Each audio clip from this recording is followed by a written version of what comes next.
Hello again, I am Jim Bob and welcome back to F1 Manager 24, Create a Team Career with Cadillac here on the PC. Tonight, it's round 17 of our final season on this save file, and we are heading to Singapore.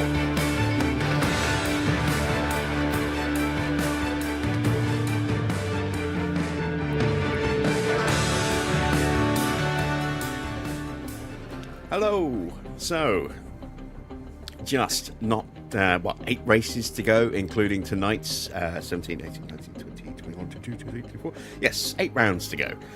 I had to use my fingers for that one. We are just 8 rounds left on this series, so 2 a week, 4 weeks left, including this week. So, not long before this series comes to its conclusion. We do have a couple of sprint rounds still to come, but it's a normal Grand Prix tonight. Let's see where those remaining sprints are.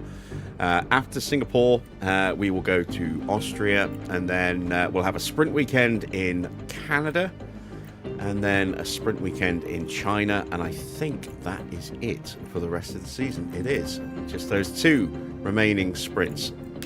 So, what's the weather like for tonight? Potentially a wet one. We have wet weather, medium intensity rain forecast for Saturday, and then light rain forecast for the Sunday. So a good chance that qualifying is going to be disrupted, and who knows with the race. Maybe we'll get a lot of rain all the way through, and it'll be inters for all, if not most, of the Grand Prix. Maybe it'll just be a light smattering, and we'll go from dries to inters to dries again, or maybe start wet, go dry, and have a long period of dry racing. It's a bit up in the air at the moment as to what we can expect for race day. So, let's see if we can pull out a good result. Let's take a quick look at our car. As you can see, speed's looking quite nice now. We are, 3rd now in top speed. Very strong in the low speed, which will help out in certain parts of this circuit.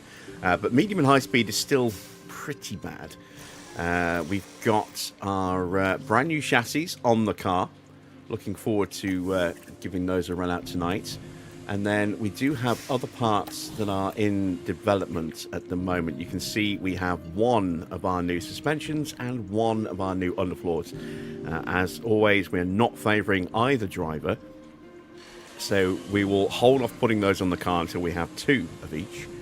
And on top of that, no more development at the moment. Looks like probably won't do any more. Maybe not. We'll just do a little bit of research for anyone who wants to carry on this save file once we are done and dusted. Got some more parts being made, so more chassis, more underfloors, more suspensions. We're 4 days away from the next underfloor and suspension, so we'll have those in time for the next Grand Prix, but not in time for this one, unfortunately. And we do not have a spare chassis, so fingers crossed, touch wood, etc. We are not going to destroy one of those tonight. We have also bought Max a brand new engine, which I may run this evening in qualifying just to get it out of the way. So it might be another difficult weekend for Max, because he'll probably take a big penalty. But let's take another look at the calendar to see what is coming up. So Austria, we're going to want a pretty good engine for Austria, and then Canada. So yeah, I think we'll run the, especially with the wet weather tonight, it's going to have less of a power demand. We'll run the new engine tonight, I think. Get it out of the way, get the penalty out of the way, and then we've got it available for Spielberg, for Montreal, for China, Bahrain and Kota, and we can possibly get away with an old engine in Hungary and possibly in Monaco. We'll see. We'll see. Evening Army, evening Dino. Hello to everyone else who is lurking in the chat. As always, feel free to say hello, and if you've got any questions, please ask away. I will do what I can to answer those for you. So, let's get into this evening, shall we? We are going to be talking about the 2026 DLC during practice. Definitely looking forward to that releasing tomorrow, and you might not be aware, but there is more stuff to talk about. I will show you that in just a moment. Right, so given that we might be having problems with Max getting into a good position tonight, we're going to play it a little safe, and we're going to go with 6th place for Max. And, oh, wow, 6th place for Lando as well. That's the best we got there. Yeah, car performance really is not looking so good, is it? 18th on the grid. But off we go to Singapore. Our Formula One season continues here, in the Republic of Singapore. Singapore's Marina Bay is a floodlit extravaganza for the senses and a true test for F1 drivers. Cars are just inches away from the walls on this tight street circuit, and even at night, the air thrums with heat. Taking a look at the top of the constructors' standings, we've got a team that's starting to pull away. And as round 18 gets underway, there isn't much time left for teams to make progress. Let's get this underway.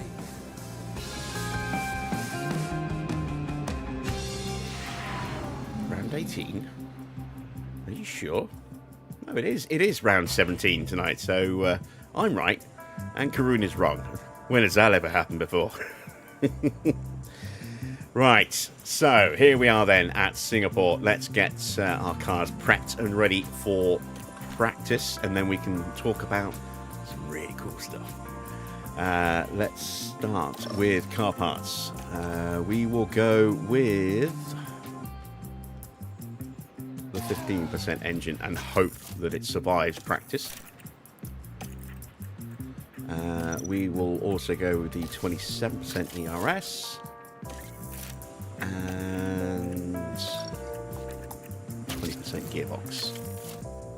There we go. Right, next is the run plan. So it's normally 18 laps with the modified version of this circuit. We are going to go with 15 laps of fuel. We'll leave it at 15. That should be enough to get the feedback in, and then we might call them in and make some tweaks. Let's see, 15 laps for Norris. Let's do his car parts. So engine, we'll go with the 37%. There we go. And then we will go with the 22% ERS. Gearbox can I use? We use the 33%. Go. Okay, good stuff. So, driving options for Norris. Drop those down. There's Max. Say hello to Max. Hello. And let's get our setup on. So, very high downforce for this circuit. We're going to be looking at a sort of 7, I think, on the front. To start with, we'll go with a 15.5 on the rear. I don't think it's ever gone up to a 16 here. I think 15.5 is the highest. I don't remember ever going to a 16.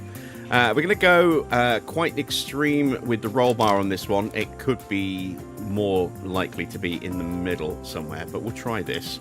And then we're going to go right down to the bottom with the camber and push the toe up pretty high to there.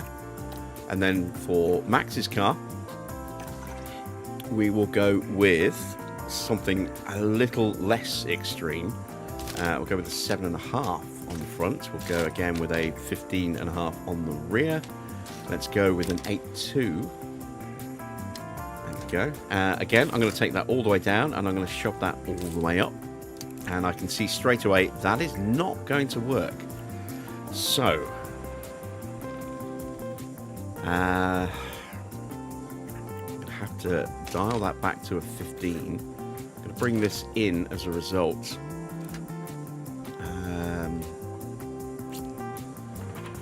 Might go with a bit more front wing as well. Let's go with an 8.5 on the front wing. We'll leave those as they are, but they may well need to change a bit as well to compensate for the lower front wing, or lower rear wing, sorry.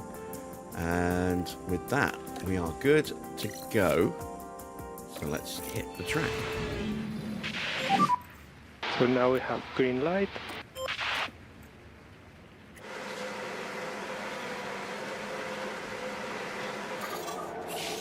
let's see. Do we have rookies? We have got Amato running again. And I can't remember from yesterday. Somebody else. Wally Sharik is running. We've got Erdekoven. HiTech. Copy, loud and clear. And that appears to be... No, we've Get got... everything as you want it to be for the start of the Got lap. a couple down. No, that's Okay. just the one there. Is it Rossiter? Let's have a look. Forrester. There we go. Tyrion Forrester. Who is... Oh, it's Rose. It's Shirley Rose. Of course it is. There we go. So not a huge number of rookies running, but a few. A few. So... we have got some stuff to talk about. Yes, the new 2026 expansion DLC mod add-on thingy, whatever you want to call it, that releases tomorrow. We still don't know what time, but it does release tomorrow. Can't wait for that. But there is more that is being released tomorrow as part of that some of you might not know about yet. So... let's dive into that while these guys are running around. Let me just tell them to avoid the curbs. There we go. And then we'll leave them to it for a bit while we Try to reduce the open up hits on the the curb. browser. Because, in my best Hellraiser voice, we have such sights to show you. Confirm. All right. So, first things first. Change the playback speed. There we go. We will be slowing it down a moment again, so I can go through it in a bit more detail. But we have a Myteam livery pack showcase. Yep.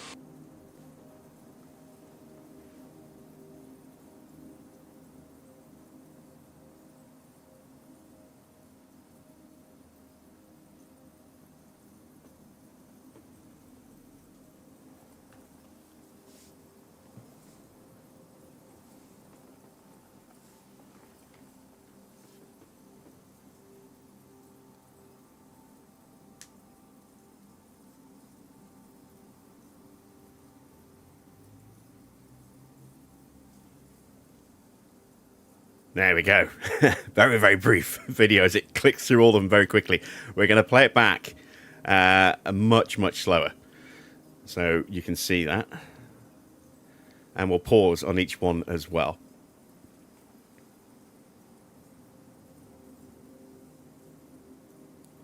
Let's mute that now. I think something has paused on our race. Let's have a look. Yes, we have. There we go.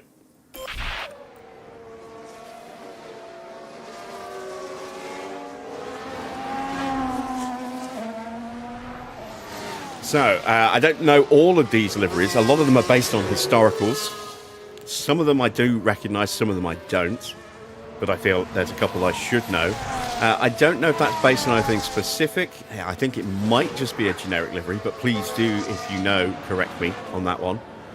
So we have the Sweep livery, which looks very, very nice. Some of these actually will not have the actual proper colours as well. So they'll be slightly off. Then we have the Dash livery, which does look like one of the existing liveries in-game,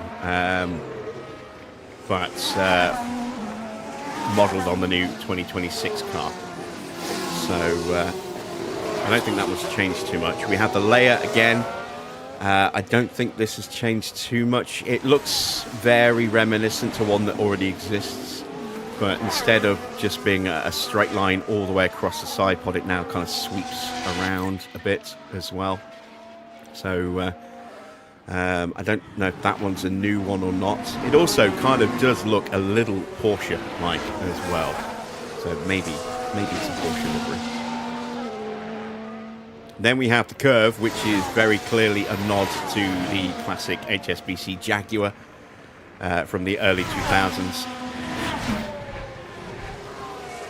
Then we have Generic, and I feel I recognise this, but I'm not sure what it is. I can't quite place it. So I think I should know what that one is, but I'm not 100% certain. So if you know, or you have ideas, by all means, chat away, because I feel I should know it, and I'm not quite sure. I don't know if it's maybe a Ligier or it's not a Prost. It's not a Salvadino, I don't think. That was my first thought, and I looked and I couldn't find a Salva that was that. It might be inspired by that, but I don't think it is a Salva.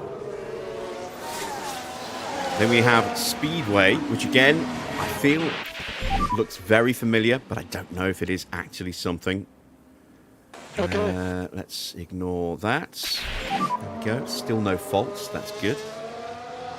I'm not sure what that one is. Again, it reminds me of something, but I don't know what it is. I can't quite place it. Then we have Zoom. This, again, reminds me of something, but I can't place it.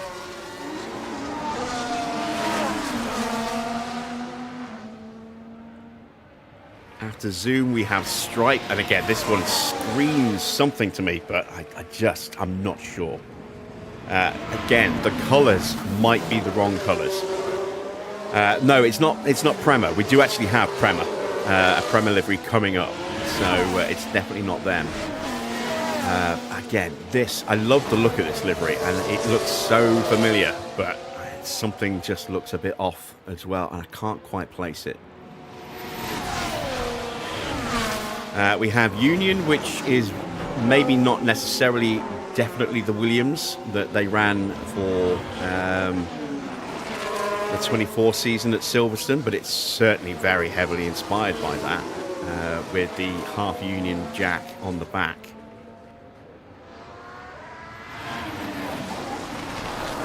Then we have GP2. I'm not entirely sure exactly which GP2 team that is meant to be. I have a theory, but I wasn't entirely sure, so I didn't put anything up for that one. Then we have Global, and this also looks very familiar, but I'm not entirely sure what this one is either. So there's a few that look very similar to something I've seen before. But again, not all of these are with the right colours. So, got to take that one with a pinch of salt as well. Next up, we have Cocktail, which is very clearly modelled on the Martini livery, which, you know, a number of teams have run over the years. Most recently, Williams in the sort of mid-2010s. But you could also go back to when Brabham ran the Minardi as well, the Martini livery, and other teams have run Martini over the years as well. So, yeah, a Martini-themed livery there, which does look nice. Then we have Veneto, which is Prema. So there is your Prema livery if you want to run them as an 11th team, and these are not to add somehow mystically, magically add in a 12th team. These are if you decide you don't want to run Cadillac as the 11th team in my team, then you can run one of these liveries instead, or just make your own up. Then we have Sarth, which is Dams from F2 as well. Done a really good job on that one as well. It looks absolutely spot on.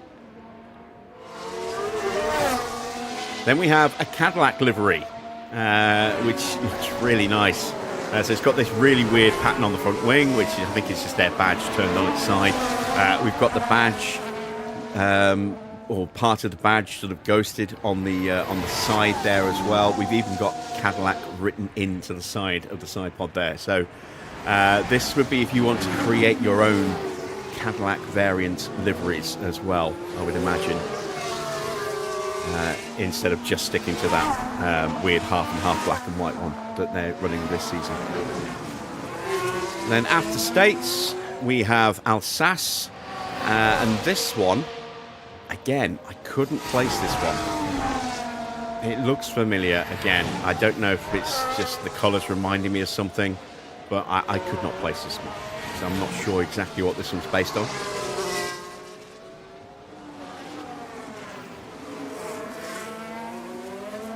Then we have the FN26. Oops, went a little bit too far there. I really like the FN26. Again, I don't know what it's based on. It looks really nice. So we have that one there. Let me just check in with the boys. We're on 3 out of 5 feedback from Norris, 2 out of 5 for Max. So let's keep going. Really nice. And one thing I have noticed as well is a lot of them now have the FIA stamp on the side, which wasn't part of the original stuff in game. Which at least I don't think it was. I don't remember ever seeing it on the standard cars. In fact, we can have a look on our own Cadillac and see if we can see an FIA sticker on there somewhere. So after that one, we have Edge, which is a Castrol branding livery. Castrol Edge. I really like that. That's really nice. It reminds me of the classic rally cars that ran the Castrol livery, like the Toyota Celica back in the late 80s, early 90s. Really nice livery.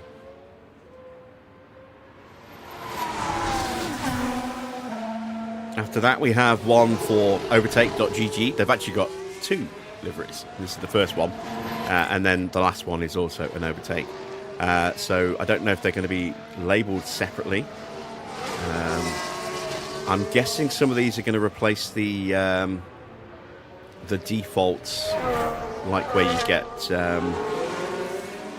the ones that are set for, you know, like the Twitch livery or the Yano Opmir livery or the Arava livery, etc. I think some of them might be in there. And the rest might be maybe updated templates. I'm not sure.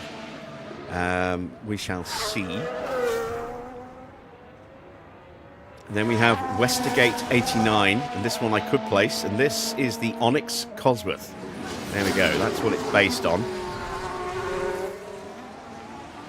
And you can see they've actually done a really good job of getting that to look like the Onyx Cosworth. In fact, let's bring that down like that. There you go. So you can see the Onyx Cosworth is the Westergate 89.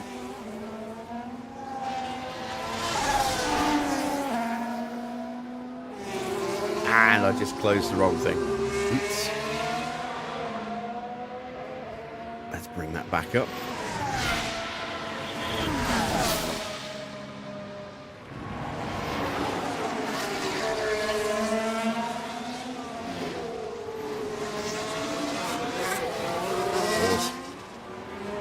Change the playback speed again.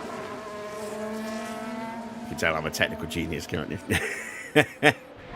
All right, let's move through back to where we were.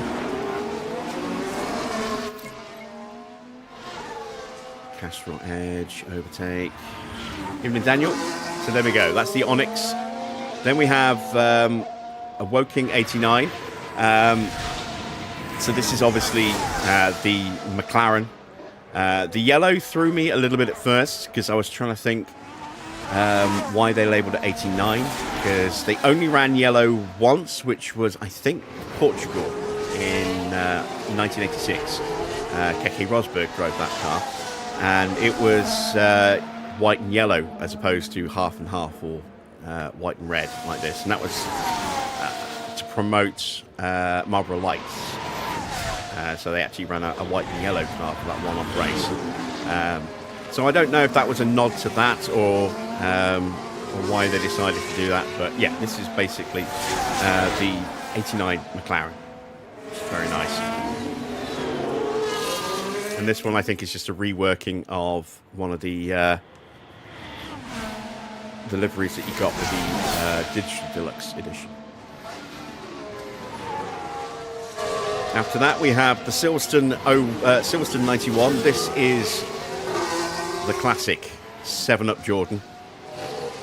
One of the nicest F1 cars that's ever existed. Just a beautiful looking car.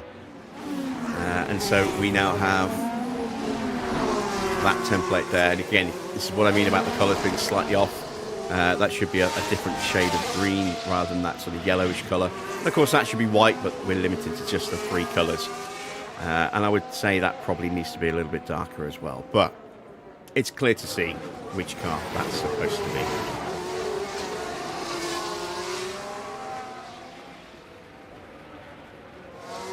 Then we have the 93 Williams, the FW15. It's a car that Prost and Hill drove.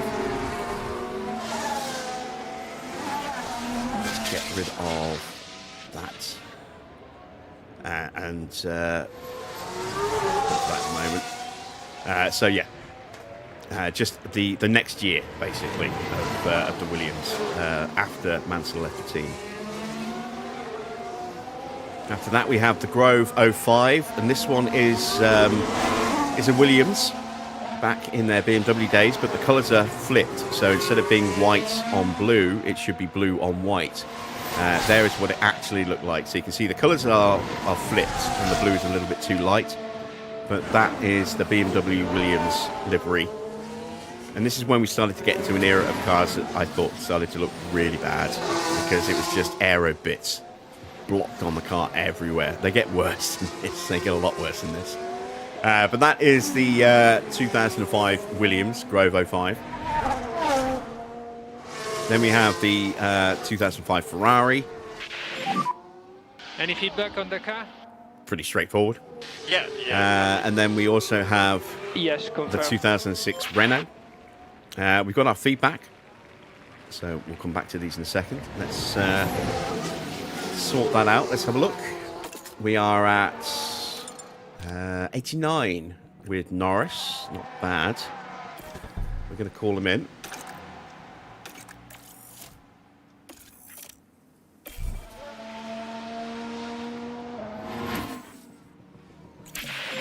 And Anything we can help you Max in with? as well. Oh, that's good. Really good job. Max is at Got 88, so they're both pretty close to each other. Not quite so close to where they need to be. Let's bring this into an 8.2. Let's increase the front wing so that we can move our cornering back to optimal, and also get a slight movement on the front wing and the rear wing.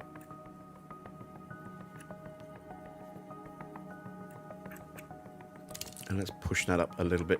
Nah, maybe not. Let's leave that like that, and let's see what that looks like. Confirming And we'll your get Max box in. this We'll lap. make some changes to Max, send them both back out, and then go back to looking at the Myteam templates that we'll be dropping. Let's bring that in even more. Let's go to a 6.4. And again, with all those other little changes, we'll see if that does the job. Evening, Johnny.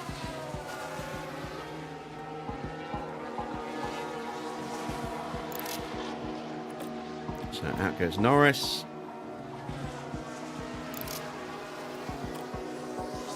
And out goes Max. There we go.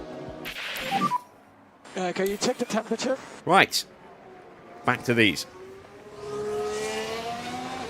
So we have the 2006 Renault that Alonso drove to win his second world title. After that, we have the Sakura 06, which is the first year of Honda after they bought out BAR. So there we go. And again, this is what I mean about ugly cars. Look at all these winglets and stuff thrown on the side, and these huge ugly swoops on the barge boards. And they get even worse than this. You know, the cars started to get really ugly around this period. You can see it from another angle. Just look how awful that is with all that extra sculpting and stuff as stick-on panels. Oh, it just looks... They started to look really bad around this time. Really bad. So, yeah, that is the first Honda after they bought out BAR. Then we have Munich 08. Which is another BMW livery. This one is the BMW Sauber rather than the BMW Williams. And this one, the colours are the right way round. So there you can see. And again, look how ugly this car is. Look at it. Hideous. Hold on for a I second. mean, the livery's lovely, but I mean, look at this rubbish on the front wing. We've got this really ugly front wings. Then we've got this huge, what looks like a child's paper aeroplane stuck to the front wing. Then we have these really weird and ugly side pod barge boards with more aero stuff thrown onto the top of the side pods, more on the side of the car there, more on the side of the car there, more on the back of the car here. It was just, they were so ugly. They were horrible. There were no clean lines anywhere. It was all just awful aero sculpting. Made the car look absolutely disgusting. There's another example there. Look at it. There's no clean lines on that anywhere at all. Hideous. Absolutely hideous. The livery's lovely, but the car was horrible. It was a really good car as well, which was annoying. But, but yeah, I hated this period because the aero on these cars was just so over the top. Right, moving away from the Sauber. Next, we go to the Brawn, the Brackley 09. And there you can see, this is where they started to change things, brought in these massive front wings. Look at the size of that front wing. Absolutely huge in comparison to the rest of the aero on the car. You can see it there as well. Look, absolutely monstrous front wing and a tiny, tiny rear wing.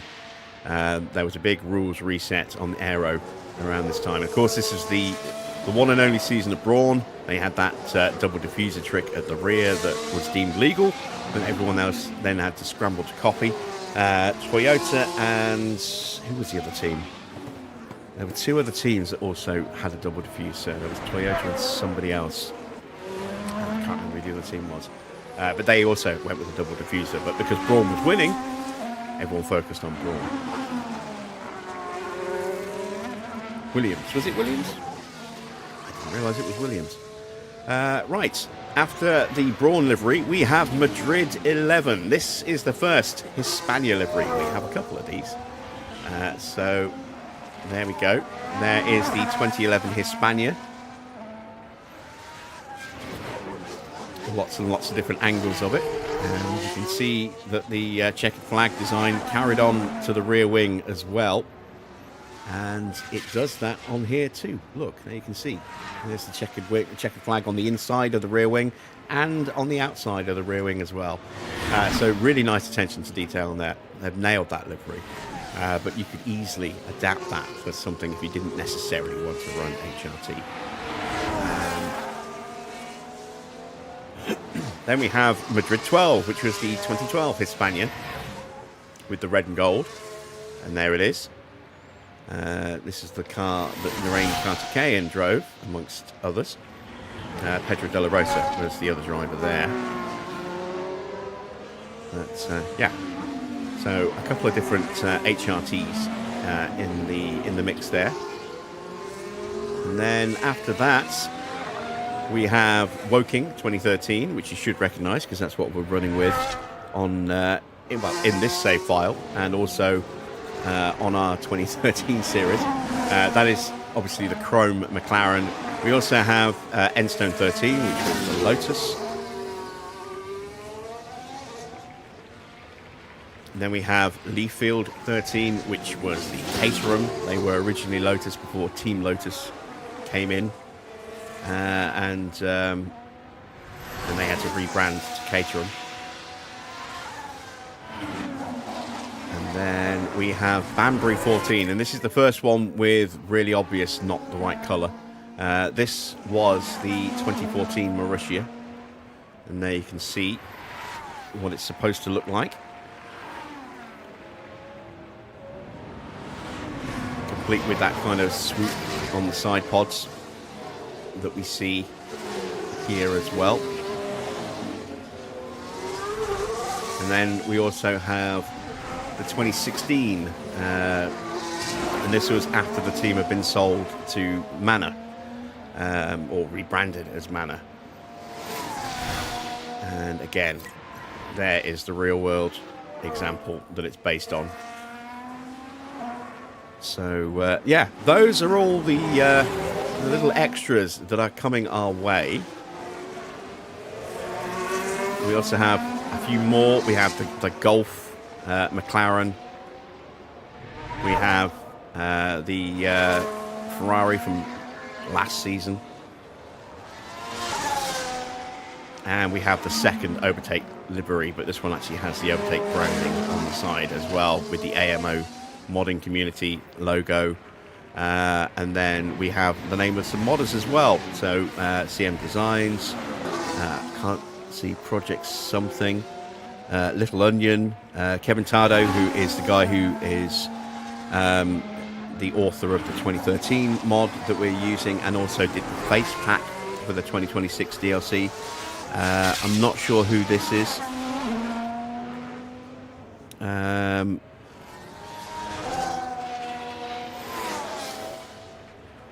But these are the Sector 33 team that have done the mod there. And there's the Project 212 on the side as well, which is what it says here on the nose. So I think Project 212 is another one of the modding team. So yeah, there's a special modded livery to represent those guys. And that is the last of the liveries. And this will be available for free on Overtake with the DLC. I think this will be a separate mod. You can see here the Myteam livery pack. I don't know if this is included as part of the main 26 mod. We'll find out tomorrow. It might be a separate one, but it will be available tomorrow for free, just like the 2020 season 6 or 2026 season as well.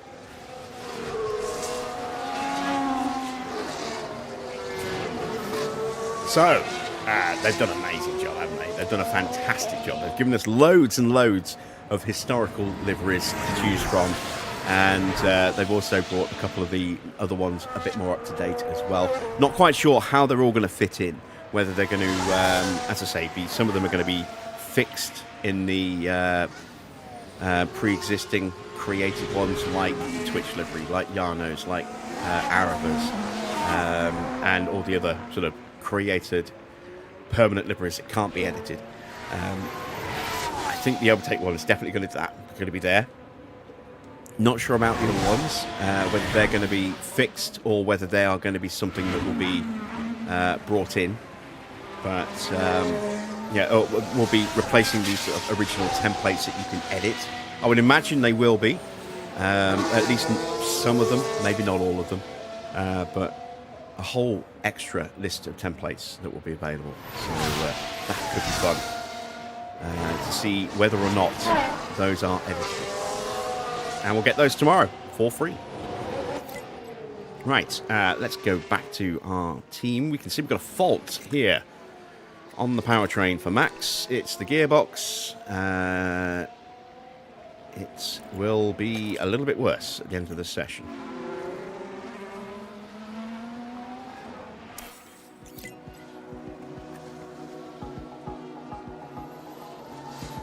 Evening, Cats. Evening, Wayne. Good to see you guys. There'll be an option to change other team to be Cadillac, like Alpine. No, those templates are Myteam templates. So, the tires? if you want to do the 2026 DLC with the 2026 car models, Cadillac will be the 11th team, unless you choose to make the other teams something other than Cadillac. The original 10 teams from previous years will still be there. But as I say, I'm sure at some point we're going to see some new team swaps being released, both on Patreon and on Overtake as well. So initially, no, you won't be able to do that and change Alpine to Cadillac and then do something else with the 11 teams. But who knows? Maybe in the future. Evening, Eric. Doing a good job on tires. Cool. Right, we are almost done with our feedback, which is good because I want to get these guys back in the garage, especially Max with that gearbox issue developing. And there we go, 95% for Lando. It's a nice little improvement. We'll call him in.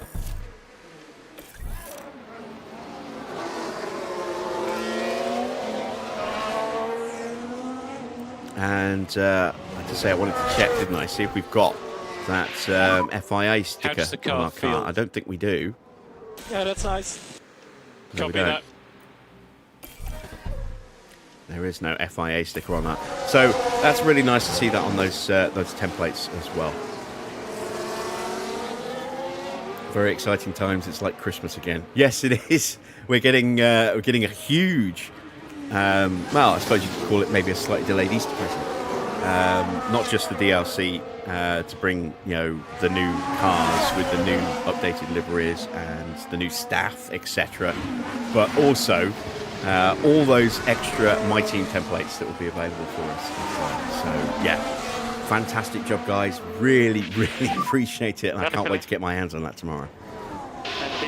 All right, take it easy, cats. Thanks for stopping by. Do we know what time it's going to drop tomorrow? No. It'll drop when it drops, but I would imagine probably at some point late afternoon for me, maybe into early evening. They dropped the release trailer at 6 o'clock UK time, so I would imagine somewhere around that time, maybe earlier. Hopefully not later than that, but because then that might delay what we can actually get started with. But yeah, it will drop at some point. Right, Max is done. Let's call him in. And where is he? 87. So we actually made his car worse, I think. Or about the same. I guess that Cadillac will be on career mode. No, they will be the Myteam. So you will have to do a Myteam file to have all 11 teams. But my guess is that they will have a fixed template that you can drop in. It may just be that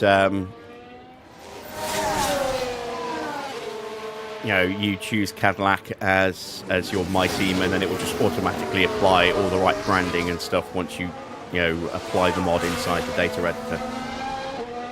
Because it'll be just a case of starting at 2024 like normal. And then going and importing that save file into the editor, Stop on the marks. applying the mod from the editor, and then boom, everything's done. You'll still need to probably install all the other bits in your packs file, but it will, create the team as Cadillac and sort the drivers and staff out, and with the packs files that are coming, that will also then be able to apply the right livery, and that's my guess. I say we will explore it tomorrow because we will be doing it a desktop stream like this. So you'll see my desktop. We'll get rid of that now. Actually, you'll see my desktop, and we will be going through downloading and installing everything, and I'll show you how I create my subfolders and stuff to keep everything organized and separate. Right, let's improve our setup a little bit by moving our camber up, and let's take the front wing down to an 8. That looks about right. That's a small gap there, so that could well be it. And how are we doing over here? Everything's just a little bit off. So let's try increasing the oversteer, the front wing maybe, and then is that gonna just slot on the edge there? Don't need to find too much. I need to find a very small amount. The other option would be moving the camber and not the front wing. Let's try doing that instead.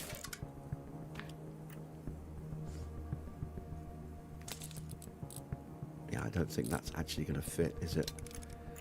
All right. So I've got to move the front wing because that's not going to work. I'll go down to a 7. And then I can bring this up with a bit more control. Bring this down to that side. That's now not going to do anything for the traction.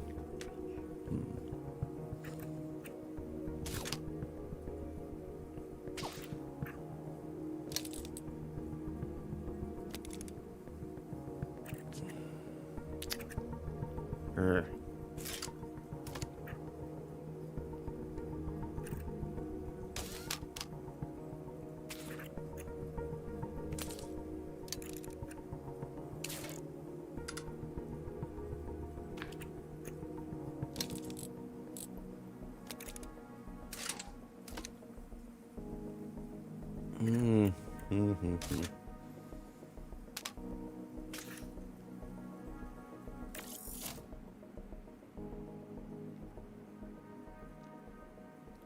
your 2028 save, the NPC Piastri has 0 points after 10 races. Oof, who's he driving for?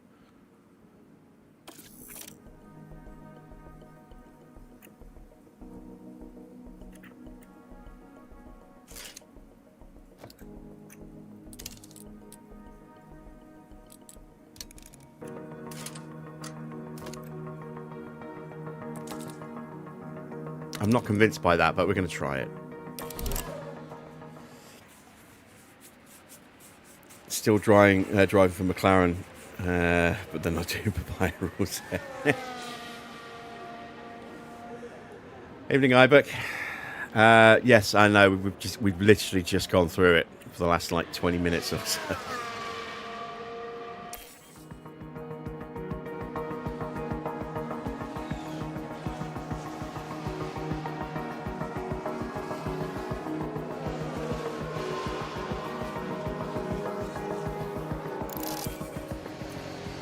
Right, we're not going to go back out in this session. So, that is it for practice 1. We're going to pop a quick ad break, and then when we return, we'll get into practice 2 and practice 3.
Okay, so second practice, last bits of dry confirmed weather before we potentially get wet weather. Do I want to risk this gearbox again?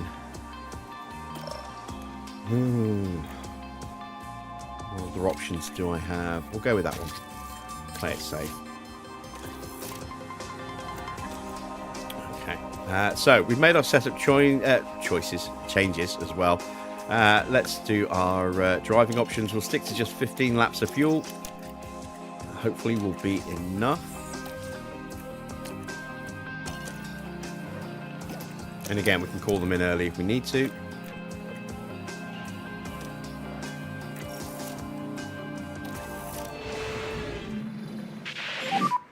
Green light.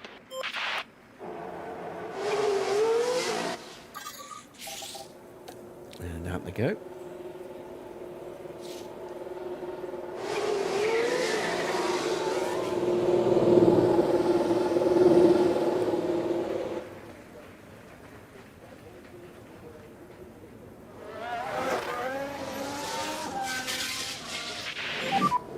Just manage your tyres as you wish.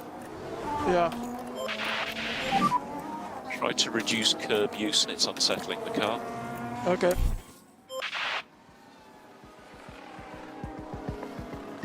Okay, so let's sit back and see if the setup changes have actually worked, or if we've made a big mistake somewhere. Here we are now, down at turn 17. Oh, we've seen a few go off the track there, and they'll find themselves at a disadvantage. Yeah, I say, if they speaking of keep on mistakes, doing not a that. big one though, just a little minor excursion over the curbs.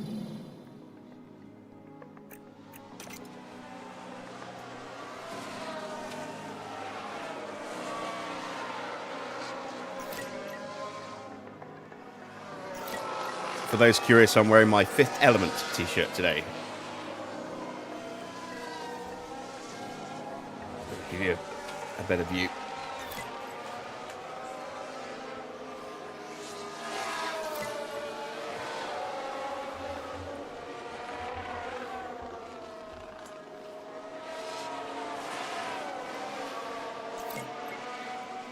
Definitely an underrated movie.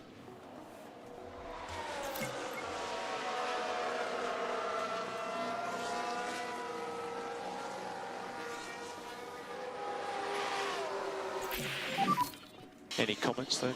Okay, so the changes work perfectly for Max. Fantastic stuff. He is at 100% and almost actually capped on driver prep as well. We might get that before his run finishes, which would be nice. Just need to wait a little bit longer for Norris. Let's give him a little nudge. This one I'm not so sure about. 97, yeah. I had a feeling that I know what that's going to be. I think that's going to be the cornering.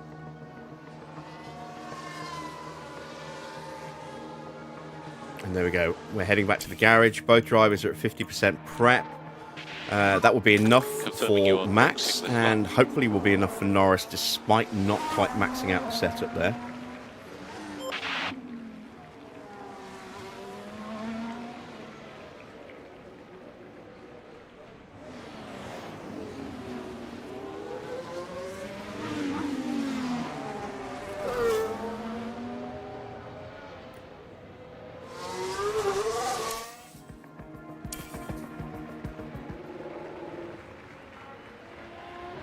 Seen that movie actually in a while. I need to watch it again at some point.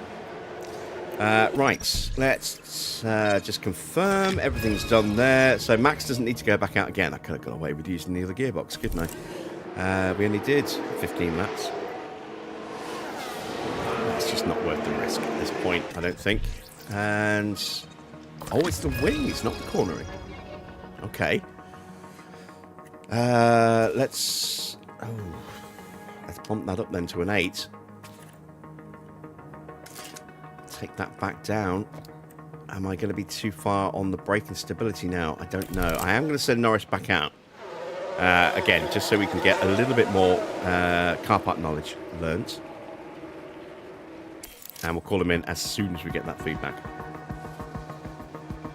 No need to leave them out for full 15 laps this time.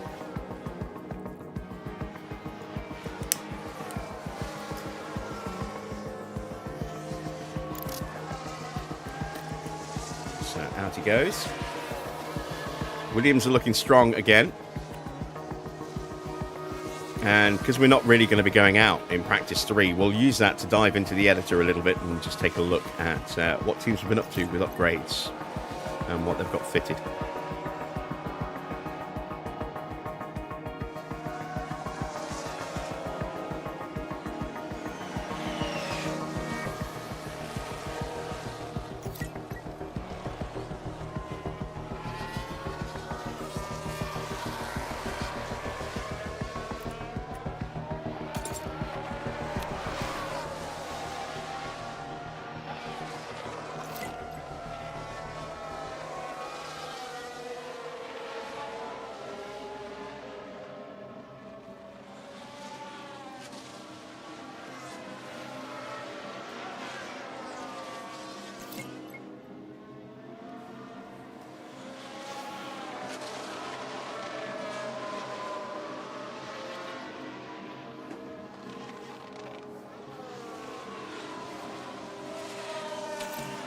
And there we go. It is actually at 100%. Perfect.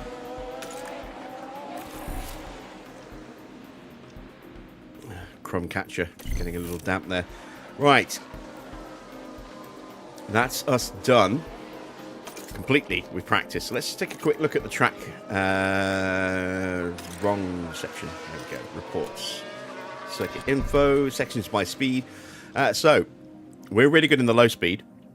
But there aren't that many low-speed corners, although some of them are in kind of critical places. We've got this one here, which is the run to the first DRS zone. We've got this one here, which is the run to that DRS zone. This one here, which sets up a really good overtake opportunity. This one here sets up the run towards that DRS zone. And then out of here... Oh, no, wait, no, that's not the DRS, that's the end of the first sector. So that's not really that important a corner, although it is a potential spot to go side by side through this corner, so that might work out for us. This is the setup for the DRS zone down here. So again, getting a good launch through here, and through here, and then through here, and through here, and through here. The car should hopefully be pretty good through those sections. Time will tell.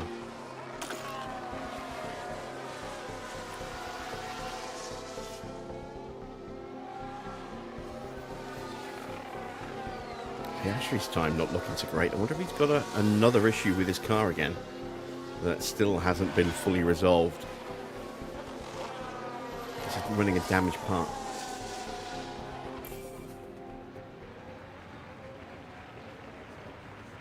Okay. Well, we are completely done with practice. We're going to. We're not even going to send them out on mediums in the next session. Because we've got a wet race, so we might need the mediums for if it's dry during any part of that race, more than the softs, I think.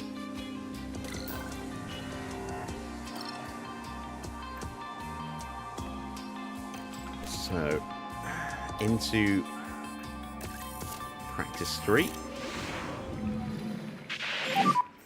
Green light. There we go.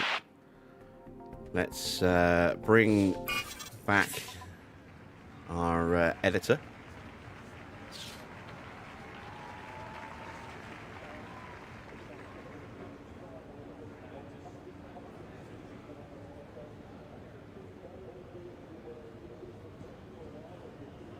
Are we running at normal time again? Yes, we are.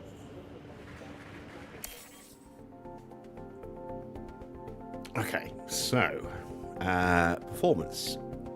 Here we are at Singapore. This is development, so you can see Williams have actually taken the lead again in the development race, ever so slightly over us. A big jump forward for McLaren. They're now up into 3rd. Honda has stayed the same for a couple of weekends now. A little bump for Ford, actually quite a big bump from Ford. They've rocketed up to 5th. Ferrari have improved as well. No change for Minardi or Audi. Once again, you can see Toyota's development has been pretty steady and consistent since Baku. There's been a crash. I will forgive the interruption, Crofty, because I am curious. Oh, that'll be a costly crash as the car makes contact with the wall. And you've got to think that this has made their weekend a whole lot harder. Is he out? Nope, he's not out. He's just broken his nose.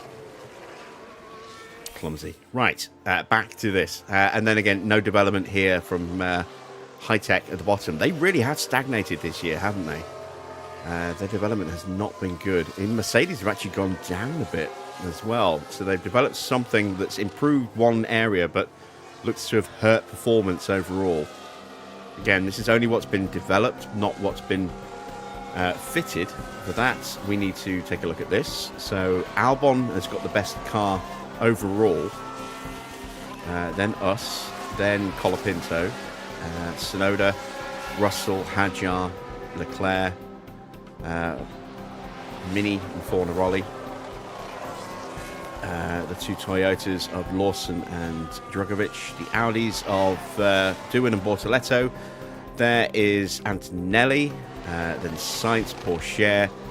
All the way down here in 18th is Oscar with Gasly there, and Schumacher, Lindblad and Bearman. But again, that's not necessarily how good they're going to be today, because we need to look at the key areas. So there's a lot of low speed, medium and high speed corners kind of mixed together. High speed is probably one of the more important areas, and that's Williams and HiTech and Ferrari.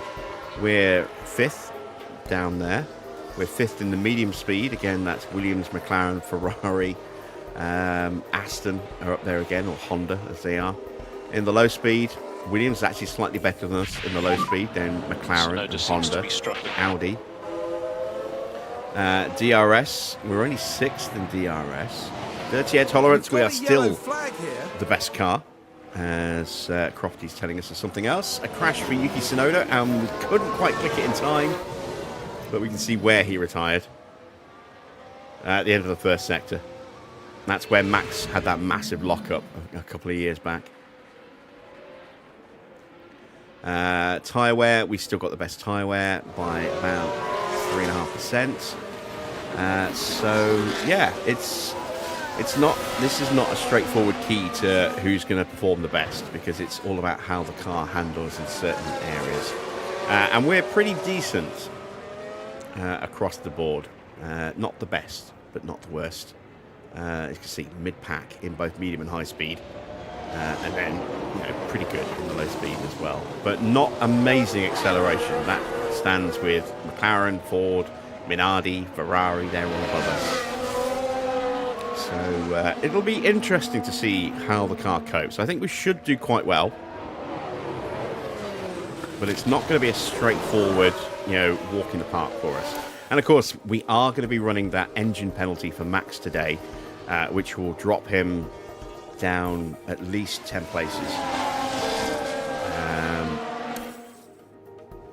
So we're going to be outside the top 10 no matter how well we qualify with Max, which is why his target is 6th for today, and Norris's target is 6th as well.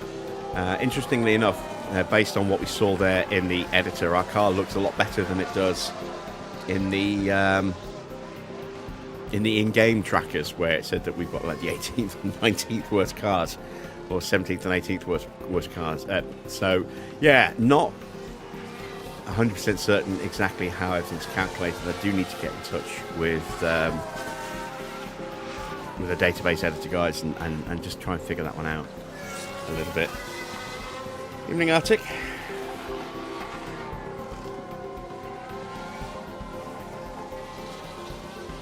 Session is almost done. We've had a big whoopsie from Teo and a very big whoopsie from Yuki, who parked the car just here. Now that we've moved the map, just here on the mini map.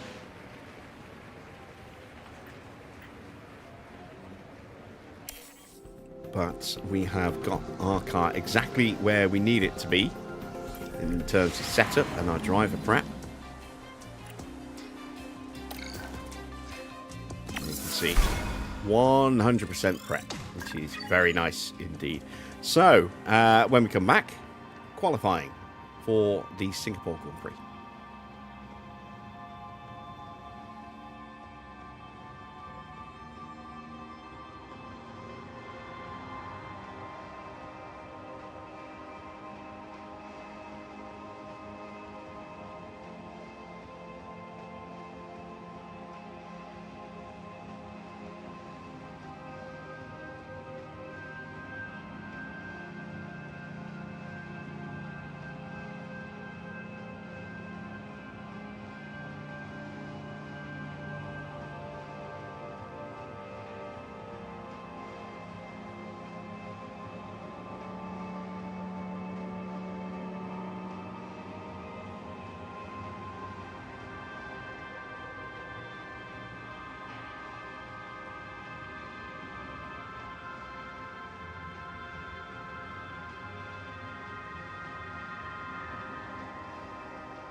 There's tension in the air today, so it must be time for qualifying.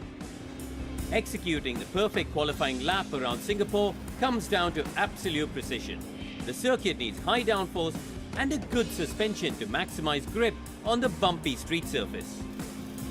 So as we head into this qualifying session, Karun, how do you think Lando's going to be feeling? Well, if you look at them side by side against their teammates, there's not that much in it. And that'll keep the friendly competition alive, I'm sure. And it's almost time for qualifying. You won't want to miss that.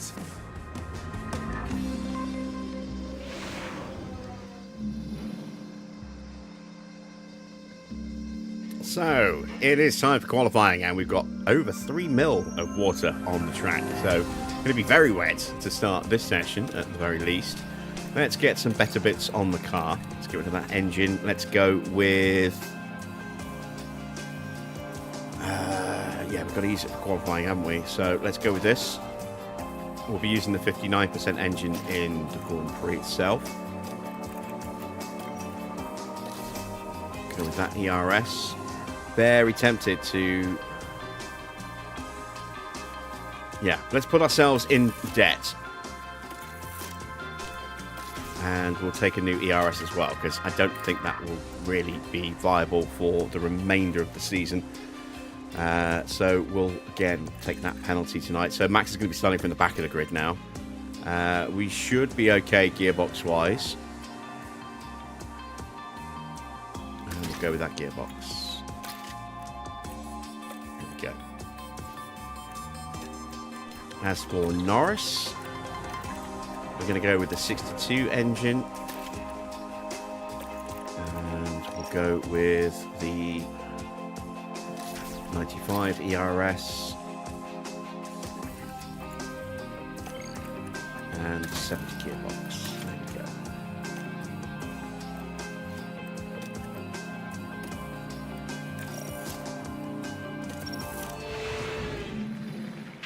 go. Green light.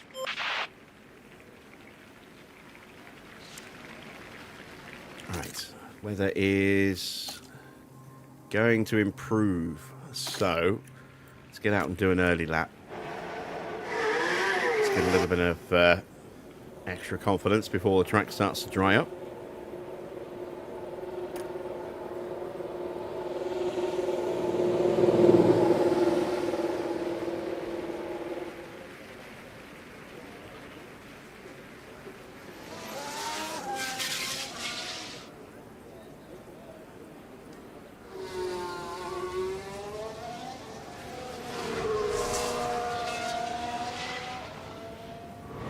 This is going to be the only run we do with Max. In fact, we don't even need to run him. And we need to try and sync all the gears. We just had to send him out of the garage to activate that new engine and ERS unit that we put in the car. So, yeah, that's it for Max. No point doing a lap when we're going to lose 20-odd positions. Don't want to push him all the way up to try and get pole to maybe save one place and start 21st instead. Let's just not bother wearing out the car at all.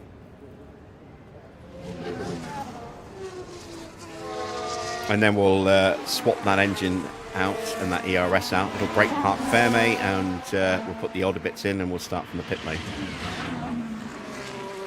Which might be safer because we'll avoid some potential carnage in the opening corner.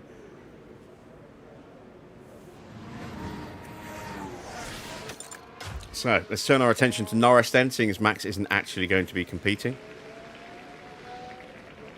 We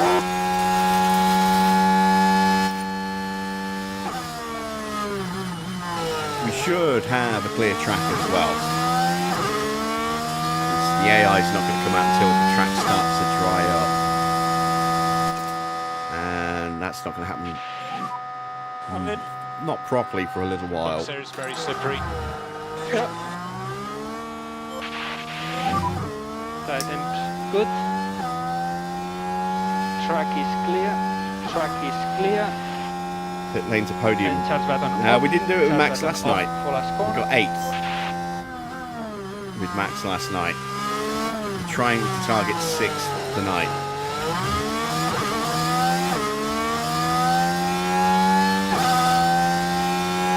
Potentially got a lot of pit stops as well because we have got light rain forecast, so less rain than we've got right now. So we might have a whole race of inters. We might have a lot of interchangeable conditions where it goes from dries to inters to dries, so on and so forth. So there's potential for a lot of pit stops, a lot of opportunity for Max to absolutely shine in those crossover periods with his exceptional wet weather skill.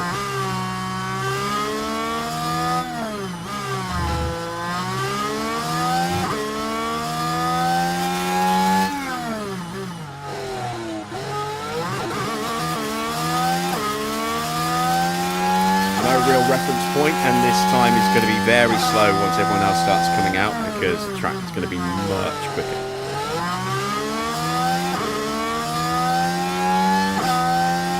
takes pole, P10 on the grid. No, he's got 2 part penalties, an engine and an ERS. So that's minimum 15 places, possibly 20. Because it's the first of each. So it's depending on how they apply it in game, because I think the logic might be slightly broken. It's a minimum of 15 places, maybe 20 places. It probably should be 20 places, but I think it will be 15. But then we're going to be taking those new parts out, so they don't get worn out tonight, or potentially wrecked on a dangerously on a street circuit. And then that'll then break part Bearman stick in the pit lane anyway. So, right, there we go. Track has started to dry up. Norris is top, ever so isolated at the moment, a 140.1. That time is going to be absolutely obliterated when other cars start to come out of the pit lane, because the track will be a lot faster by then.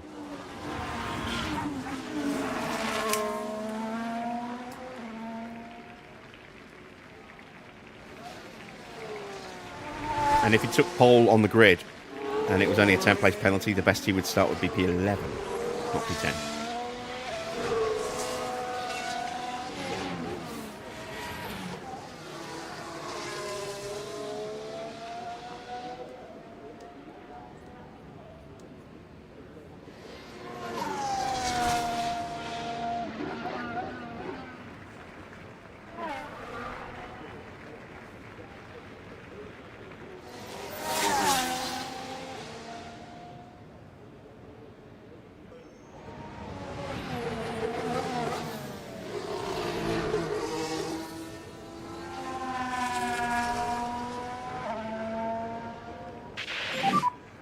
Underpilling.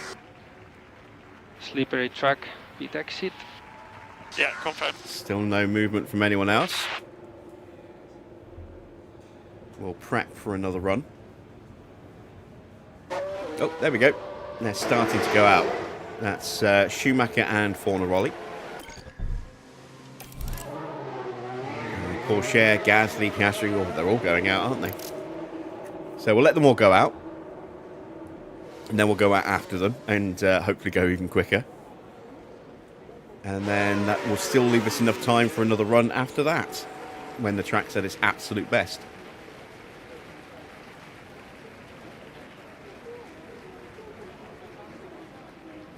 And in my best Hannibal impression, I love it when a plan comes together. That was actually a pretty bad Hannibal impression, but you get the idea.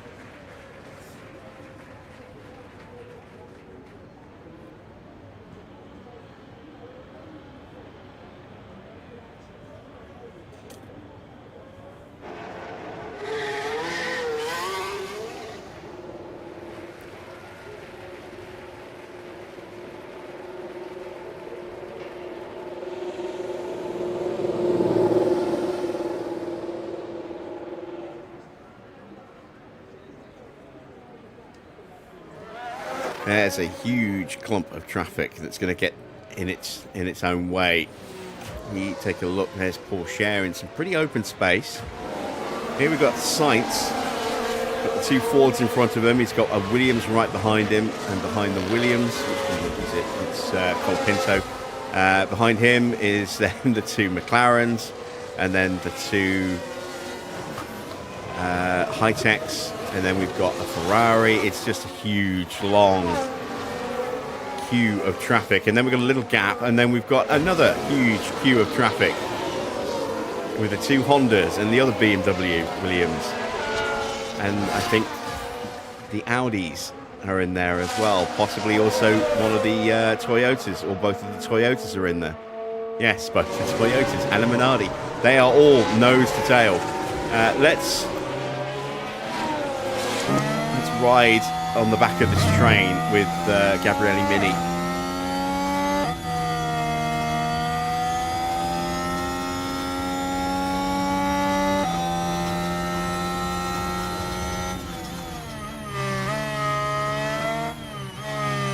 Evening, Adrian.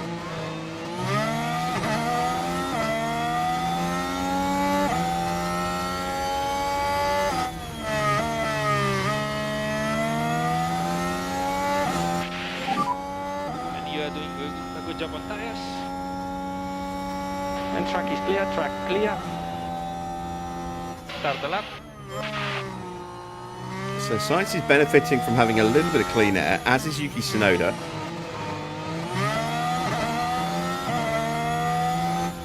Norris is into the first couple of corners now.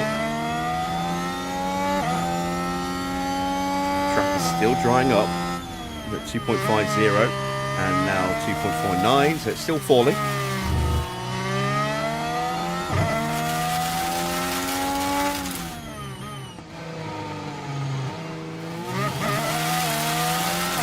The whole flurry of cars is posted to 40.9, stuck in some dirty air.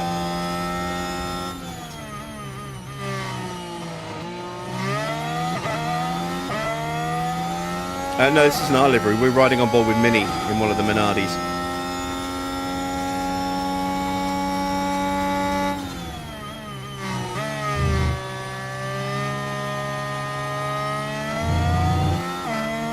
So Sainz has gone quickest.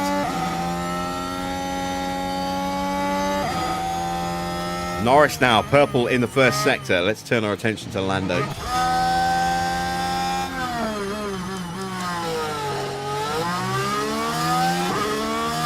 Fastest in the middle sector as well. Not only have we got clean air, but we've also got the track in the best condition as well compared to the cars ahead of us, because we waited that little bit longer.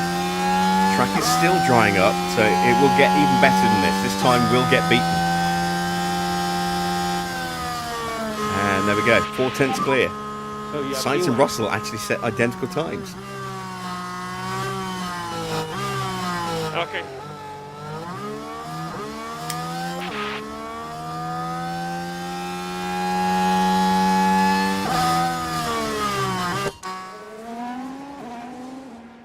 And now everybody will head back to the pits and prep for that final run. Track is still going to get drier and drier and drier, according to that anyway.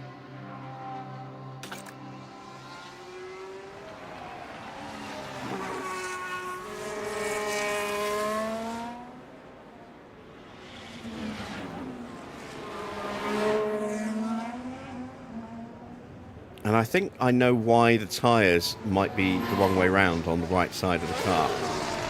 I think it's because it's the wheels themselves. We're running the 2026 wheel mod with the spoked rims.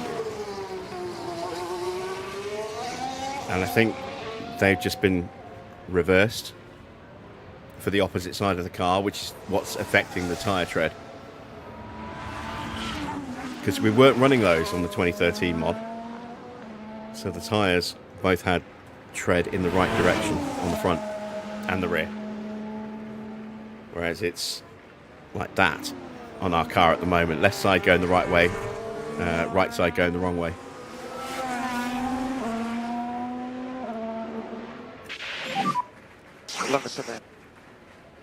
Slippery pit lane, be careful. Confirm. Yeah. Slippery because Nirvana told us slippery when wet.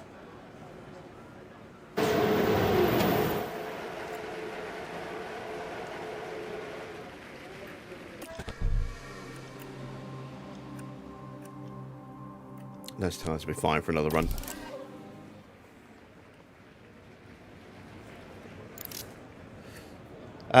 It's just tobacco. Gold leaf.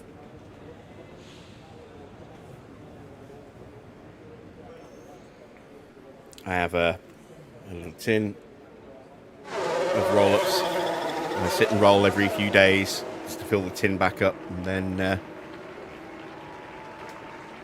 don't have to worry about it for a few days.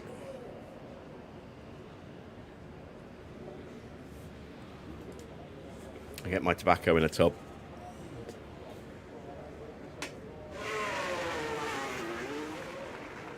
It lasts me about 2 weeks.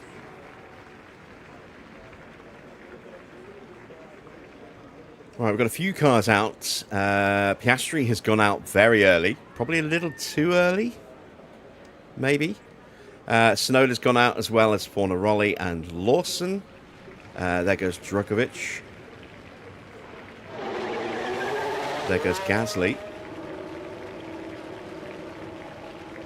Track is still drying up. As one of the Hondas goes out, that's got to be Leclerc because Tsunoda's already out there.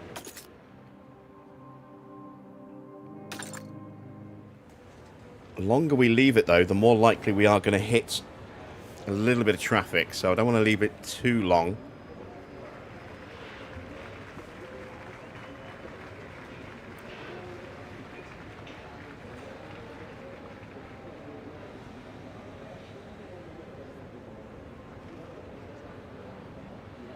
I think now's about the right time to go. Right, everyone else is piling out, look as well. Oh, are we going to get anyone pop out right in front of me? No, we've got a little gap to Lindblad. No, Bearman, sorry, as Lindblad pops out behind me. I don't mind other cars trying to follow me. I'd rather have them behind me here than in front of me. And we need a good warm-up on the brakes. Confirm. Because this is a circuit where dirty air really does play havoc with your downforce. And Oscar is going to hit that traffic. Look at it all in front of him. This is why I think Oscar went too soon.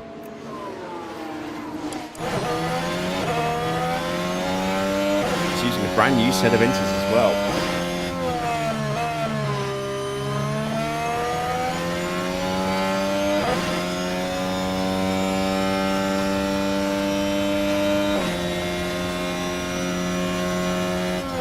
Yeah, he's going to have a lot of cars he's got to get through. 29.2 in the opening sector. It's a lot quicker than we were going when we did our lap.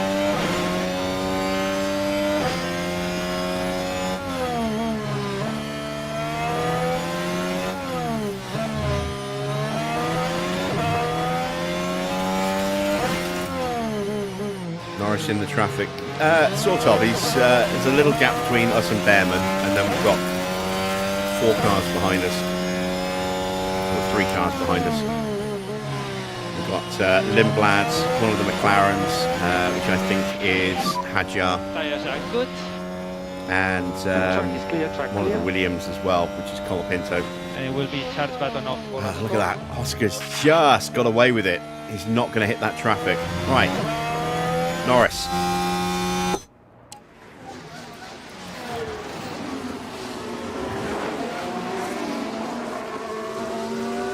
Is the track still drying up? It is.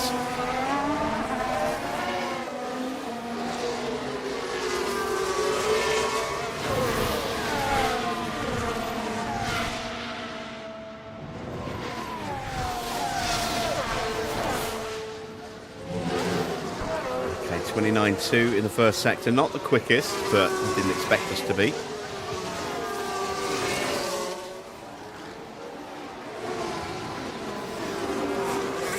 Piastri has gone top with his time. Drugovich is second, Tsunoda third, Fornaroli fourth, then Lawson in fifth. That's a time that could get him eliminated. Same for Fornaroli.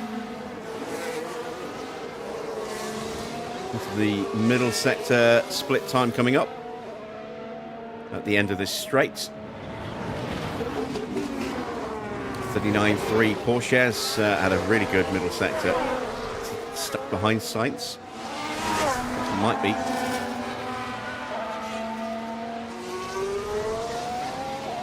Leclerc's gone top.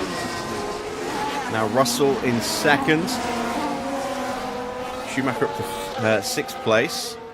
Porsche goes top. We're into the drop zone. As we cross the line, we go to P9.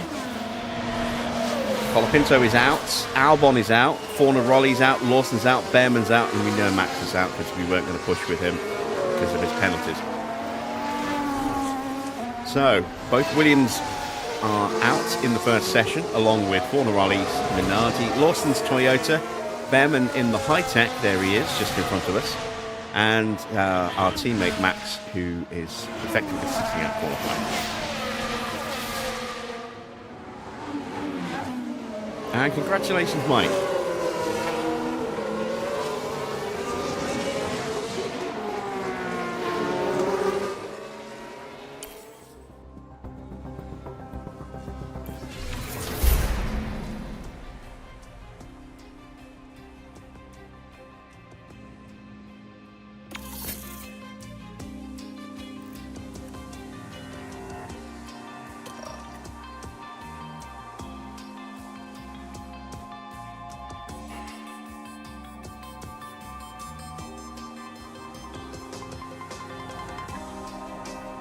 Alright, we're into Q2 and it's 4.7 mil of water, so that's full wet territory.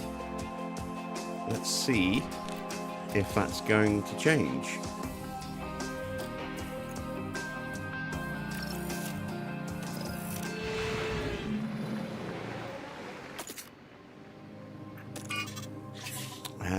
A little bit.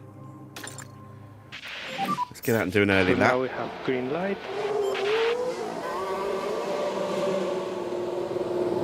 Not the only ones going out early. Schumacher and Lindblad also getting an early lap in, as is Gasly.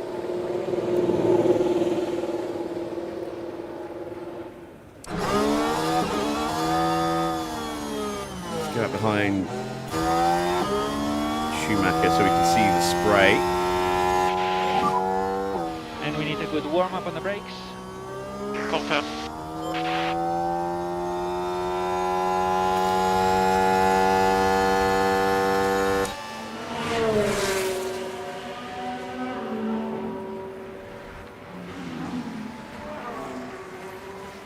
It's not so bad. Back to Lando.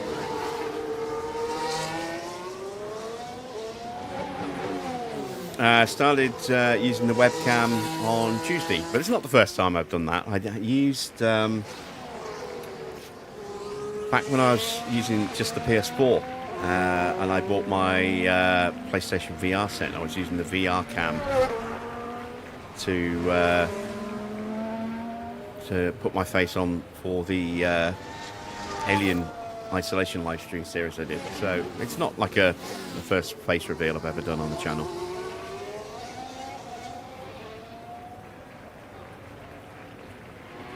And it's not a bad collection of Blu-rays and DVDs, and I've got a lot more DVDs under my desk, but I'm quite particular. I did have a big clear out a few years ago. Kept films that, you know, mean something to me. You know, a film I really enjoy, or, you know, Track is clear. but it's the DVD collection is mostly push for last corner, series box sets. So got some PS4 and PS5 games. These PS4 games here.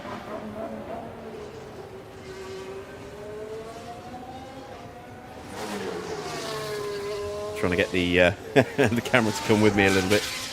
So these PS4 games right here, these are VR games. These are normal PS4 games.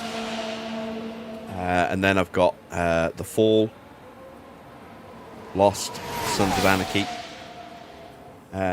Walking Dead, Homeland, Band of Brothers and the Pacific, Boardwalk Empire, Firefly and Serenity, Dollhouse, Terminator Chronicles,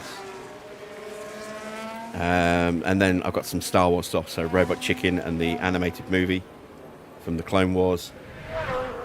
Then I've got the Clone Wars series, Rebels, the 9 films and the 2 extras, Rogue One and Solo. I don't remember what it was called then. Got Breaking Bad down here with Narcos, Deadwood, first 5 seasons of House of Cards, The Leftovers, and then I've got some movies. I've got some 3D movies because I've got a 3D TV from 11 years ago. And then I've got a few specials. So this is one of my all-time favourite movies. Battle Royale. cult Japanese movie. Absolutely love this thing, and it Yeah, is P1. special edition set.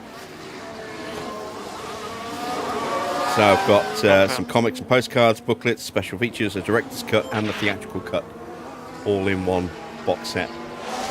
Absolutely love that movie. I think it was 99 or 2000 when I first saw it.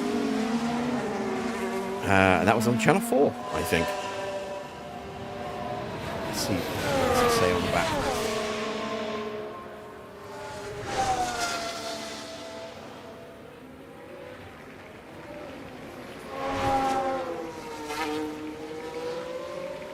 Well, this was put together, this box set was done in 2010, but I don't know when the film was first made. I say I first saw it around 2000.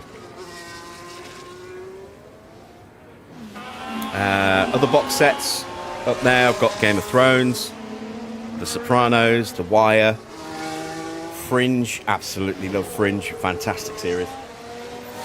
Falling Skies, that's actually really good as well. And The X-Files, 9-season Blu-ray set. I've also got Battlestar Galactica somewhere.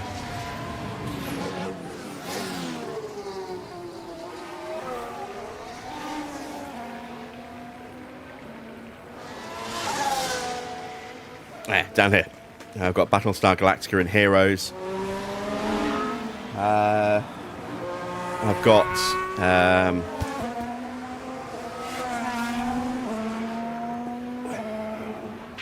the Alien Anthology on Blu-ray.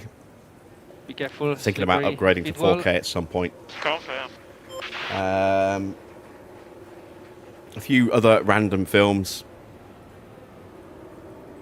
My very, very limited anime collection, which is Sword Art Online Season 1. I love that series. Cowboy Bebop, the series and the movie. Full Metal Alchemist Brotherhood. And Death Note collector's set as well. And I've got 5 seasons, the first 5 seasons of Rick and Morty on Blu-ray as well. I do have a little bit of stuff in 4K, but not a lot. Very little in 4K. Right, after the first run on wets, before the track dries up, we are sitting in 3rd place. Hadjar with a terrible lap. Looks like he's going again. Poor Cher, also a long way up. Is he going again? I imagine they are going again. Never watched Game of Thrones or The Wire. Game of Thrones is definitely worth a watch. It kind of got rushed, especially in the final season, but the first few seasons were absolutely fantastic. Brilliant TV. The Wire is fantastic. Really, really good show. Definitely recommend The Wire.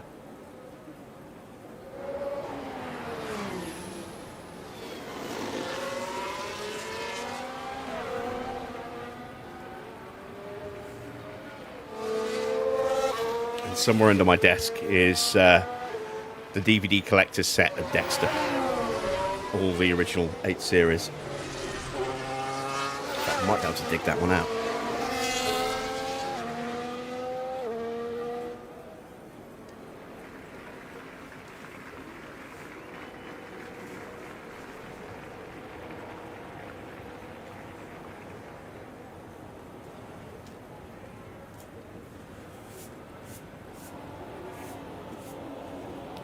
A little bit dusty because it's been sat under my desk for ages. And there we go.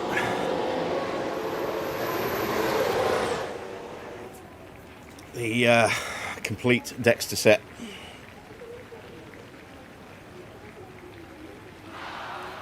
Oh, someone's unlocked. Who's had a whoopsie? Is that? Oh, it's Yuki again. Of course it's Yuki. And yes, we have. We've had a crash. What happened there?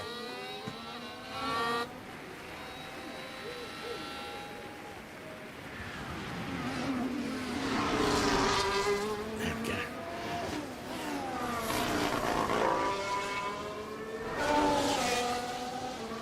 Have I ever watched Vikings or Rome? No, I never had access to those because they were on Sky, and I don't have Sky.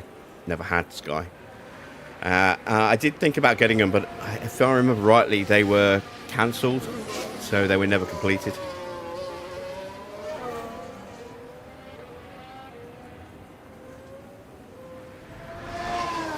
Because I did toy with the idea back when I was eBaying my collection during COVID, that I might pick those up, but just never did in the end. Well, I was looking at Rome. I wasn't looking at Vikings at the time. There was a Viking show I watched. It was almost kind of like a comedy at the same time, which I think was on Netflix at the time. I can't remember what it's called, but that was a kind of Viking setting. But as I say, with comedy aspects, and that was funny. I really enjoyed that. There was like 2 seasons of that, I think.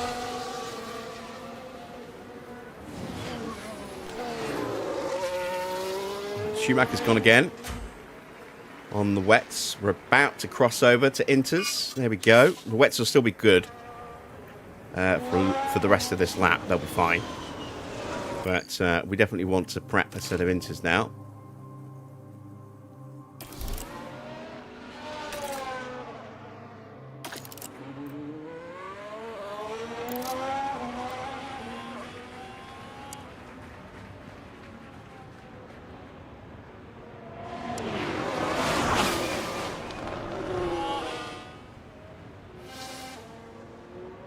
Do I not use movie streaming sites? No, I mean, I don't really tend to watch that much anymore. I spend a lot of time obviously doing this, and then I do a bit of gaming in my own time, and I'll watch a little bit on YouTube. I've got Disney Plus, and I watch some stuff on there.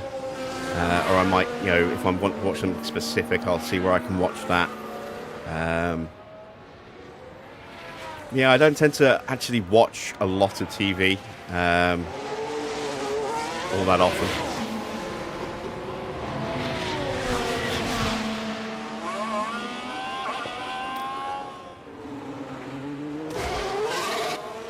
Am I going to play the 2026 DLC when it drops tomorrow? Yes, I am.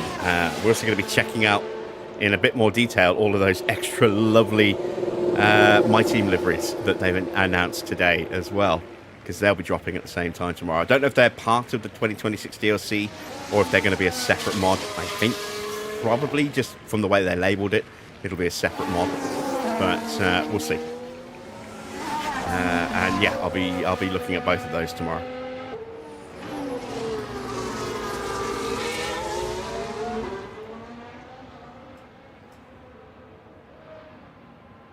BMW Sauber livery looks good. It really does, yeah. There's a few liveries that look really good.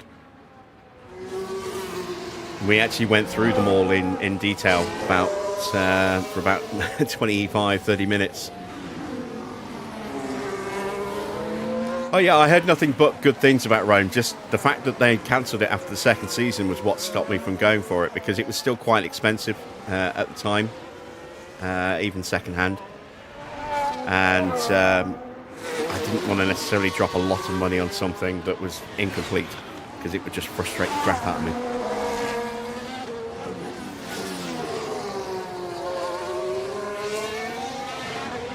That's why I was so frustrated with Netflix for the longest time, because the UK Netflix had the first 4 seasons of Fringe, and then they dropped season 5 in America, and it took nearly 2 years for it to then make its way over to over from the States to the UK to be able to watch season 5 of Fringe.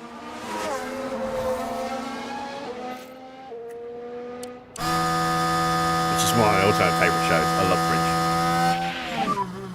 And track is clear, track clear. And will be charge button off for last corner.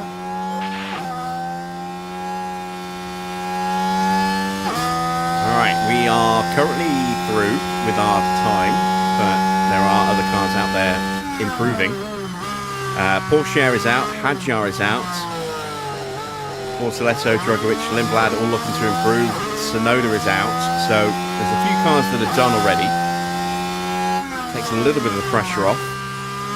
Mini and Doohan not improving, so Doohan is done and may well get bumped.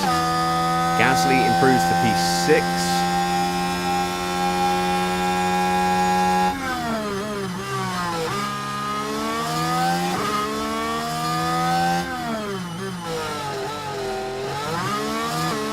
Lindblad completes his lap. He goes to 10th and doing his out. Mini is done. Staying P9 for now. Lindblad's at risk. But he should be okay based on these two times so far. All depends on the final sector.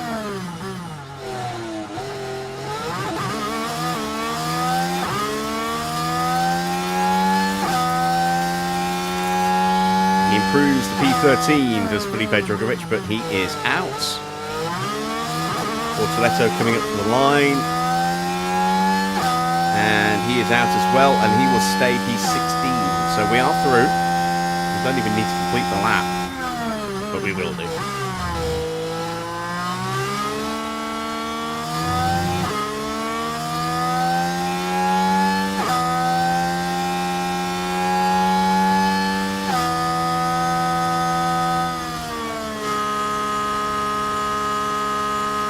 And we stay P8. There we go. So that is it for SQ2, or just Q2, really. We've got Doohan, Tsunoda, Drugovich, Porsche, Hadjar, and Bortoleto all eliminated. Let's see who puts it on pole in the top 10 shootout.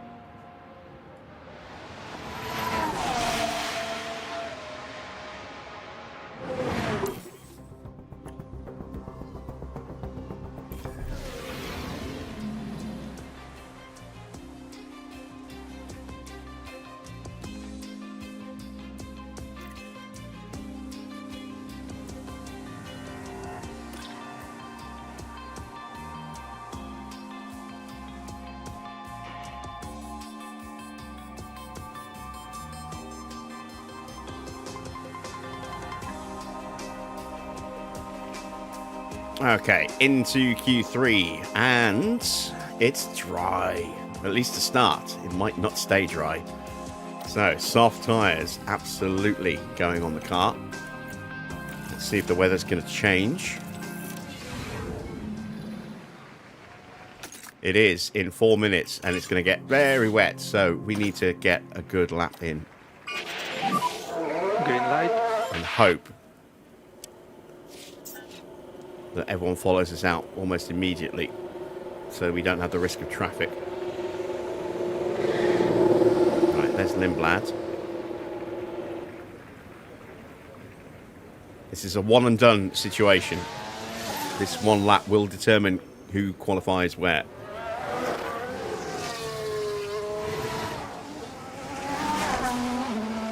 Was Sean Bean in Game of Thrones? He was, yes. Not all the way through, but he was in it. I don't want to say too much.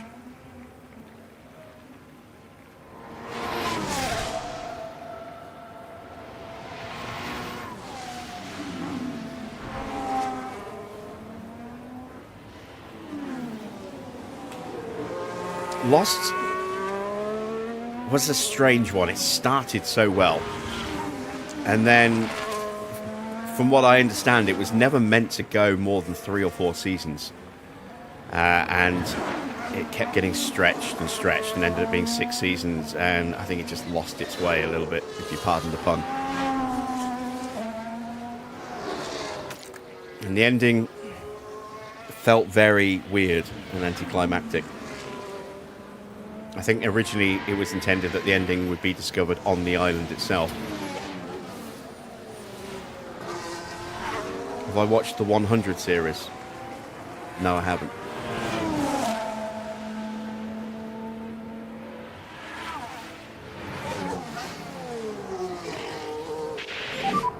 And track is clear, track clear.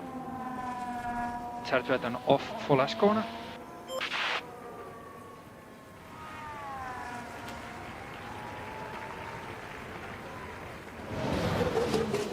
Alright, everyone's out on track.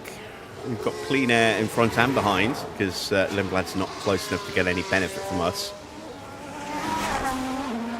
see, can we do this? There is a little cluster. We've got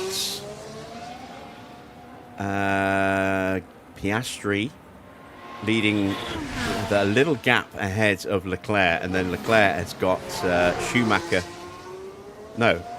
Antonelli and Russell right behind him. We're 10th up on Lindblad in the first sector.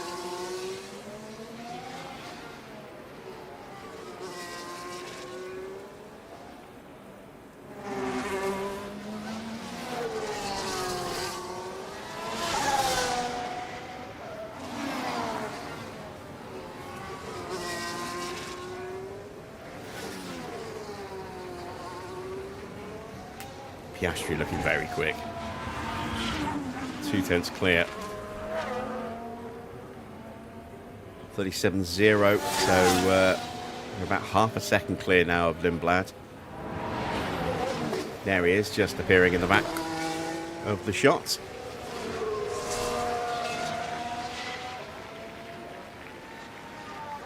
Last two corners. And it's a 129.9. Let's see how good that's actually going to be.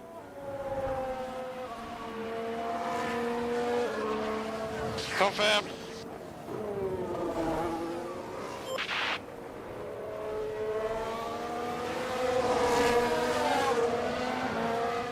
Oscar is going to go top.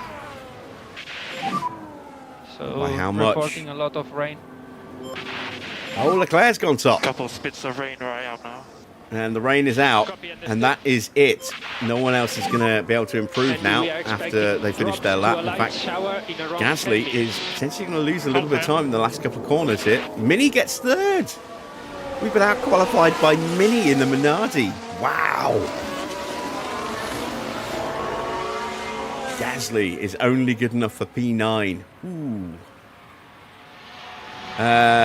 What would I recommend to watch right now?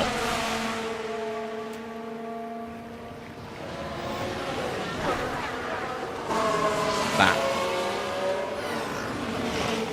Absolutely fantastic. This is probably my favourite TV show of all time. Only ran for one season. Fox really, really screwed up Firefly. They didn't even run it in order. And they didn't run the full season either. They only ran in the first 11 episodes. But fan pressure has kept that series alive and enough to get books, comics, and video games and board games and a 2-hour movie to complete the series. And there's a new animated movie now with the original cast members coming back together, minus Ron Glass, who has since passed away since they did Serenity. But yeah, I would absolutely recommend Firefly. Phenomenal. Love it. Cowboys in space kind of thing. Really, really good.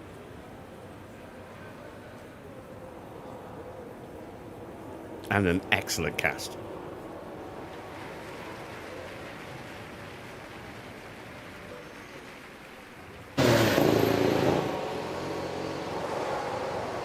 So, it's Leclerc then, who takes pole position from Oscar. Mini in third. I can't believe Gabriele Mini got third place. Take a bow, son. That was a hell of a lap from him. We will start in P4 with Norris. Antonelli in 5th. Lindblad in 6th. Then it's Schumacher 7th. 8th for George Russell. 9th for Pierre Gasly. 10th for Carlos Sainz. No one else is going to improve.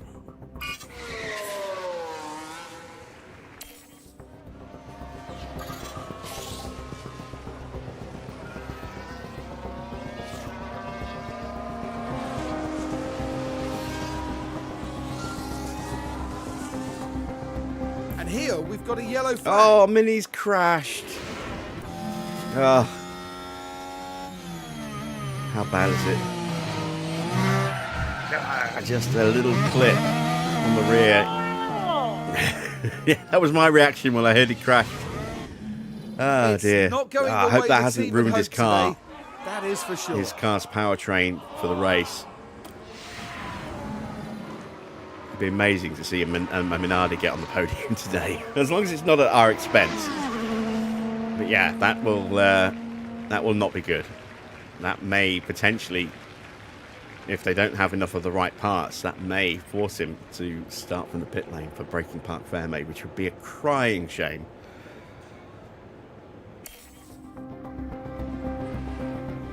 And completely unnecessary as well, because there was no way he was going to improve with a track at 1.5 mil when his first lap was bone dry. Ah, dear, oh dear.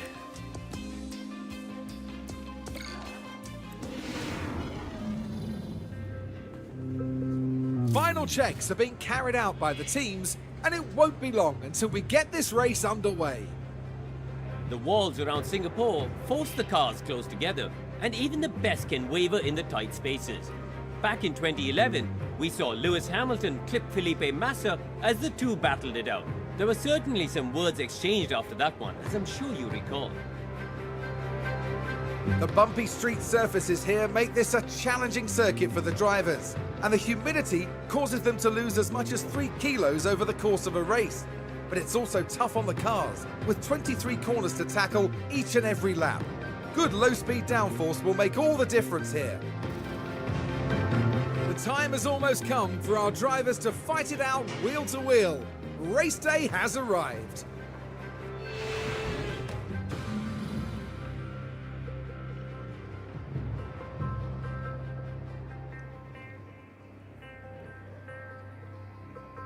Okay then, it is race day. It's going to start dry. So let's see how much water we get and when we get it. Let's check the grids. Evening, Marcel. So Max in 20 seconds. It's going to be a pit lane start once we swap that engine back out again. Now that we've got that penalty out of the way.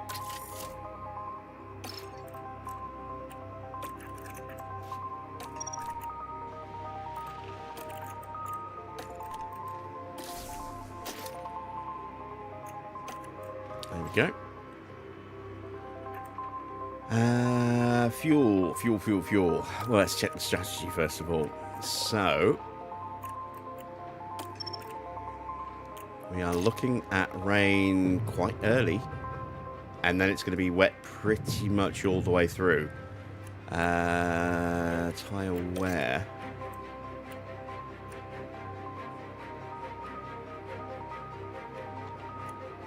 Probably looking at just that one stop and then trying to ride those inters through. We'll see what the tyre wear is looking like.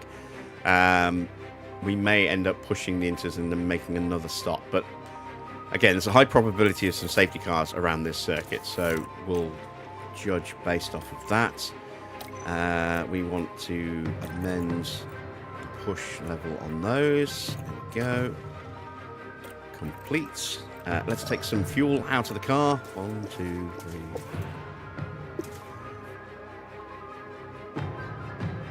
6 laps out.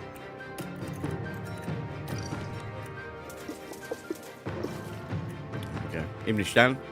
Yes, find me a face cam. Options. We're going to be pushing hard off the line with Norris, but not with Max because he's starting in the pits. And with that, we are pretty much ready to go. We're going to take a quick commercial timeout, and then we'll get ourselves underway.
Well, it's great to have you with us, folks, as we settle in for the weekend's Grand Prix action. And this could be an important race for the RB driver. While I imagine many are looking at the other end of the grid, I'm keen to see what they can achieve from P19. But just what will happen here, your guess is as good as mine. We're just moments away from the Singapore Grand Prix. And it's lights out, and away we go. All right, made a decent start off the line. We got past Mini.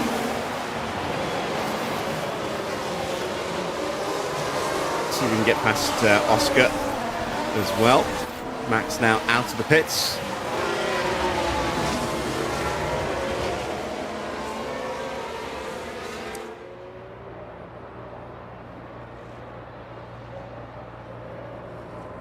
Yeah, Oscar taking the defensive line to cover us off. Let's go into high overtake. And we're going to ease those tyres down already. And the fuel. Confirm. And the battery. There we go. Take care of the tires. Confirm. Increase lift and coast. Okay, confirm. No, they haven't added Super Curie. Or at least not one that I recognised anyway.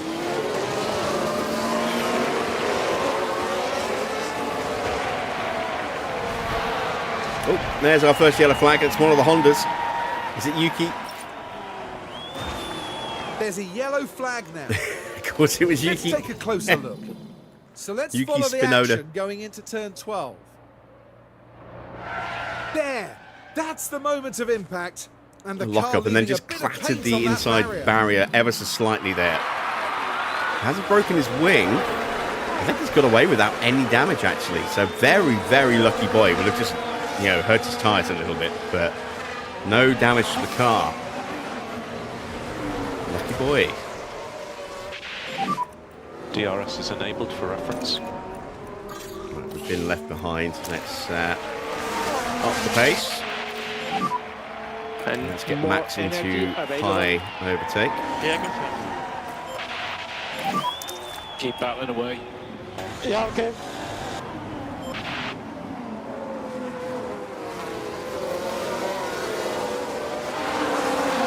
Oh, and Gasly's out. It's a full-on safety car. Safety car. Charge on. Stay as close to zero as you can. Yep. There he is, Do parked whatever up. you need for tyres.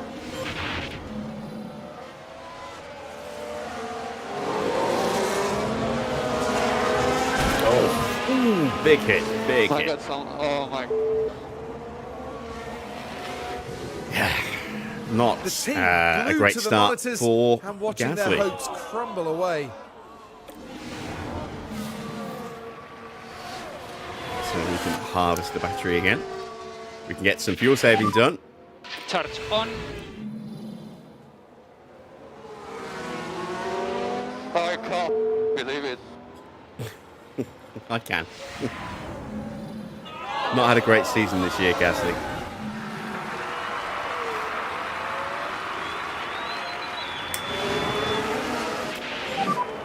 It's a big one. Is So okay? that's a place gain for Max. Possible debris.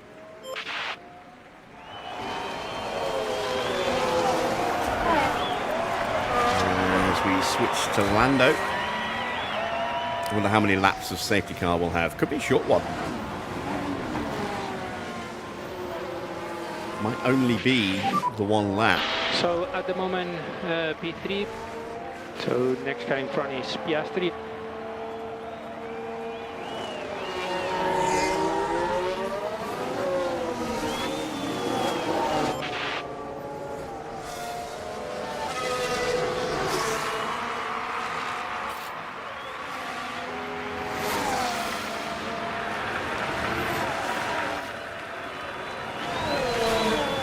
And we've got some people diving into the pits already, look.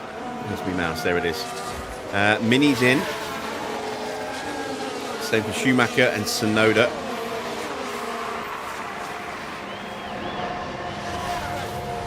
No front wing waiting for Tsunoda.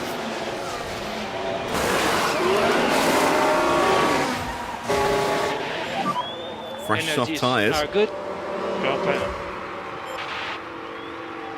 for all three.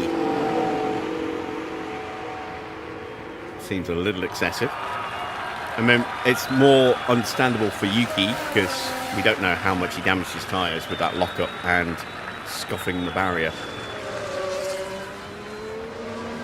But excuse me, I don't see the point of why Mini and Schumacher boxed.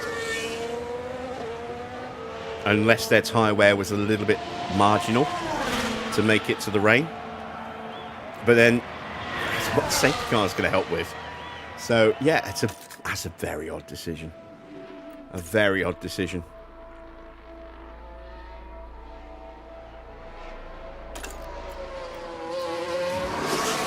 So that moves Max up to P18.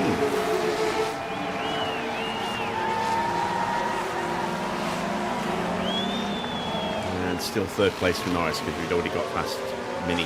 What it does do is it removes that roadblock for Lindblad, unfortunately.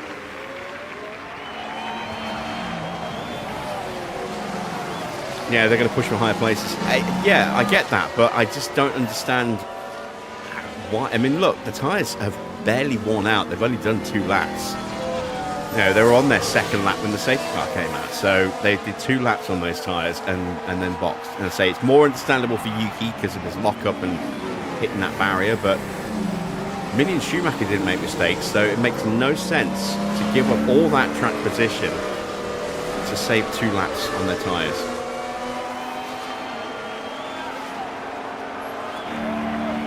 Dirty air's going to ruin them. Well, not just that, just it's hard to overtake with realistic racing. So, yeah, they've thrown away massive track position, and that's probably the end of their Grand Prix, you know, at least in terms of any chance of a big points finish.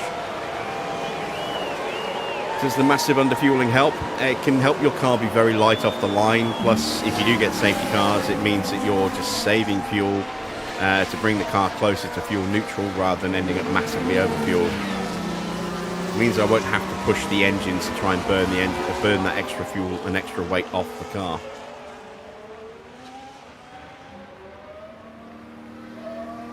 Or at least as much.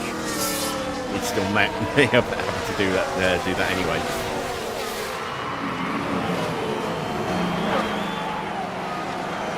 There we go. Yuki's joined the back of the train now, so we are all together once again.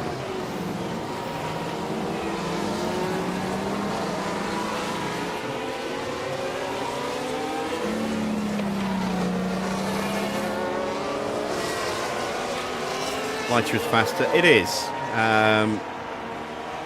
In reality, 10 kilos of fuel is, the old equations, 10 kilos of fuel is worth about 0.3 of a second. Or 10 kilos of weight. So it's probably a little bit more than that in the new battery here. It's probably closer to half a second. But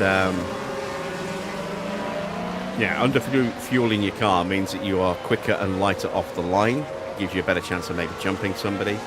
I don't generally tend to underfuel massively. It's only at a circuit where I think there's a high probability of a safety car, or if there's going to be a lot of really bad weather, we can just naturally save a lot of fuel in wet running anyway.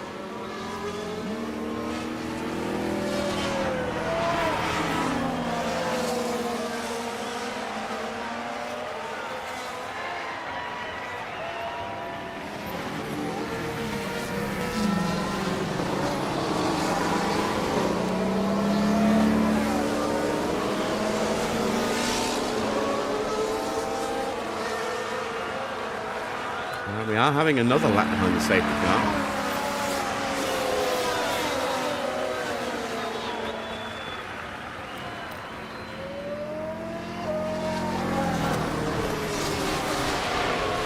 So 2021, that's the idea of when to box for our drivers. You can see we saved about 2.5 to 3 kilos already.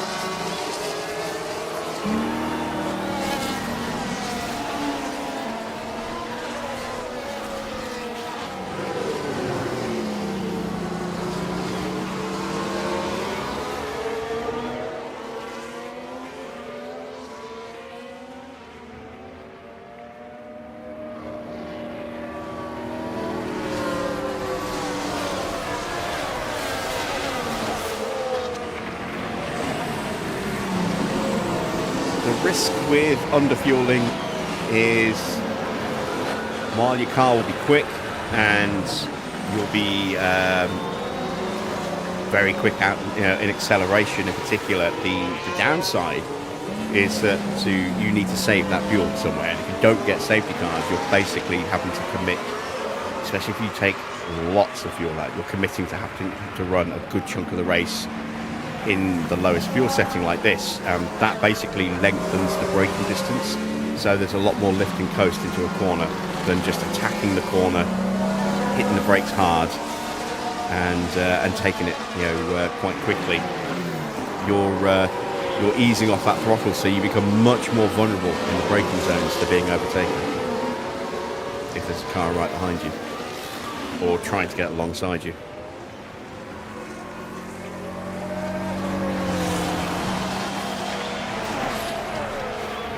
Alright, we are going racing again at the end of this lap. Safety car is in this lap.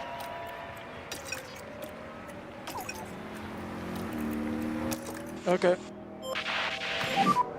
No management on the tyres required. Mode push. Okay. Let's see if I can get Norris And tires are ahead. good to push.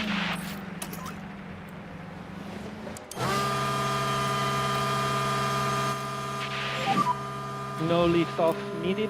You are doing a good job. Yeah, confirm. Oh, got a yellow flag already. Field up. Schumacher's done something. Did he spin? We've got a yellow flag here. He did. A spin for Mike. For Michael. A spin for Mick. Just as they're about to get back underway again. So that drops into the back. Can we sneak our way past Oscar here? Oh, sneaky Lindblad. Trying to throw it up the inside there. Not expecting that. Unbelievable.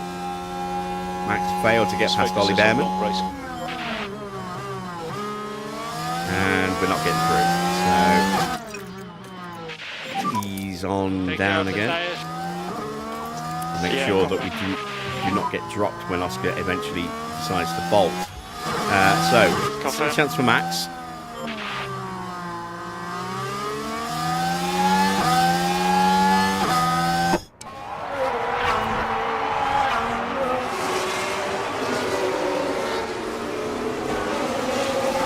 And Antonelli. Oh no, Norris is out as well. Expecting rain in Antonelli just took out Norris. just a bit less than 10 minutes. Yeah. Oh shit. Now this Norris has happened got as they good parts in arrived his at car. turn 12. Dangerously close to each other. The cars coming together right there. Oh, now that had God. the potential to Just- do some real He damage. dived up the given inside nature of that collision. Lindblad there, avoided Lindblad and absolutely torpedoed into us. And just like that, I'm the waiting hopes for of the I team got hit quite start to badly dwindle. message.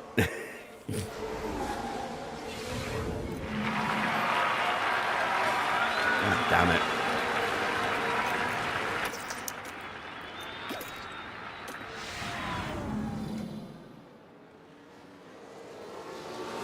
I don't really know what to say about that.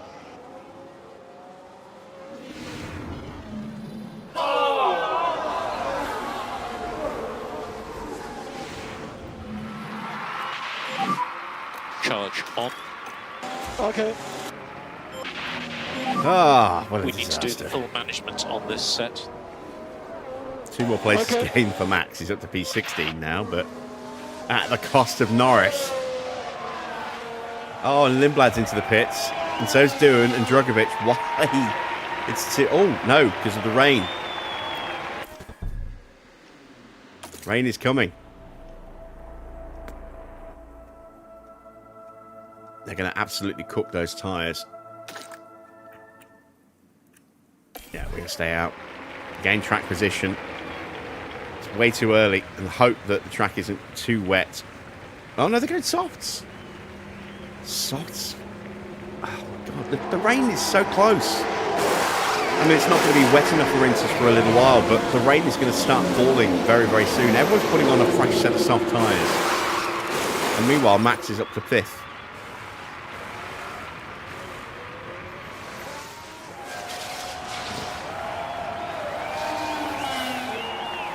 You sunk my battleship.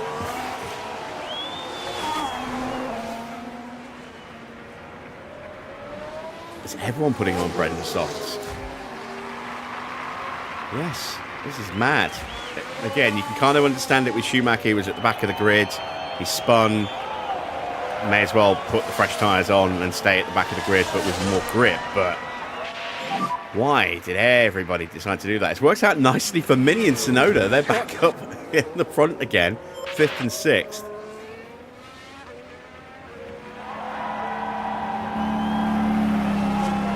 So they've kind of locked out. But, I mean, just the AI does not make some odd decisions at times, and there is an absolute stone-cold example of that. And that's Mick's second stop, because he boxed in the first safety car at the end of lap 2. Oh my god.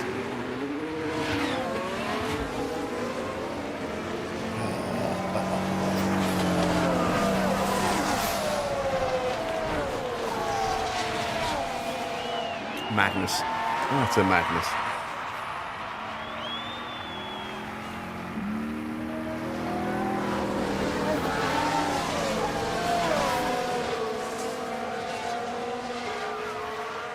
I'm really concerned about Norris's car though, because he had his new ERS unit in there.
Yes, filling a bit here. Copy.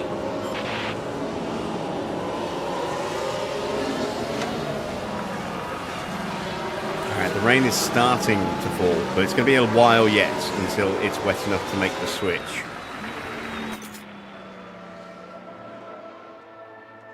We're about 10 laps away from needing to switch over.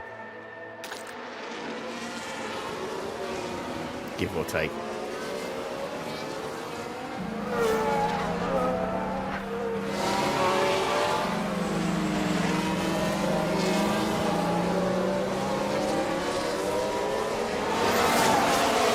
Temperature 28.9 degrees. If we can get ourselves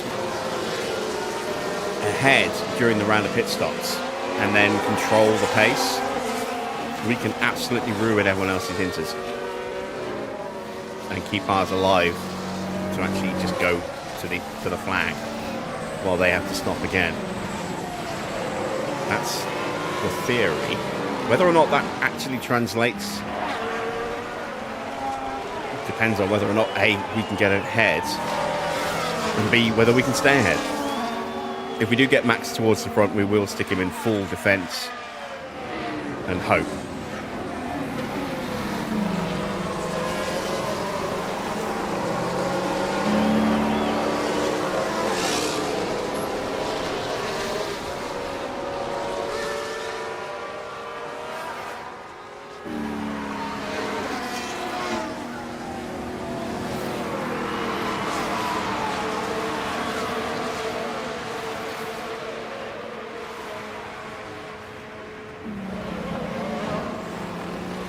We're only at 0.13 mil. But we are edging closer to that sort of 0.8 mil crossover.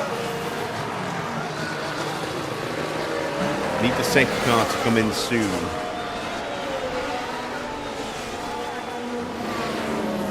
Hopefully the end of this lap. We're going to absolutely thrash the tyres for the rest of this stint now.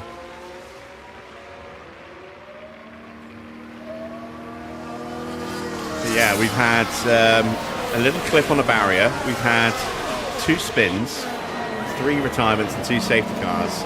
And we haven't even hit double digits on the laps yet.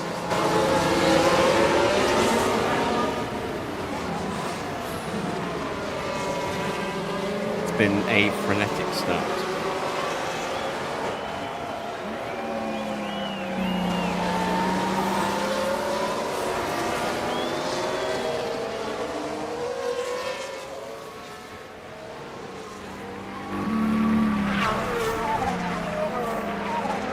Have I ever had double DNFs before? Yes. A few times. Where we sat and watched the rest of the race. I think, forget which race it was, but both of our cars were out quite early. We ended up just sitting watching the rest of the race. There was at least half the race to go, I think. If not more. Probably more. I think there was about 2/3 of the race still to go. And we sat and watched the rest of the race. Might have been Canada. Might have been Monaco. I'm not sure. One of those two, I think. Leaning towards Canada.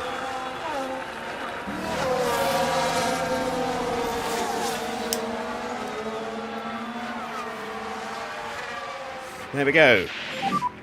Safety A late cars in call. this lap. A late call from the safety car, but we are we are going racing again. Mode push. Yeah. And let's see if we can get Okay, ourselves safety ahead. cars left the leader.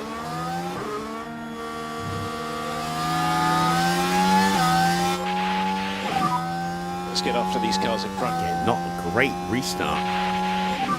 We almost You got can caught save by less. Norris. Okay. Yeah, caught with Norris by Lindblad on the first restart, if you remember. Snowden's got ahead of Mini. Sainz has not had the best exit there. Now we've got the potential to have a run on Sainz.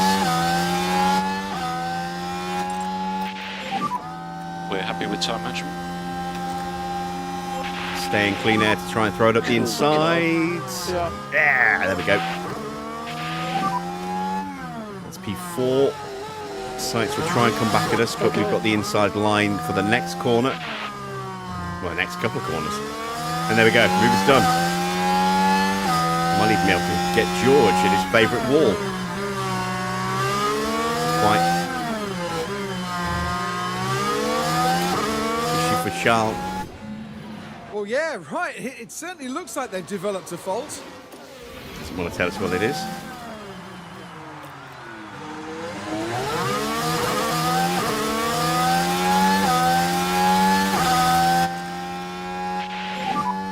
Cool the car as much as you can.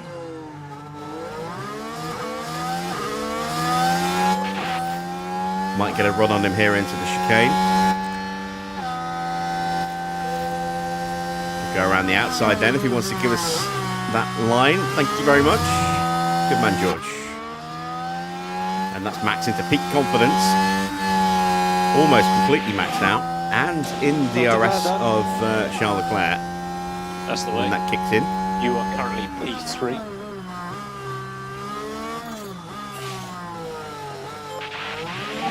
We're at 0.4 mil. DRS is enabled. So we're about halfway there to Inters.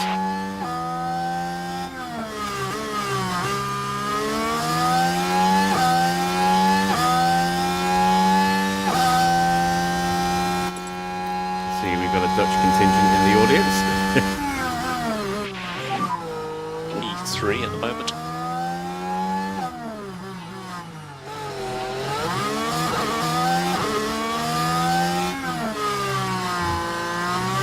Russell is behind. He's 1.3 seconds behind. Leclerc still not in Oscar's DRS. We're going to be out of battery in a moment. our last real opportunity, I think, to get past Charles.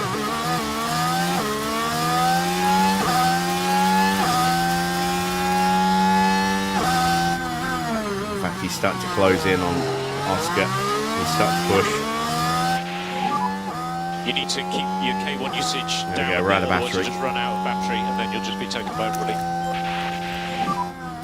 Charge on. We need to do more lift and coast. Please increase by 10%.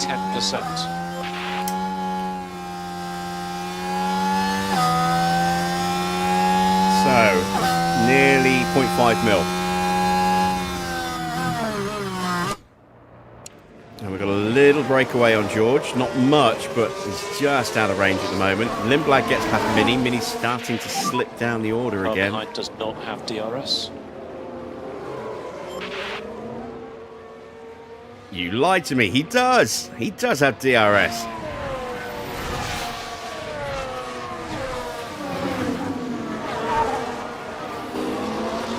Ease the tyres down a touch because they're going to melt Just before we need to concentrate, stop get your at tyre this rate. Okay.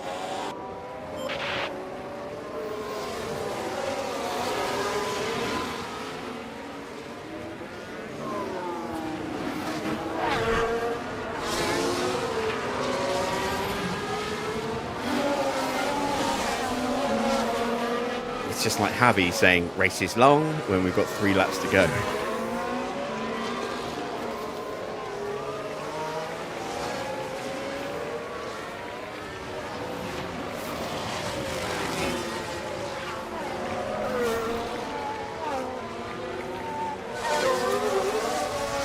Right, let's start rebuilding the battery, ready for the pit Charge stops. on. We're not going to get past Charles, I don't think. Maybe. Maybe, actually, because he's stopped pushing onto Oscar again. And he does have that minor issue. He does have DRS on you. I've driven in F1 games before. Yeah. What you mean, like the Cody's games? Yeah, I've driven the early F1 games. You know, Micro Pros F1 back in 92? 91? Somewhere around that window, maybe even actually earlier than that, thinking about it. Had the early PlayStation F1 games. F1 2009. Well, I think it's just called 09 back then. And then I didn't play an F1 game again then until the 2018 version. Or was it 2017? I had one, and then I got a demo or a PlayStation Plus version of the other one. I think I forget exactly which one. I think it was 2018. And then I bought 22, and I really enjoyed 22 and a Platinum 22. And then got the PlayStation Plus version of 23.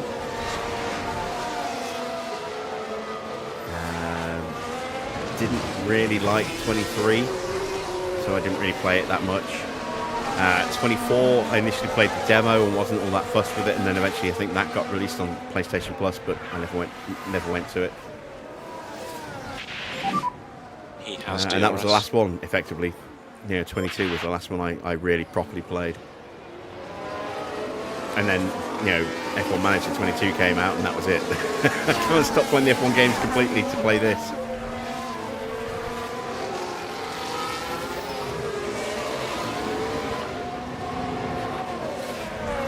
Alright, we've got an issue for Bortoletto. I cannot go forward. Shame.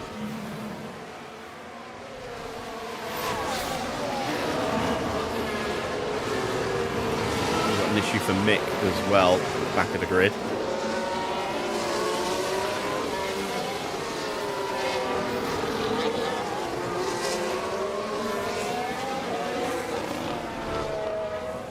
The last one I had on PlayStation, the earlier PlayStations, I forget which one it was. I think it was 2006. It was back when it still had Indianapolis and had like an amazing editor mode or not edit mode, spectator mode. So you could basically choose the grid lineups, you know, how you wanted the driver to start. And because there was such a huge performance difference between the best cars and the worst cars, I would always start with like Schumacher and Alonso at the back and watch them fight their way through the field and see if either of them could win.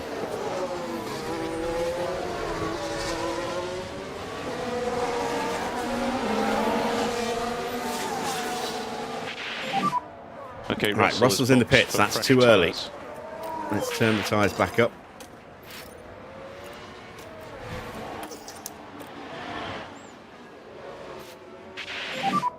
Back to harvesting. Okay.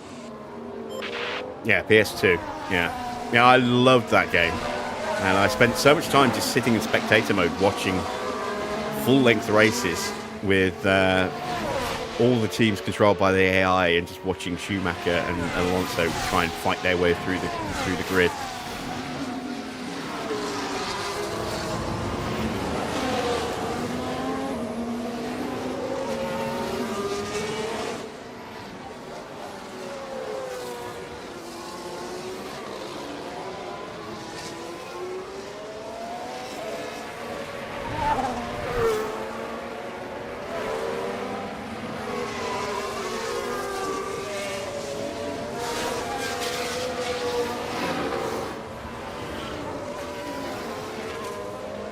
I think I might go one more lap.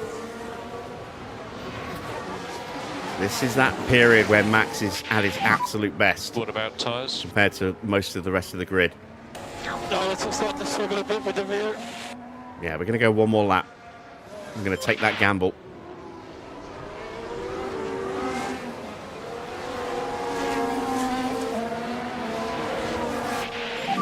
And there we go. Leclerc and Oscar into the pits.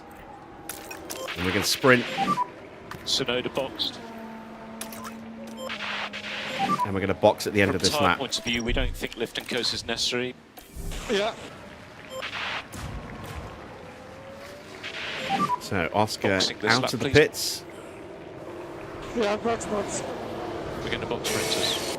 They see Leclerc coming out in the background. I thought because of the white wheel rims for a second that he'd gone with hard tyres. It's like, why's he got hards? But he's gone into.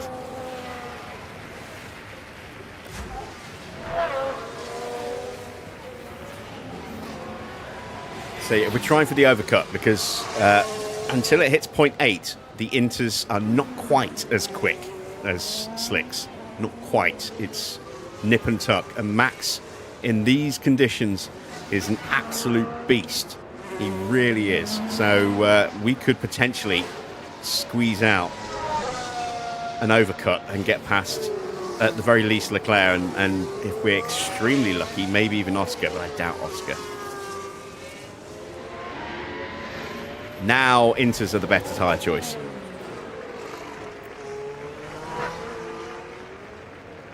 And we're almost at the end of the lap, so I think we might have just about pulled this off against Charles Leclerc at any rate. Don't know about Oscar. It would be lovely if we could. In we come. I'm in. It's a very slow pit lane here. Box area is very slippery. Yeah.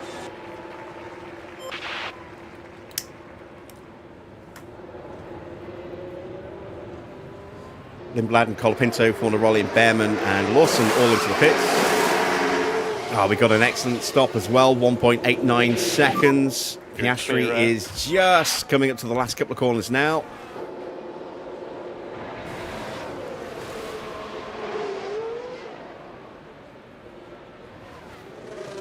Oh, he's just going to pit me. There we are. But we've beaten Charles Leclerc out. You'll need two. Next car, Piastri. And we've beaten him by a lot. We were, what, Leclerc was 3.5 seconds or so behind Piastri, 4 seconds, something like that. Get behind And we are now ahead of Leclerc and just 1.3 seconds behind. We need to reduce K1 usage. Yep. Charge on. Yeah, okay. Yeah, it was James Allen and Martin Brundle in 2006. forget exactly which year Murray Walker stopped doing it. I think 97 was Brundle's first year, because he replaced. I think initially I think it was initially James Allen. Oh, Do whatever you need. it's a for safety tyres. car. Tsunoda's out. Safety car. Safety Oh, car. Yuki. Unbelievable. Charge on. Stay as close as you can to 0 on the delta. Okay. This one is Safety involving car Yuki number Tsunoda. 3. Oh, Yuki's had a Oh, that's horrible a weekend. pretty big impact there. And that's Ooh, one he surefire nearly way to clipped put the a Mercedes dampener going on your through as well. weekend.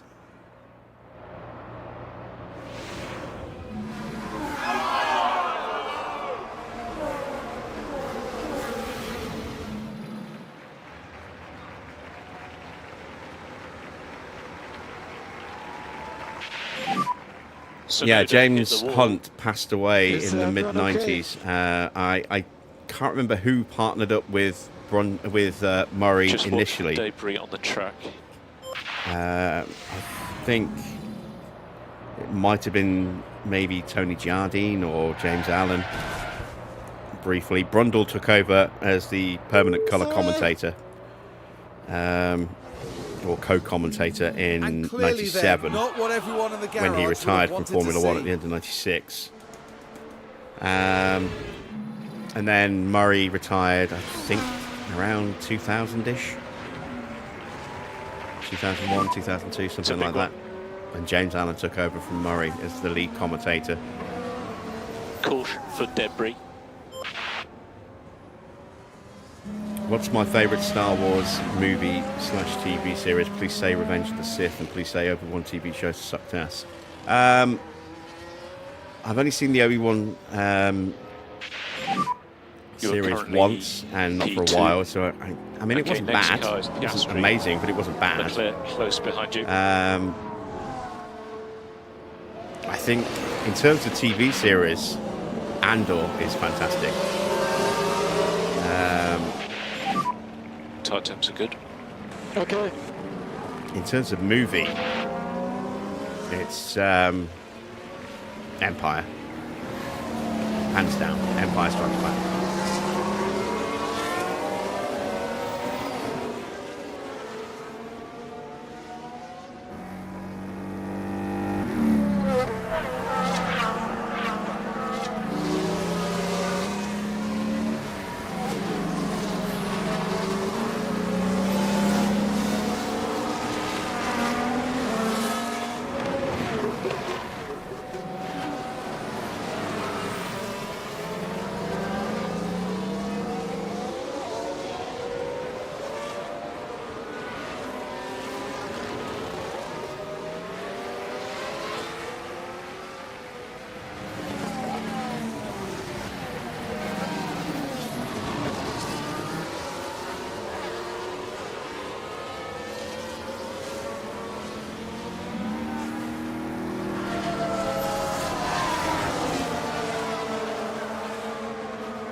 Rogue One's an excellent movie as well.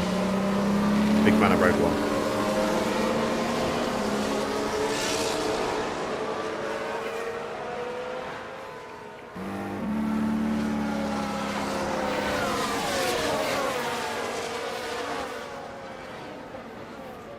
All right, we're getting down to the point where we're going to be fuel neutral very soon.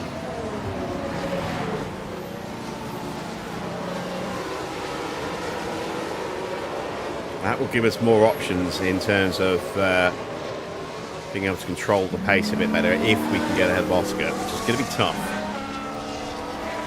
But hopefully we can jump him. There's no DRS anymore. That has gone away, although the track's just drying slightly. I wonder if we'll get a little dip back to DRS activation ever so briefly around the next couple of laps. We'll get close.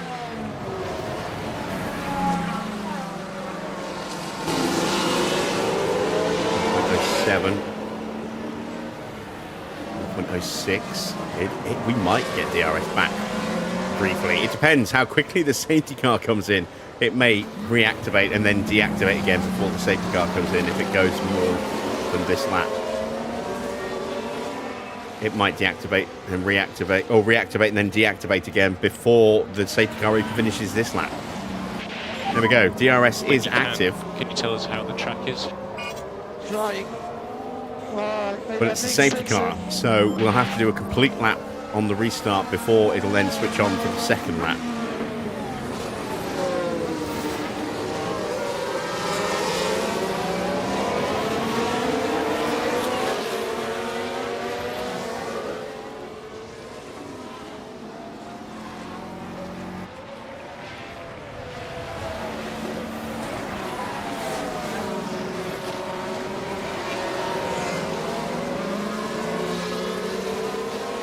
Getting drier than I thought it would actually. 0.9, 0.89. There's a safety car coming in. It's going to be another late call if it comes in this lap. Nope. What's the most safety car I've ever had? I don't know, maybe 6, I think. I don't know.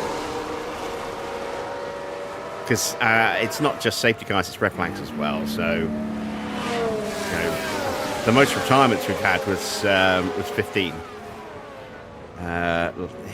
Canada. That was crazy. Followed up in the next race at Las Vegas with 11 retirements. 2 back-to-back insane races.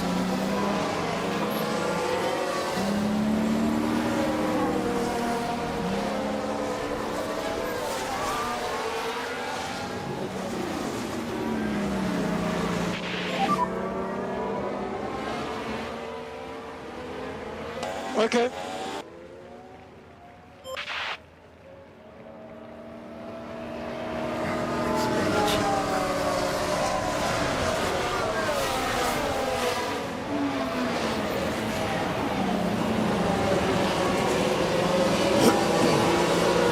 Did I win either of those races? No. I think we came 3rd at Canada.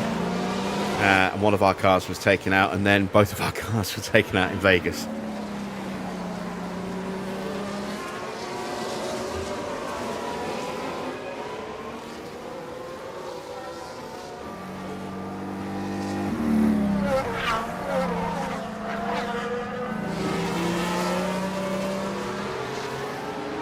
Who have been the biggest surprises and disappointments of this season so far? I would say the Minardis have been a big surprise.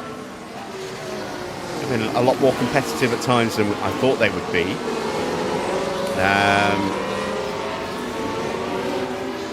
Biggest disappointments have probably been Ferrari. They just have not been able to produce a good car, really, with any real consistency this year. They've had a couple of races where they've been really good.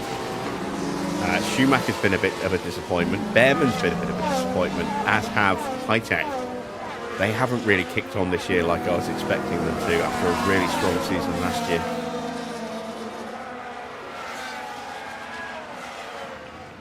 We're fuel neutral, slightly fuel positive now actually. Still going, oh, very late call from the safety car. Safety car is in this lap. Now there'll be no DRS on this lap. It'll be the next lap that it kicks in, and it's starting to get wetter again. These cars in front. Are we actually going to be able to get an overtake in? Leader is dropping back from the safety before car. the DRS switched off. Leclerc's having a little look for a dive bomb, thinks better of it. Okay.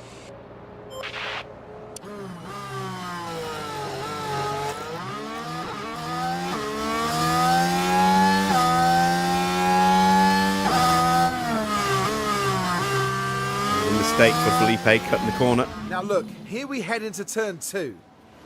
And that's, oh no, that's not quite what they would have wanted. And you really can't do that too often with these cars. Oscar's recharging. What, because that light's flashing? No, that light's flashing because it's wet.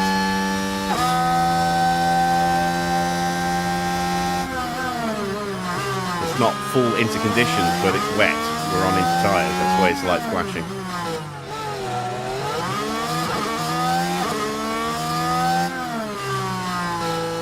He's not recharging. He's deploying.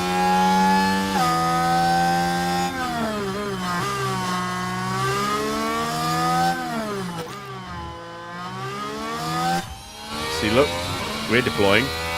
Our light's flashing.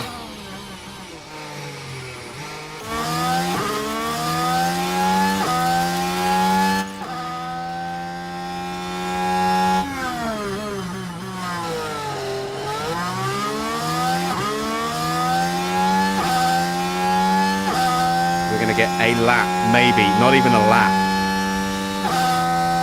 We should hopefully just still get the first zone of DRS, but it's going to be so tight.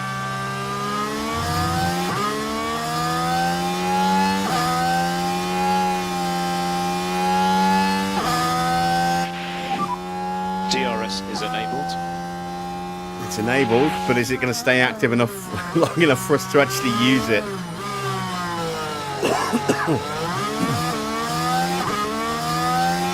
It's about to turn off. Come on, don't do this to me. Don't do this to me. Right, DRS is open. It's open. It's open. We're closing. We're not close enough. We've closed up nicely. Still just active. I think it's going to switch off before we hit the next zone.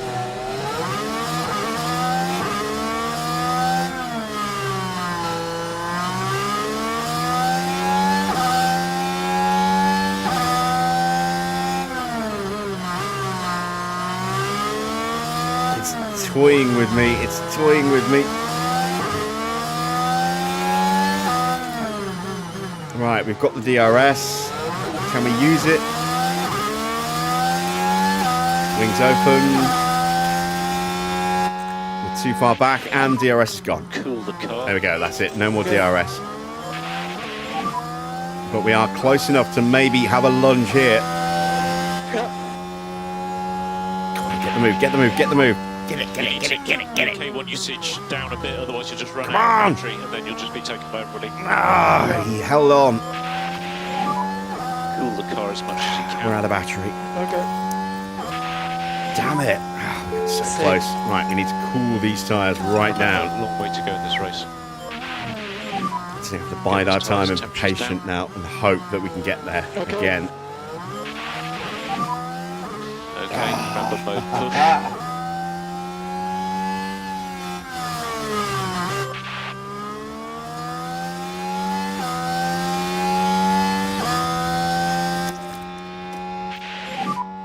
Charge on.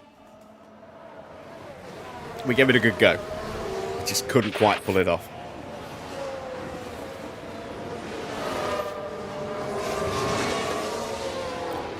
Problems for Lawson. But there! Oh dear, that's not what they need right now.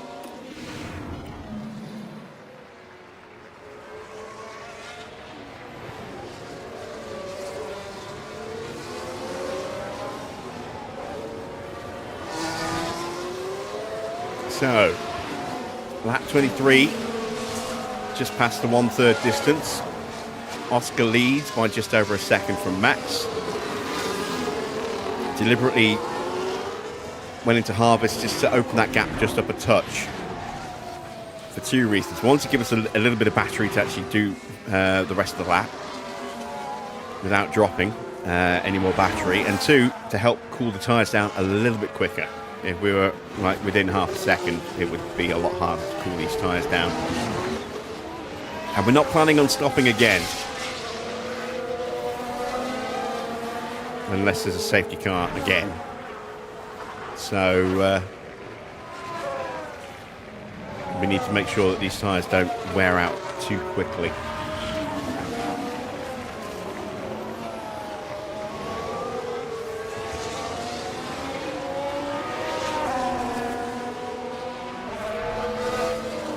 Oscar's pulling those punches. Actually, he's not. He's not pulling those punches. If you pull your punches, you're not attacking as much as you could. If you are not pulling your punches, you're really going for it.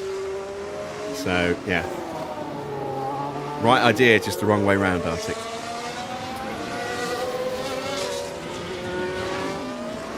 Am I running the 11th team with tomorrow's release? We will, just so we can see what the Cadillac looks like. We will just be kind of messing around a little bit tomorrow. We're not going to actually start the series tomorrow. We're going to be going into the creator team thing so we can see what the Cadillac looks like. We'll just skip through everything to get to the first race. We'll probably run the first race, but we'll also not pay too much attention to developing the car or any of that stuff. We're going to be running the 2026 regulation battery rules. So I've got to make sure I've got the latest version of Realistic Racing installed. Excuse me, 4.1.6 is available on Overtake. I haven't downloaded that yet.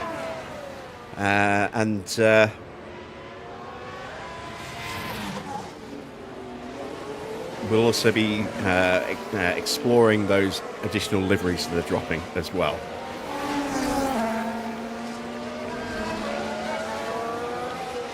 And seeing what we can come up with. And we're going to be doing it all on the desktop cam rather than the actual full screen like this. So we'll look like this.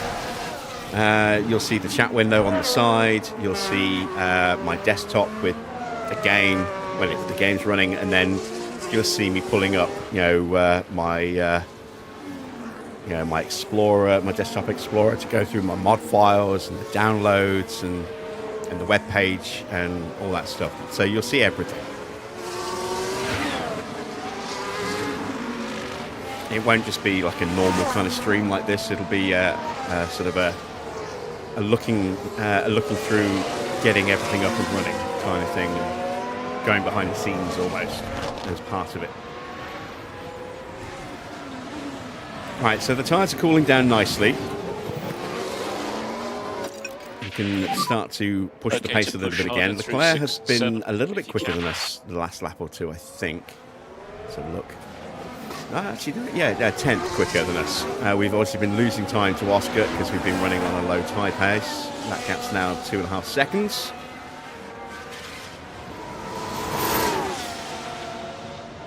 We're going to run a new F1 Manager. Yeah, that's how I do it with mine. So I'll go back to desktop again, just briefly.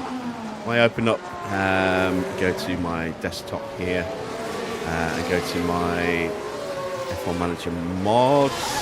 There we go. So I have a mod library where all the mods I download, I've still got to finish sorting these out, but they're all into various different categories. And then in the packs file, this is a shortcut that takes me straight to packs where all the mods live when they're being used. So this is all the mods that we're using right now. And then back in the library, I've also got the mods for our 2013 series that we started earlier this week. I started messing around with the F1 Manager 2012 mods a little bit. I've also got the previous sort of set of mods that we used in Cadillac. So if I look at the 2013 ones, you can see we've got the Bridgestone tyres, the driver attributes AI, the add-ons, the leaderboard, race suit photo fix, realistic racing, and the 2013 mod itself. And then all I have to do is basically drop that folder in to my packs and take the other folder back into here, and then I've switched out all those mods and I don't have to worry about anything else. The only thing you do have to worry about is if you're going to be running the 2026 battery rules, then you're going to need to install the modular version of Realistic Racing to get the 2026 battery mode, and you're then going to need to make sure that you put the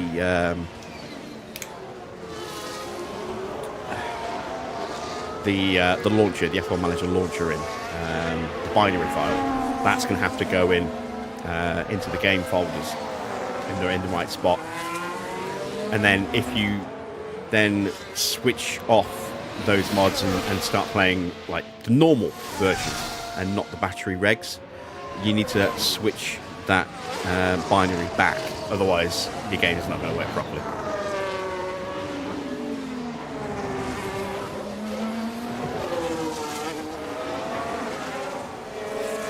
which we saw in effect when we ran Australia last season, and it's the only race where we didn't score points.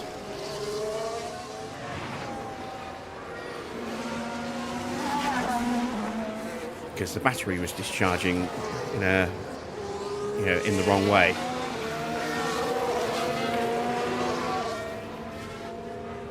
And making us slow. So the gap to Leclerc has stabilised. We are lapping a little bit quicker than him again.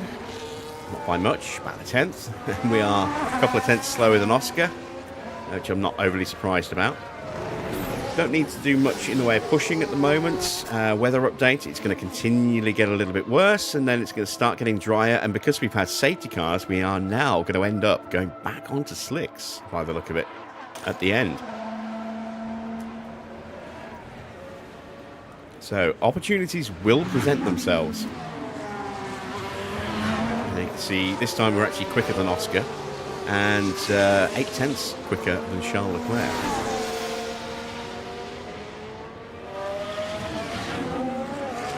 Mini has now slipped down to 13th, so very much out-qualifying the car in qualifying, and this is now a more realistic expectation of their actual pace. He's now 3 seconds behind Colapinto. Schumacher, having made that really early stop and then making another really early stop, is still at the back of the grid, just can't get through. That's why I was amazed that he boxed.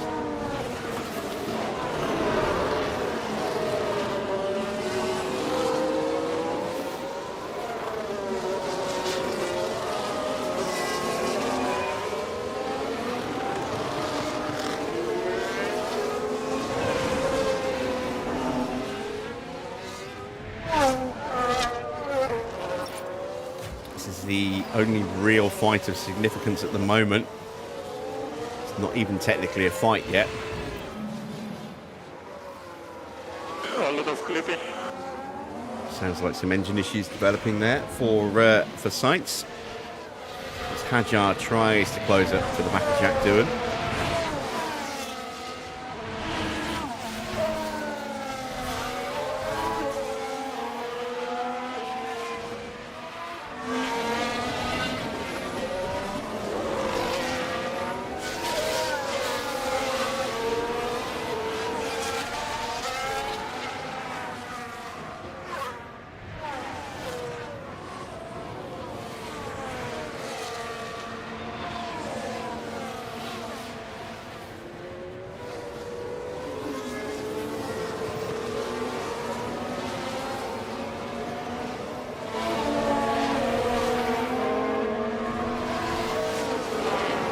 Meanwhile, not much changing at the front. Everyone's still lapping around the same kind of times as normal.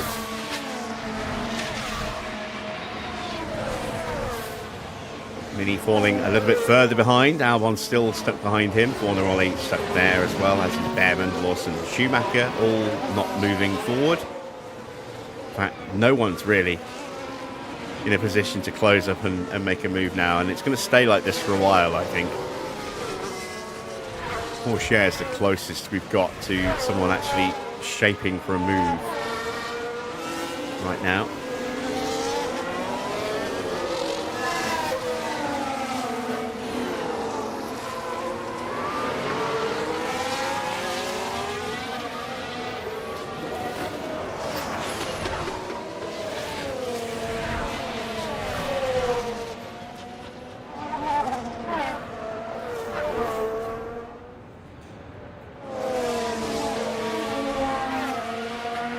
Start burning off some of this fuel that's accruing while we are racing in the wet. That you could reduce up the our amount pace of a little bit coast at turn 1. Yeah, okay.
charge my watch up. Well, I say watch. My health tracker. Not really a watch.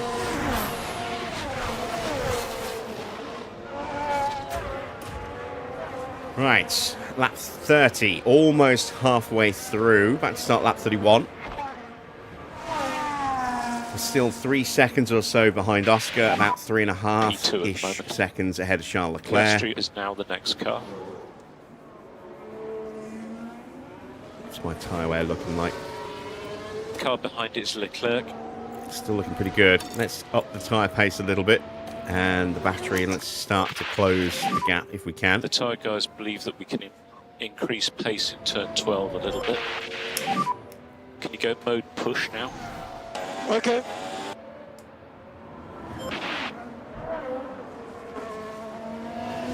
Let's see if we can actively close the gap down. We might not just have enough outright pace in to close up. Even with a slightly increased tyre push and battery, we might get a little bit closer, but I don't expect us to rocket up to the back of Oscar.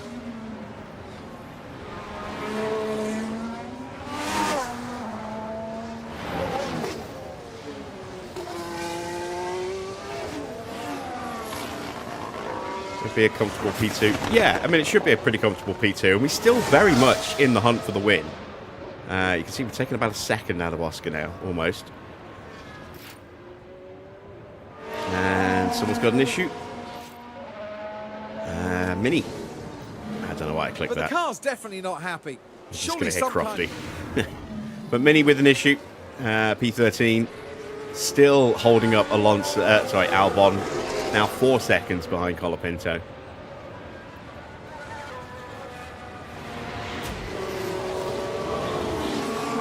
Schumacher now has a little bit of a chance to get past Lawson now that Lawson slipped out of slipstream range. We've got the gap down to 2 seconds to Oscar.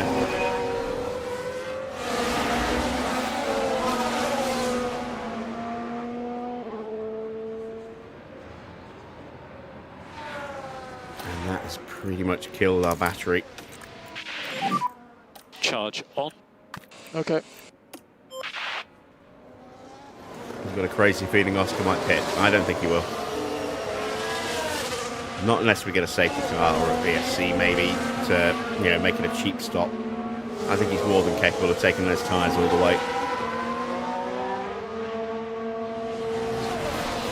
I don't think he's pushing his tyres at all. I think they're just in normal pace like ours were. No management required. Yeah. Schumacher with an issue. That is a recurrence, I think, because he did have an issue earlier. My engine doesn't it doesn't react to the throttle. Yeah. Not good for Mick, or Ferrari in general, with Antonelli having killed our other car, along with his own.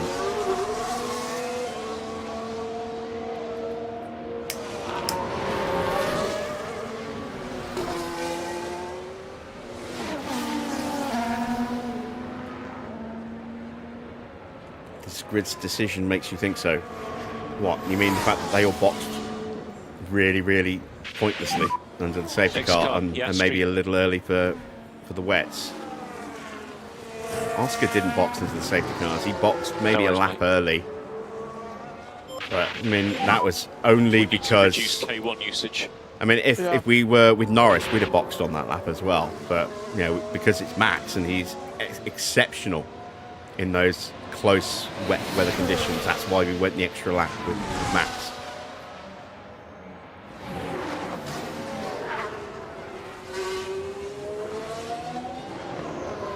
It was a gamble because if it got to 0.8 and we were still half a lap to go, we would have been in trouble. But it hit 0.8 as we hit this corner and this run to the very end. So we got the chance to push for most of the lap before that hit. That 0.8 crossover. That's what allowed us to get comfortably ahead of Charles Leclerc and within a second and a half of Oscar coming out of the pits.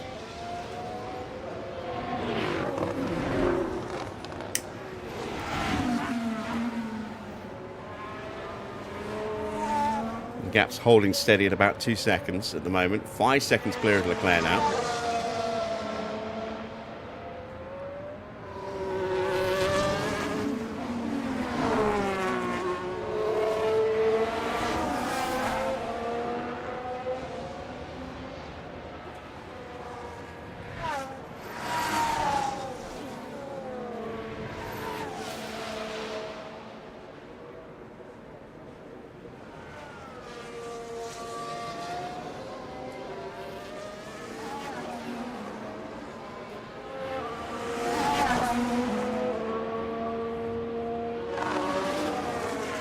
So it's going to be a very cagey race now until it starts to dry up again.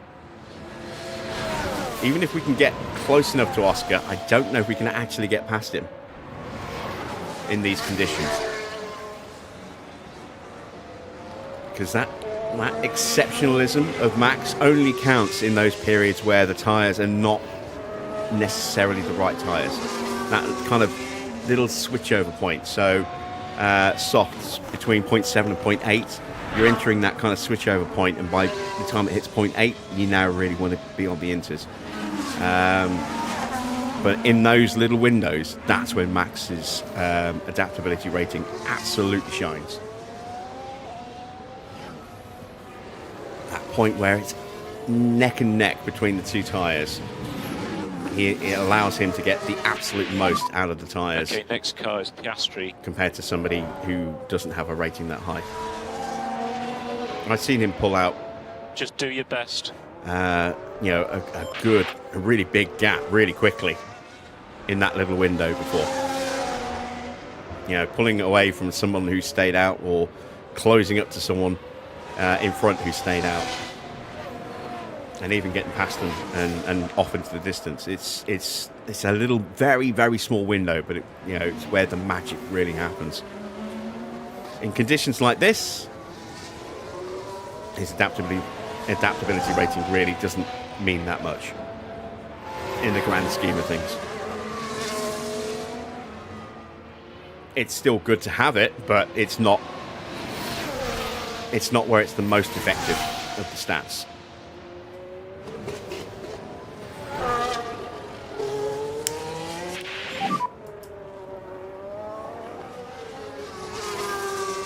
So, Albon has finally got through and has now left Mini behind.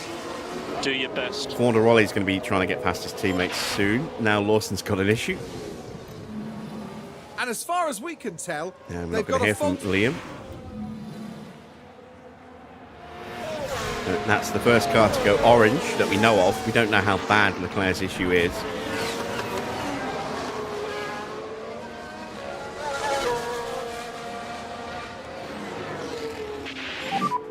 Tyres are quite hot. Schumacher still can't get past him, though. Despite the fact that he's falling away. Now that that issue's escalated, surely Mick will be able to get past somewhere. This is as close as he's been.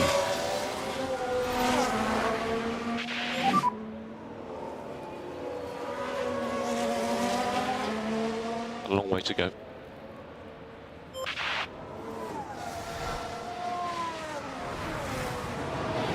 But we don't know what that issue for Liam is. Could be engine, could be gearbox, could be battery. I think it's engine rather than gearbox, because his pace hasn't dropped off massively. Let's see what he does across the line.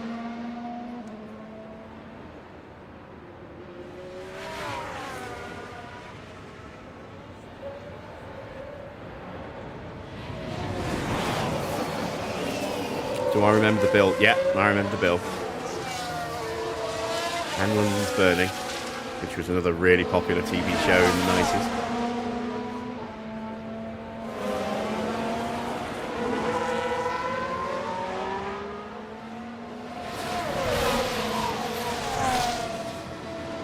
Alright, here's a chance for Schumacher. Gets alongside. Can he complete the move? Should be able to now. It's got the inside for the next few corners. And there we go. So, Mick is through. So now we can see what happens to Lawson. Whether he continues to drop away. Or if he can stay with Mick. There's progress to be made. That gap's staying at 1.9 seconds.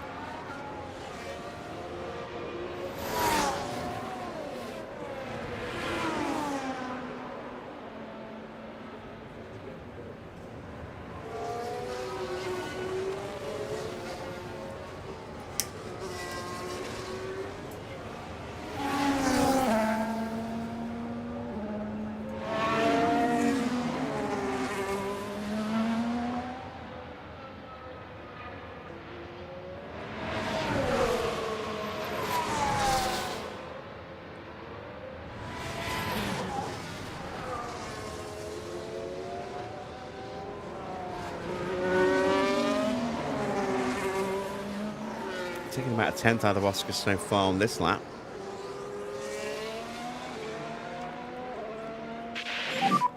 Maybe not. Street is now the next car. Yeah, it's certain parts of the track where we're quicker, certain parts where we're slower.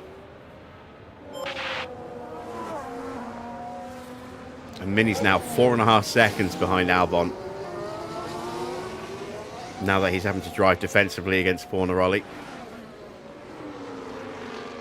Lawson is dropping back at a fair old rate.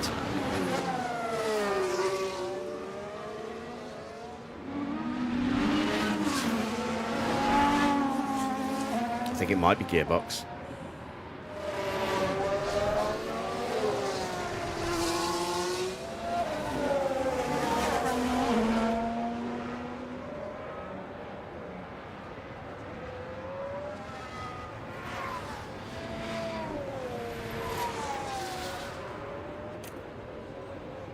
Tyre wear's still fine. This Focus is a long race. Right, let's stop pushing the fuel. Start to let that build up a bit for the end. Okay.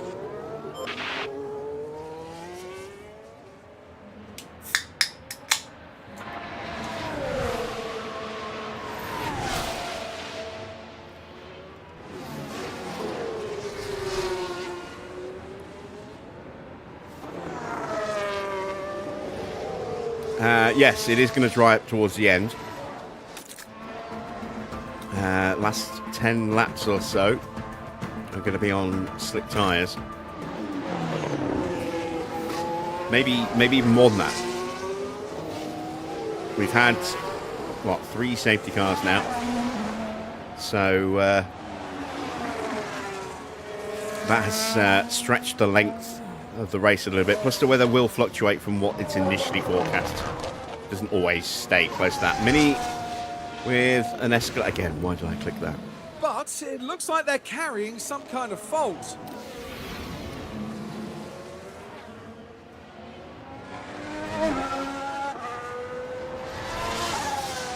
So we've got a second car, orange, but Fornaroli still hasn't been able to get through yet.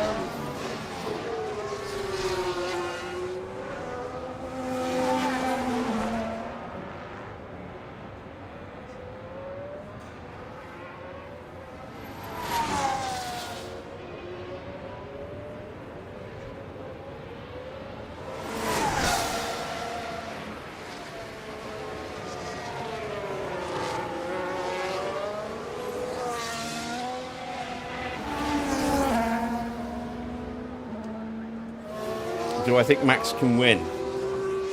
I think we've got a really good chance, yeah. It's not going to be straightforward. It's not going to be the most easy win.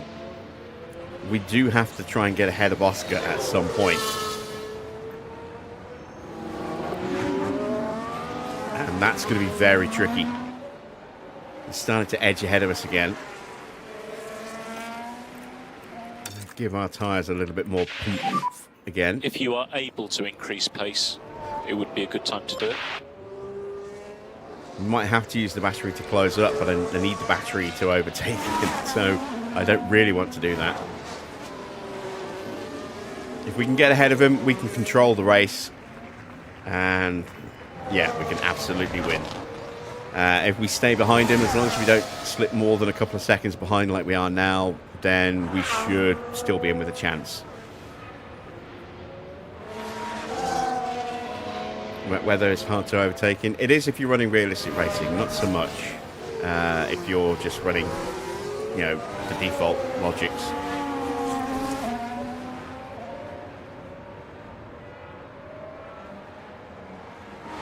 But this is a two-horse race. This is between us and Oscar. Leclerc does not have the pace to win this Grand Prix, at least in these conditions. Maybe he'll be a threat again when the track starts drying up.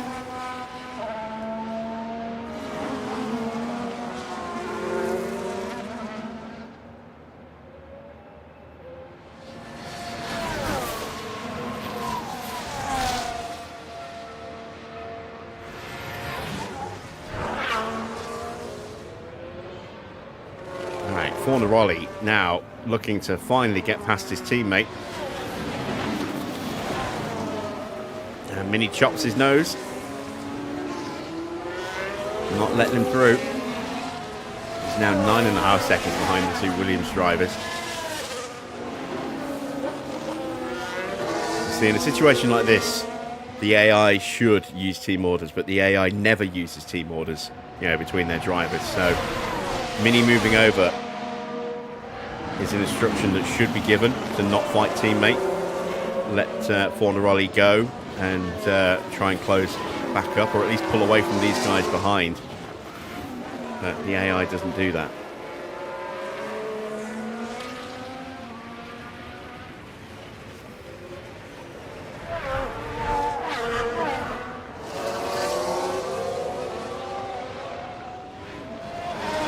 Which is weird. It's about the only instruction they don't give.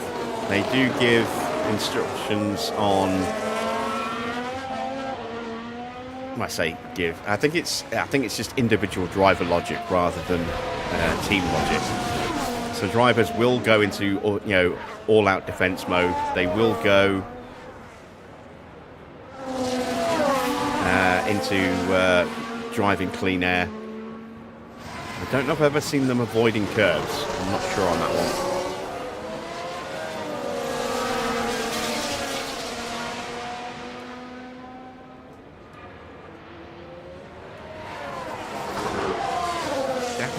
Slowly coming back down again. Just over 2.1 seconds now. As another look from Fornaroli. Another little chop from Mini, but not as authoritative as the last attempt. And Mini is right there. I think he might have a look now at the end of this straight.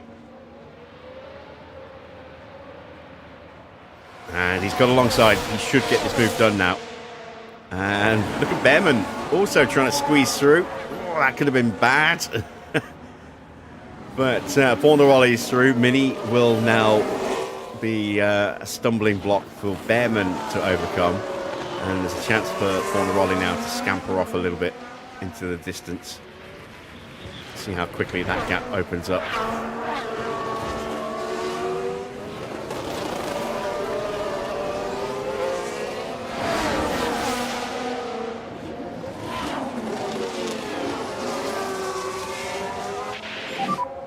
Next car, Piastri. Remember, a long way to go in this race.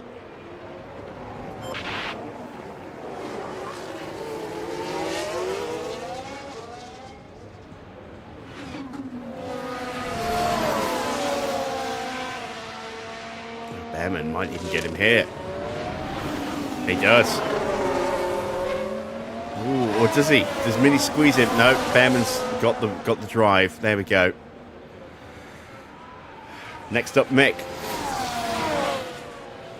This gap to Oscar's gone back up again. How long till it starts drying? Soon. Okay. Very soon.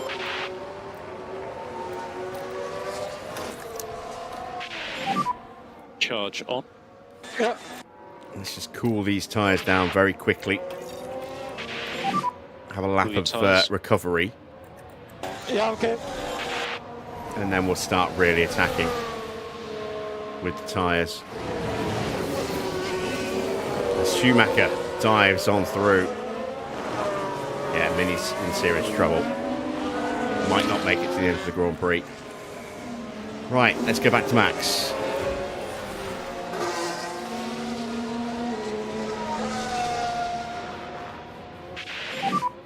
What about tyres? Yeah, tires are okay for now.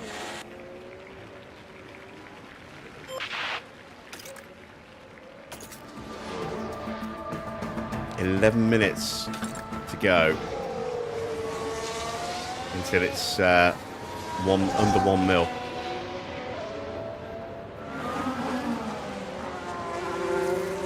Another issue for Bortoletto. I cannot go forward.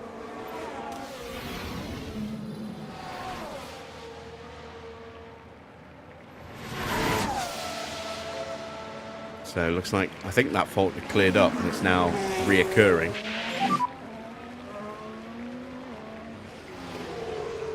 Okay.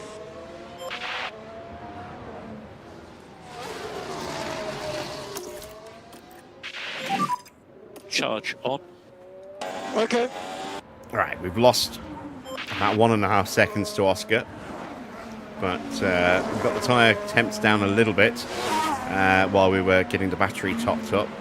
Lost a little bit of time to Charles Leclerc as well, but now we can go on the hunt, close that gap up as the track's going to start drying up very, very soon. And we may well just leave the tyres thrashing at this range now, or this pace.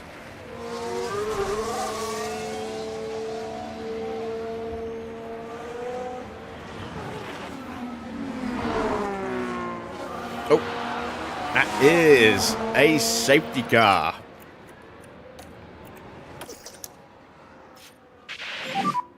Safety car deployed. Oh, it's both of the Williams drivers. Albon's hit Colapinto by the look of it. Oh, yes, he has. Oh, you never hit your teammates. The golden rule.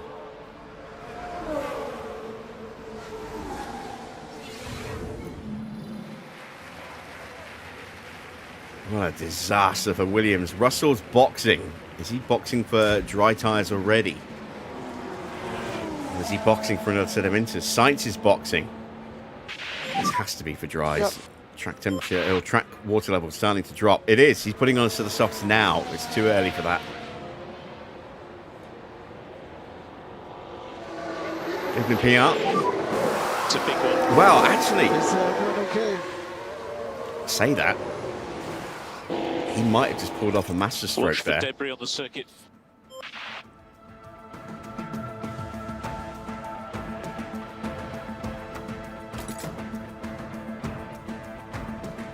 I think I might box on the next lap. You're P2. Okay, next car is Piastri. Car behind is Leclerc. 19 laps to go. Russell might have just pulled off an absolute master stroke here.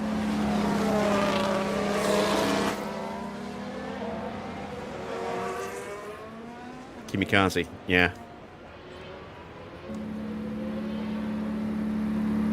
Pretty much an identical thing. It's just he didn't have to go around Lindblad to do it.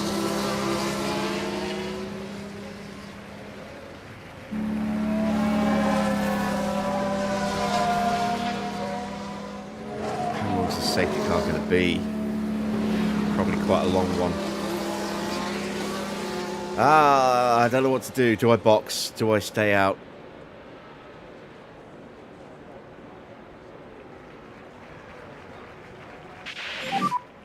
Tyre temps look good. Okay.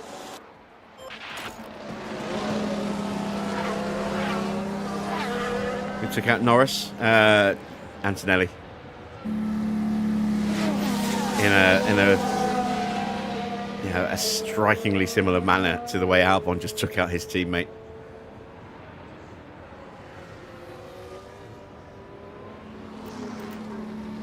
Oh God, there's George. Yeah, I think we have to box now.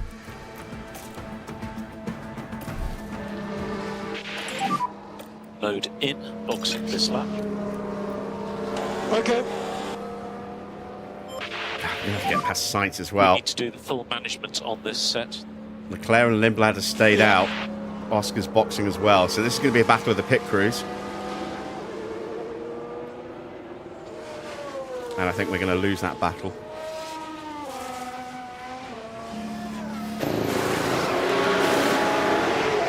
Yeah, he's out already. We've got a perfect stop. But we are dropping behind so many cars.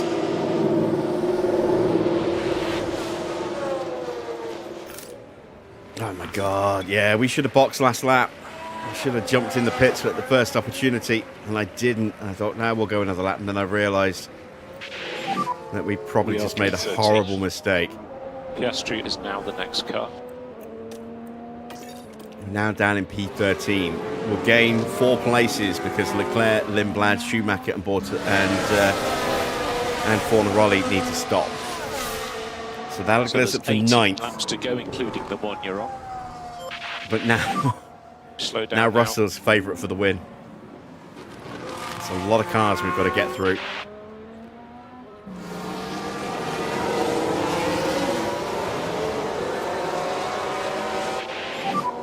I mean, that car can go much faster.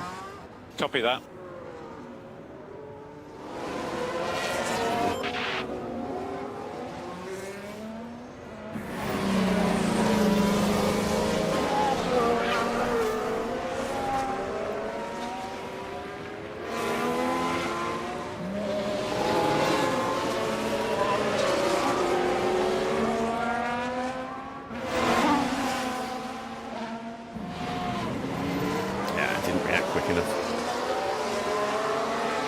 I thought we had a little bit more time.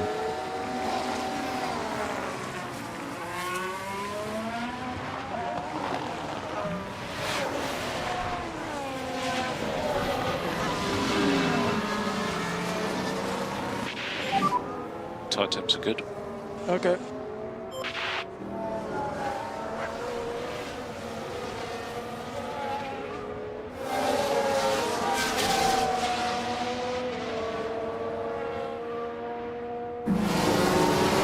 Safety car's not coming in this lap, so that's it for Leclerc and Lindblad, Fornaroli and Schumacher. Their best bet, well, not those two because it's stuck in traffic, but for Leclerc, his best chance was the safety car coming in this lap and then just sprinting while the track is still in intercondition.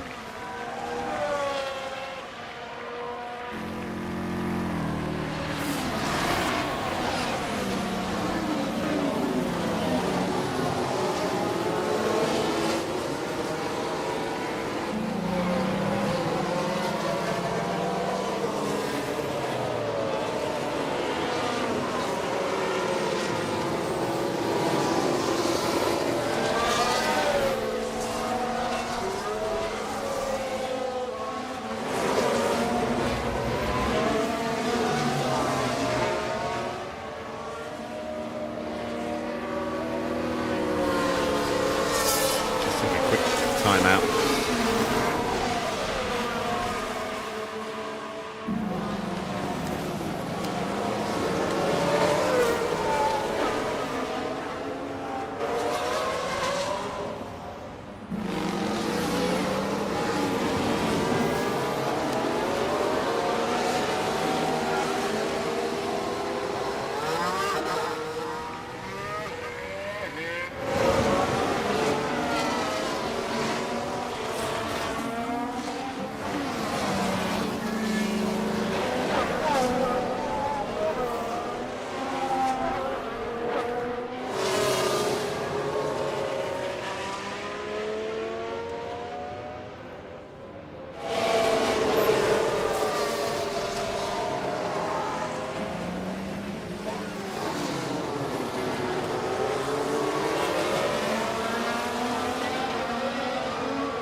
We don't think we need any lift and coast.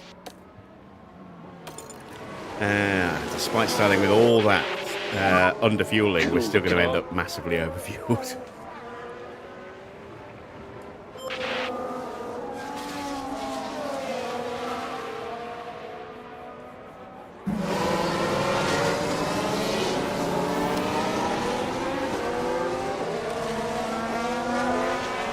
Yeah, you have to type the username exactly as it appears on screen. So if there is a dash or an underscore, you have to put that in. If there's numbers, you've got to put those in.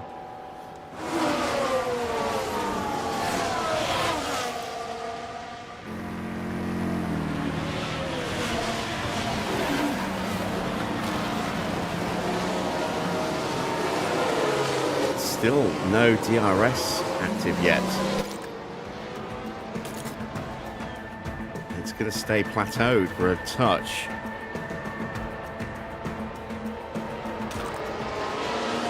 But it's another lap behind the safety car. This is a disaster for Leclerc.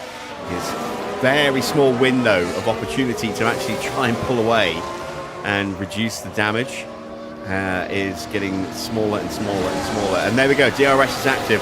Track is now starting to dry up a little bit more.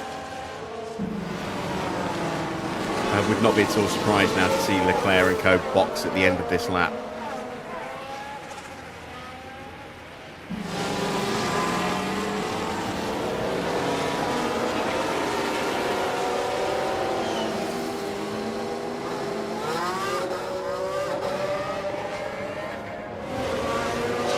Doesn't even need to be a bad stop, any stop now will put him at the bottom. Gap between first and last is less than 10 seconds. So, you know, all of these guys are going to come to the back of the grid.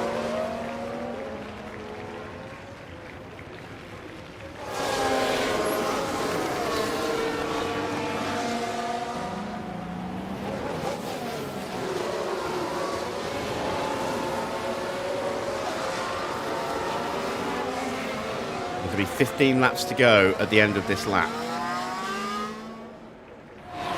And the safety car is coming in. Safety car is in this lap. Oops, nope, nope, wrong button. Yeah.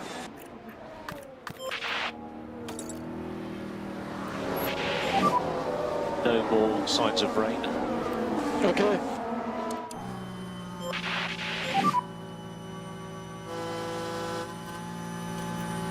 Yeah, okay. Let's get after these cars in front. Mode push.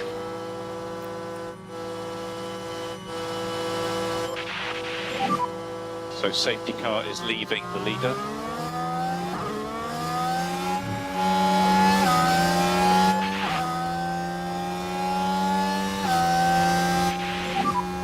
Cool the car as much as you can.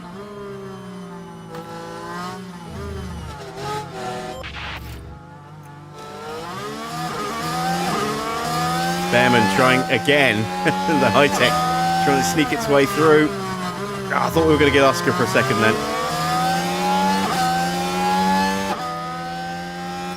Let's go around the outside of him. No, no. He just edged back across us again. Let's get him in the braking zone, please. Come on. Come on. Get him, get him, get him. Yes. Yes, we've got past the biggest impediment, Oscar.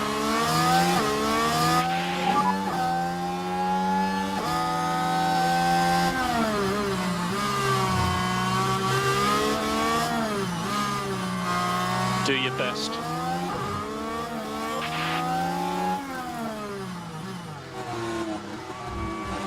He's still there. He's still there.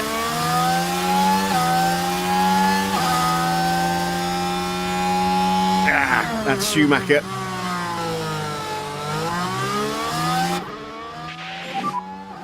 Okay.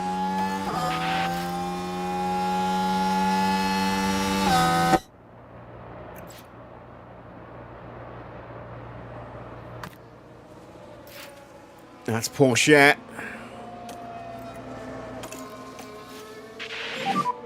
DRS is enabled. These conditions are definitely conducive to Max being able to do miracle stuff.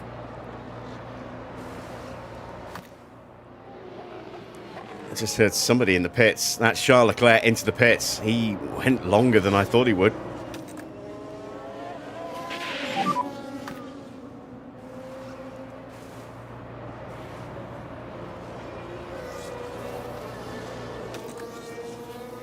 Just do your best. Oh, there's Oscar coming through. Yeah, there's not much we can do. A long way to go. Yeah. Lindblad's still out there. Oh, dear Lindblad. I can't push my tyres like this much longer. Okay. Just cool down the tyres as much as you can.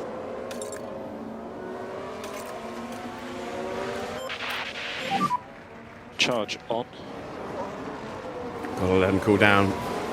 Porsche did get back ahead of Oscar. That's good. No more rain expected. Okay. Max Verstappen. Lindblad's still out there. Why hasn't he boxed? Now he boxes. Schumacher hasn't boxed yet either. Now he boxes. There's progress to be made. You need to keep your K1 usage down a bit, otherwise you'll just run out of battery and then you'll just be taken by everybody. It's a yellow flag. Let's have no push. Mini running a little wide. I'm not going to click on that because I'm going to stay focused on this moment here.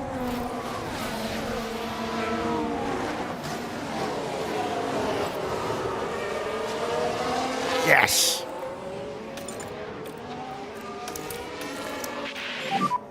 Charge on, please. P6. Russell is bolting away. Right then, you can take a look now. 3.5 seconds Right, clear. let's have a look here as we go into turn 8. It's there for the taking.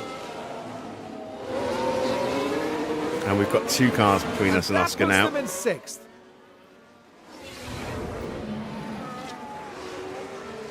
Bortoletto, Hadjar, Doohan and Sainz all nose to tail. That's going to be tricky to pick them off. This focus is a long race.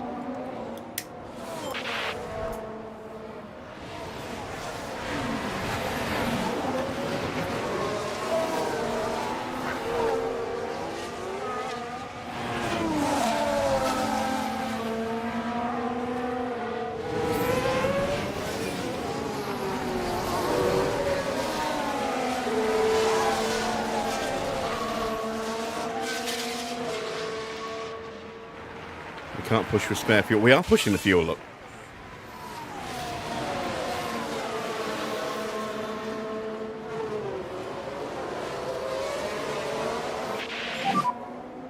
For reference, you're currently P6. Oscar's get ahead of Piastri. Ahead of Porsche.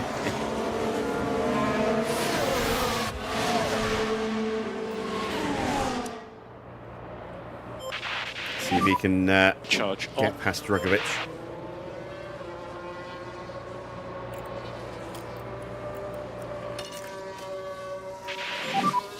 We don't need to worry about management on these tyres, just push them.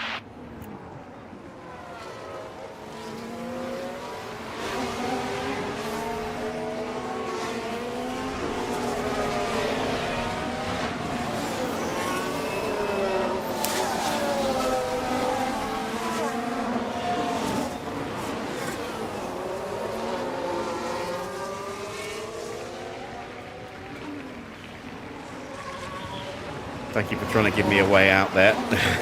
Technically, Oscar is ahead of Piastri, at least in the name. Yeah. No, I fucked up. I'll own it.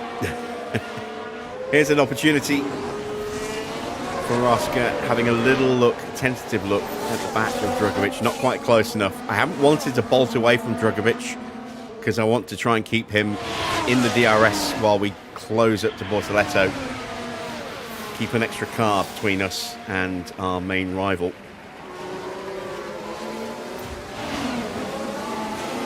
And we are edging our way onto Bortoletto, who does have that issue, and he's dropped off the back of the 3 in front of him. New fastest lap for Charles Leclerc. I forgot about the fastest lap. That's worth a point. Remember, a long way to go in this race. Leclerc's not going to get it at the moment because he's outside the top 11.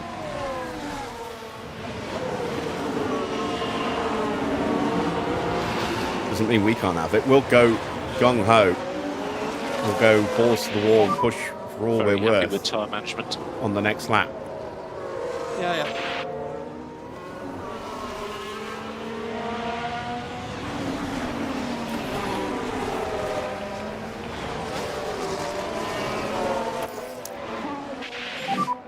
Charge on.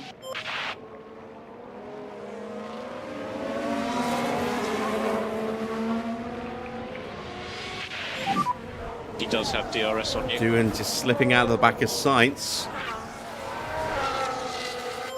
They're starting to separate a little bit now.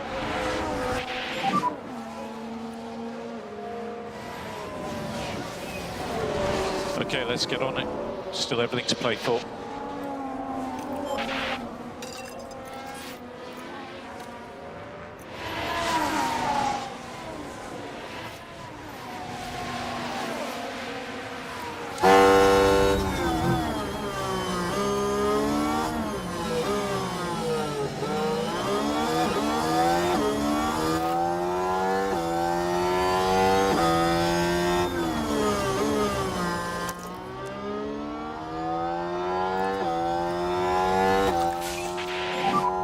Okay for mode push.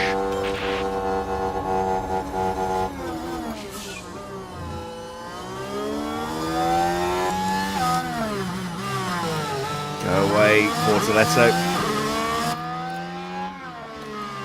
Thank you. Charge on. Pick the pace back up. 5, 10 laps to go. 9.5 now. What was that clipping? What clipping?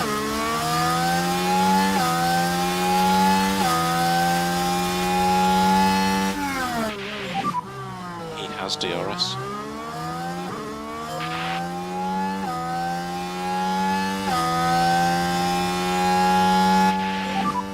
What about tyres? I'm good. If you heard a little bit of gravel, you hear gravel and dust in certain parts of the circuit. It might have been that. Piastri's already passed Drogovic and trying to get past Bortoletto again. This is why I'm not sprinting away from Bortoletto just yet. Keep him in the DRS so it's harder for Oscar to get his way through. Yellow flag. No one in front of us, unfortunately. Ollie Bearman running a Let's little take a look wide at in the turn replay. 2. Now we're approaching turn 2. Oh no! Yeah, Why'd they go? just They've shortcutting gotta be turn 2 a little careful bit and there. Watch the car there.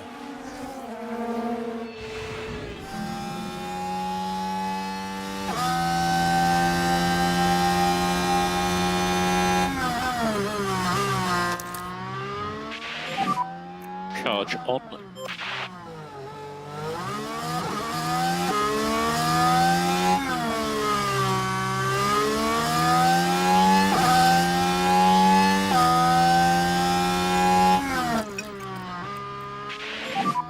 Still margin to push a bit harder through turn 6 and turn 12. My hope is that Oscar's burnt up most of his battery trying to punch his way through. He's not about to go absolutely ballistic on pace.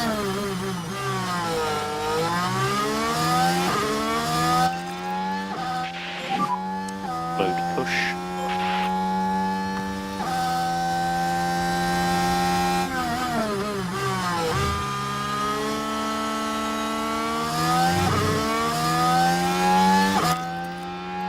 Right, here we go. Mode push.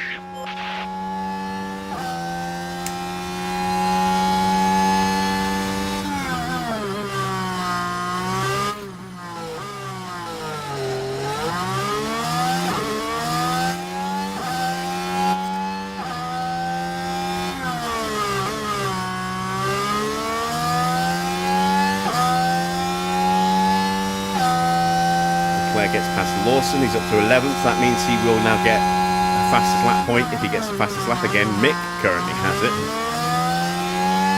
Piastri gets through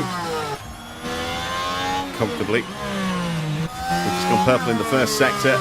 We've taken over a second out of Doohan. Hadjar's dropped away. Hadjar made a mistake. Piastri behind. Because Doohan's Piastri 2.5 right on it, seconds behind. and he shouldn't be.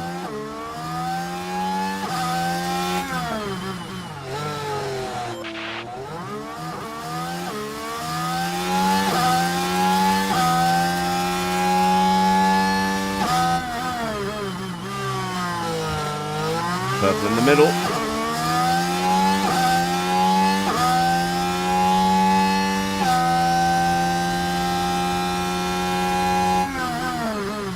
And into DRS range at the end of the lap for the start of the next one as well.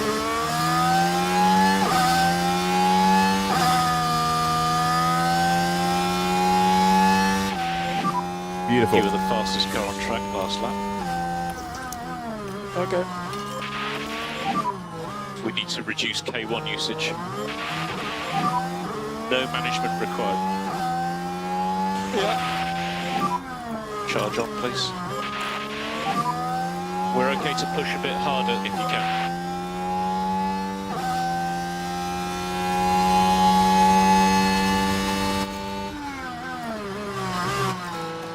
Right, Piastri's going to start closing us We up need to again do pretty full quickly. management on this set. Okay. We can get past Doohan and Hadjar. Hopefully we can get after Sainz and try and get second place, but I think that might just be a bridge too far. A long way to go.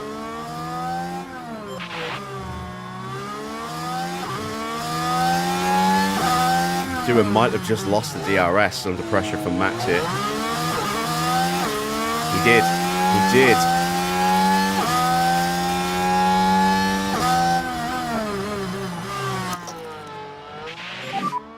Mode push.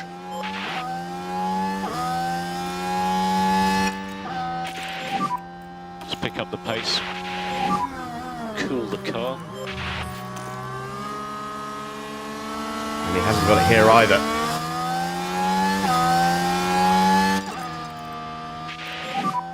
Let's get after these cars in front. 6 laps to go. All right, P4.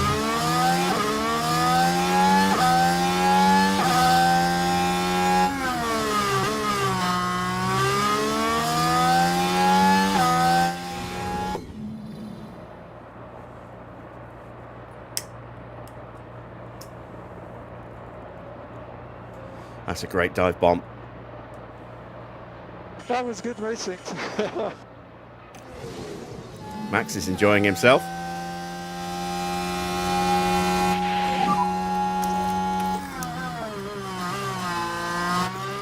Oh, problem for Charles. Ow. Quiet, big vibration.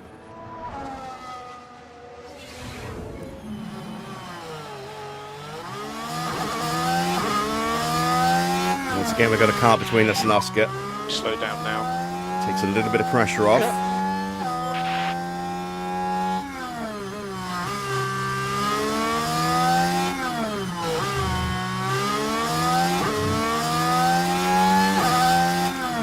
Oh, it's tight. I think we might just have got the DRS. Yes, we did, just.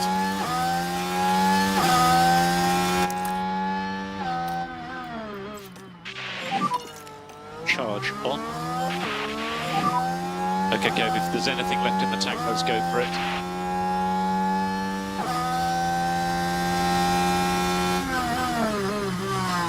Got the DRS again. Oh, that was a very slow exit at the corner there from Hadjar. That cost him half a second.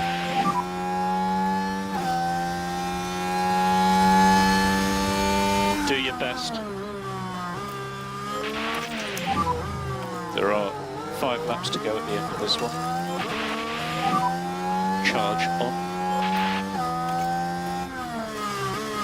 And we get Hadjar without needing to use the battery.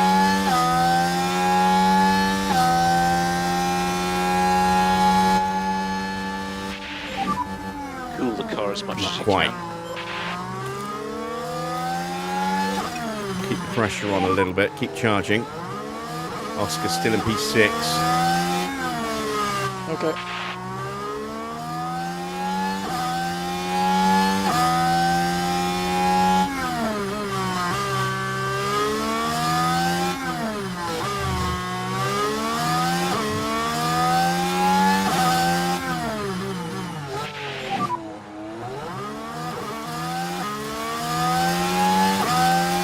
No worries, mate.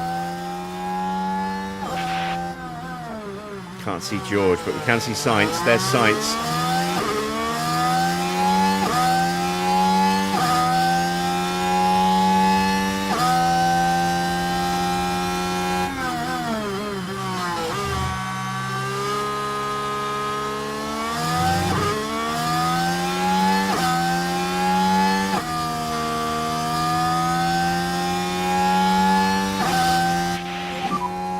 Four laps remaining, including this one.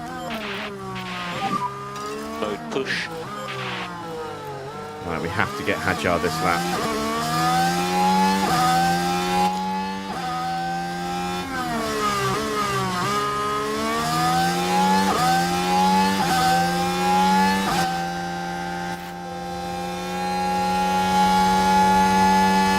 There we go. Move done.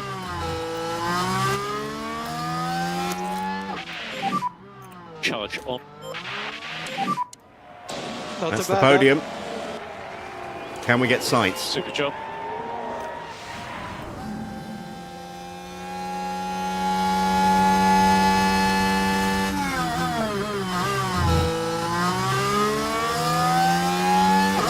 That was good Oh, you racing. can just see Oscar trying to get the move done on Doohan in the background, and he's got him. So once again, Oscar has got another car between us. What about tyres? Right front is slowly getting a bit hard.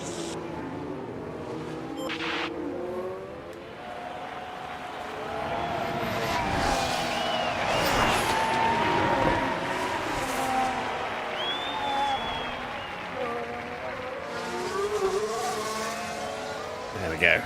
Fully charged again from 9% to full in, well, less than an hour, I think.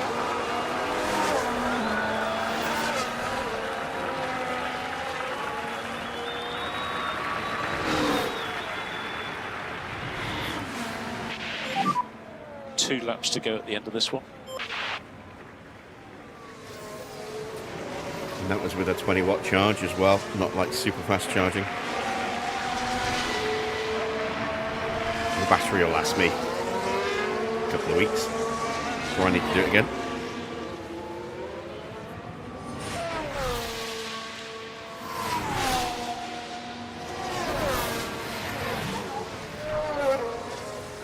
Right, 2 seconds to Sainz.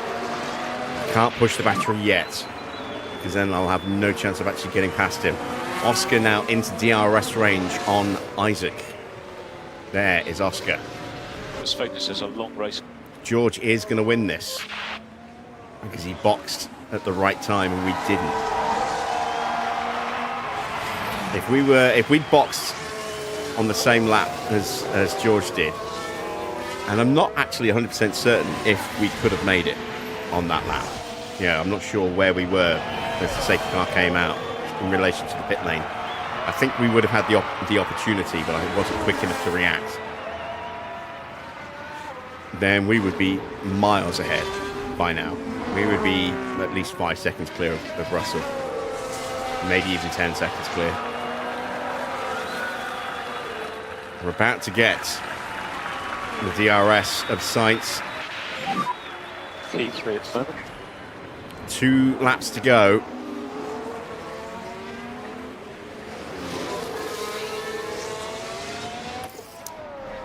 Three seconds behind.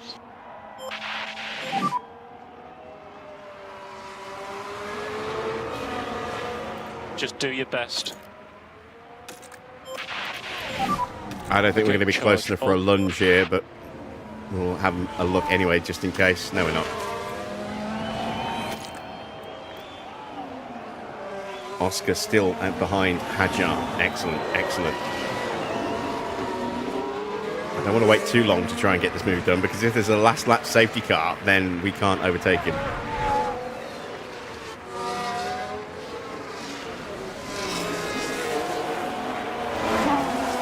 So let's go for it now. Plus, I don't want my tyres to completely disintegrate in the dirty air. Mode push.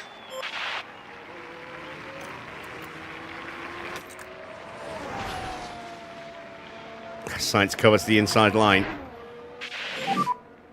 Okay.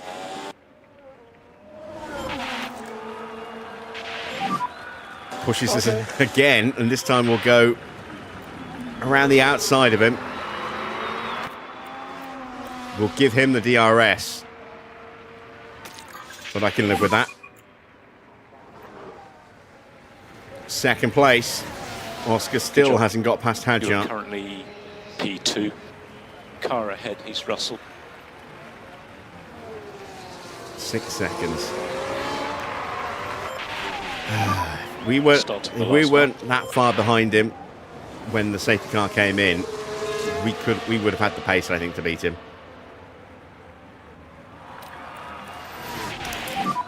High-speed management is very There we good. go. That's it. That's all we can do. And now just see if George hits his favourite wall. Charge on. God, the irony if he does fuck up at that corner would be absolutely hilarious. No, he's got through his favourite corner. Okay. What about here?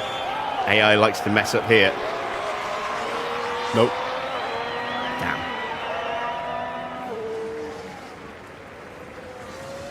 There we are, in the background.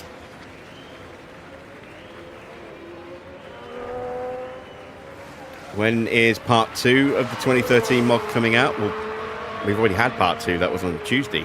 Part 3 comes out on Monday.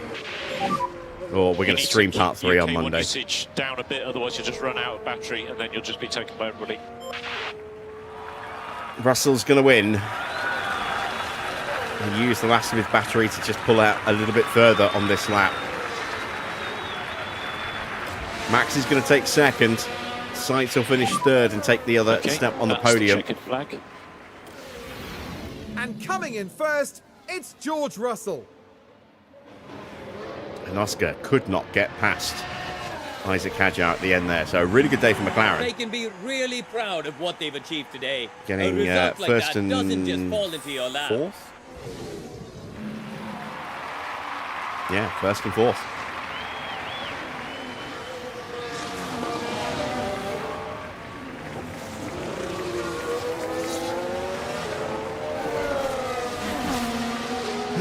What a dramatic last 10 laps that was.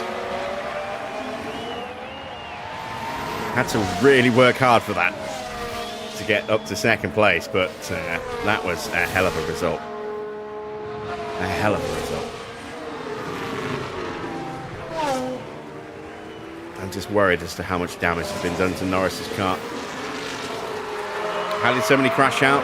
Gasly had a mistake and crashed on his own. Antonelli decided to accelerate instead of brake and take out Norris. What a fantastic result for the team who got everything right for this podium. They deserve nothing less. That makes it all worth it, doesn't it? Seeing your team ready to share the celebrations.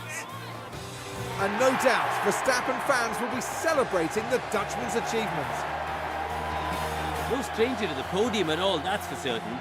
This is the kind of consistency every driver wants to have. And you've got to think that Singapore will be buzzing now for many hours to come.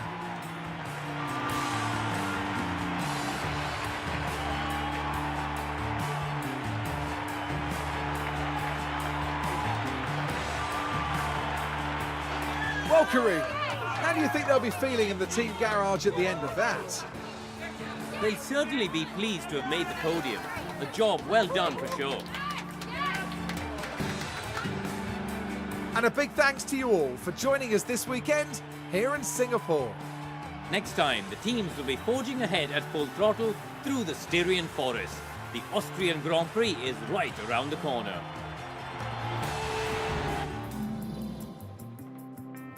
So, confirmation of the final result. P13 to P2. No, pit lane start. Thank you very much. Yeah, Arctic remembers. Pit lane start to P2. George takes the win thanks to a brilliantly timed pit stop to switch onto the softs. We got 20 places gained and finished in second. Safety cars certainly helped in the early stages, but that final safety car, well, it could have helped us, but I wasn't quick enough to react to it, so in the end it hurt us. Sainz finished in third to round out the podium. Fourth place goes to Isaac Hadjar, up 11 places. What a great race for him. Oscar in fifth place. Sixth place for Doohan, seventh place for Porsche, eighth for Drugovich, ninth for Bortoletto, 10th for Ollie Bearman. Final point goes to Charles Leclerc, who dropped from pole down to 11th. But because he got pole, he will get that fastest point, that bonus point for pole position. We'll get the bonus point for the fastest lap as well, which is quite nice. Lindblad in 12th, then Fornaroli from Schumacher, Lawson and Mini. And then multiple retirements. As we said, Gasly making a mistake of his own and just crashing out. Antonelli deciding to hit the wrong pedal and slam into Norris. And Yuki Tsunoda hitting the barrier on his own and taking himself out. And then Alex Albon doing a Kimi and slamming into his teammate by pressing the accelerator, not the brake. So, multiple safety cars. And we were definitely able to capitalise today with Max. It's just a shame that we lost Norris. We could have had a very easy double podium today. So, in the driver's standings, win number 6. Win number 7 eludes Max just by about 6 seconds. He's on 6 race wins, 3 sprint wins. Norris is now a very long way behind. He's 49 points behind. So I think, unfortunately, that is it for Norris's chances in the title. He is still ahead of Oscar, and Oscar only managed to close in 7 points. So that gap is still 34. Still a very healthy margin for Norris so far. Russell moves above Charles Leclerc by 3 points. He's now on 112. Leclerc on 109. Then it's Williams with Albon in P6 on 80 points. Gasly with 70. 62 points for Antonelli. Sainz up 2 places with his third place finish there. He gets 56 points now, moving ahead of Lindblad and Tsunoda on 51 and 49. Also up to 49 points and moving ahead of Porsche by a point is Isaac. He's now on 49 points and 48 for Teo. Colapinto on 36. Then it's 28 points apiece for Bearman, who's ahead of Jack Doohan. Then Lawson on 23, Drugovich on 19, 18 for Bortoletto. Still 16 points apiece for Schumacher and Mini. And then it's Fornaroli at the bottom with 4. In the constructors' standings, 483 points now for Cadillac. So despite only one of our cars finishing, we still doubled Ford's points tally today. And that puts the gap now at 230 points. So we're almost there. We've almost mathematically made it impossible for Ford. McLaren moved past Honda into third. Their recovery continues. 25 points for them this weekend. Big points haul for them. They are 3 points clear of Honda, who have 158. Then it's Williams with 116. 104 for Mercedes. Then HiTech moving above Ferrari by a point. 79 to 78.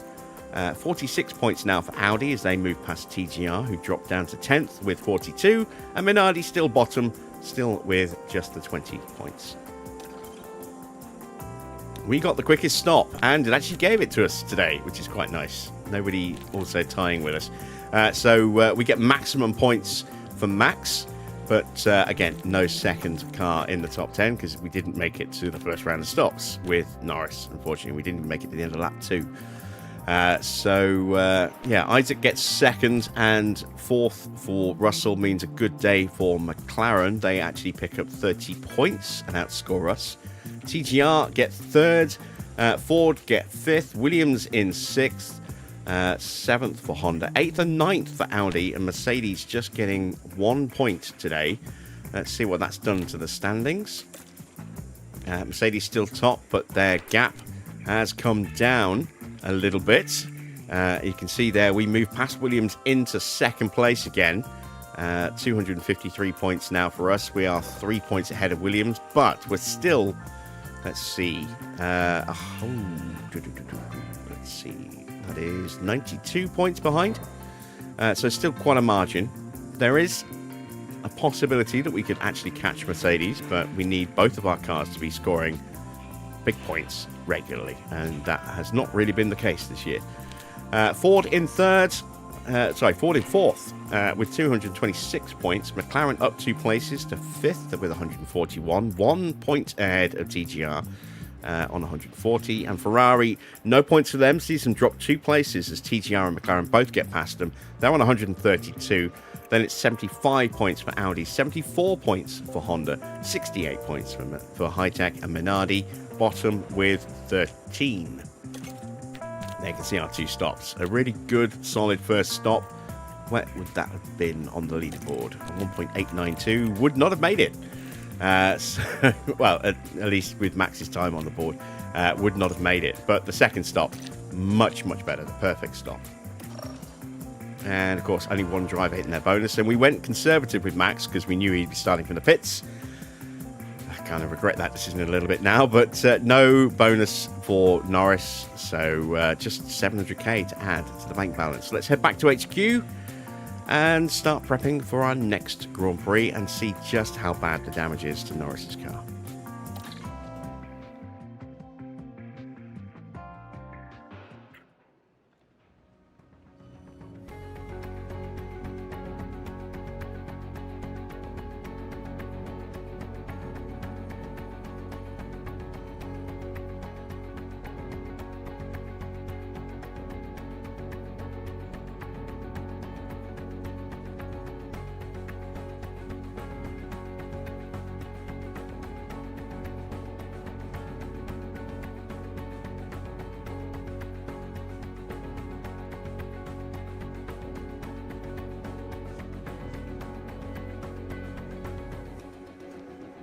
Right, let's survey the damage, shall we? We're $1 million in debt because we decided to buy a new ERS for Max.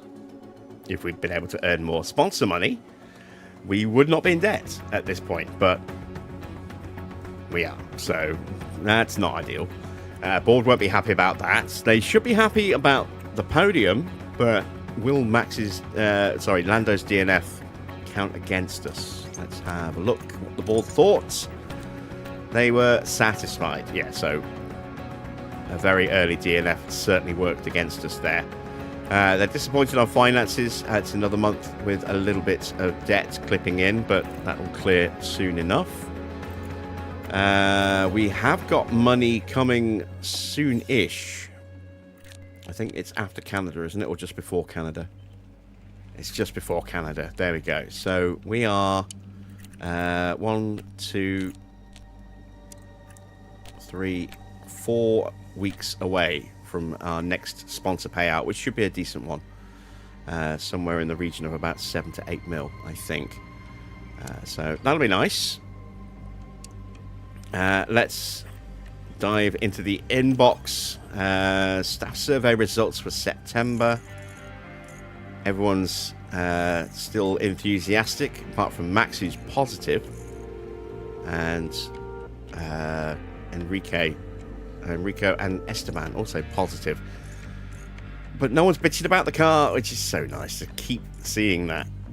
After years of everyone going, oh, car's fucking shit. It's so nice to be able to actually see them not mention the car once this season.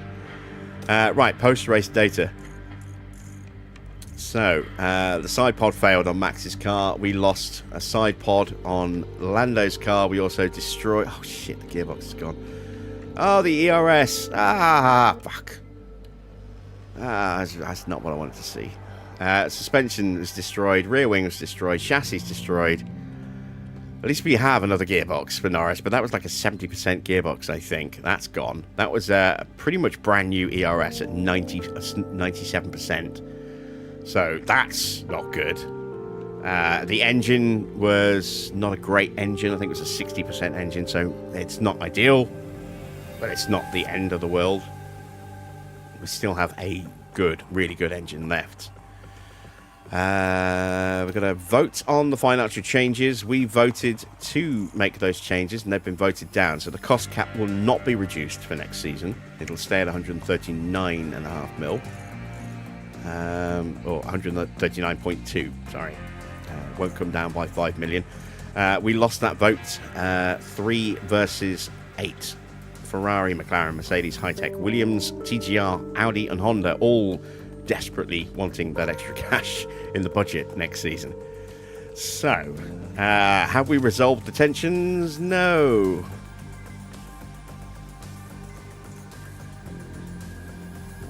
No. So we're just going to wait. Not ideal. Right, let's see if we can fix up the car. Let's just clear this email off first of all. Paolo Ricalde has been recommended to us. We're not going to be here. We've got affiliates. We're not going to bother with that. Right.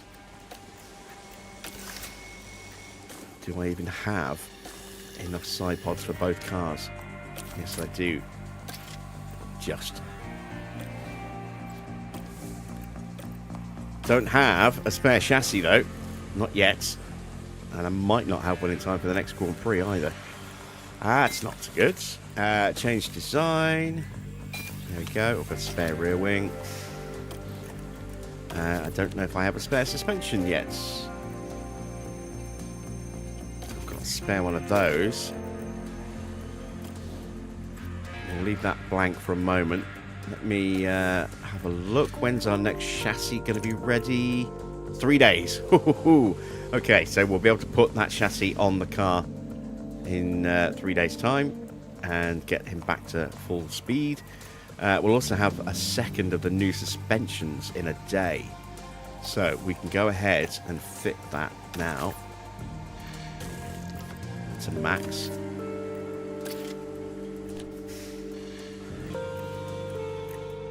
And that will be worth, as you can see, a little bit of extra speed and acceleration, a little bit of extra downforce, a tiny little bit of extra tyre wear. It's just a small improvement, nothing substantial, but it's something. We can go ahead and fit... Oh, that chassis is already fitted, isn't it? It wasn't the chassis that we were holding back, it was the suspension. That was our first outing with the new chassis. At least we'll have that back on Norris's car for the next round, which is important because we need that straight line speed in the next race. We're going to need another rear wing. So let's go ahead. Oh, I can't. I've got no money. So I can't go ahead and build that. I don't think there's a lot else I can get done now.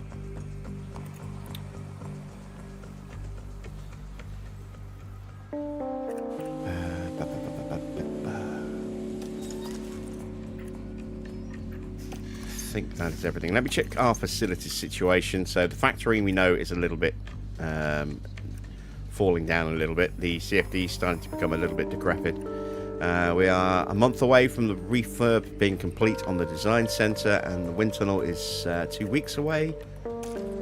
Everything here is okay for now, but Team Hub's getting a bit low, and the boardroom's getting a little bit low, as is our tour center. We'll have to keep an eye on those. Yeah, that's all we can get done. Let's advance time to get those spare parts back.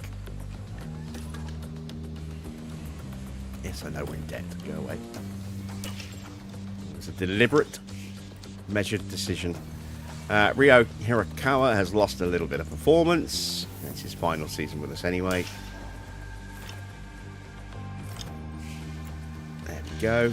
Strategy prep. Let's check that in a bit more detail in a second.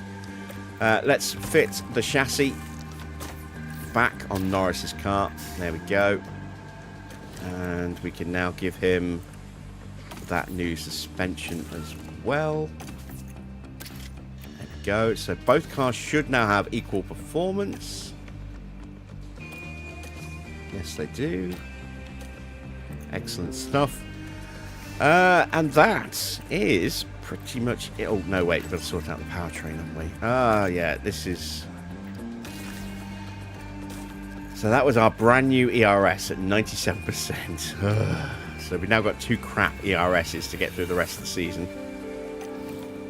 It's a long way to go as well. We might have to buy him another one at this point. And at least we didn't destroy our brand new gearbox. Let's slap that one on for practice.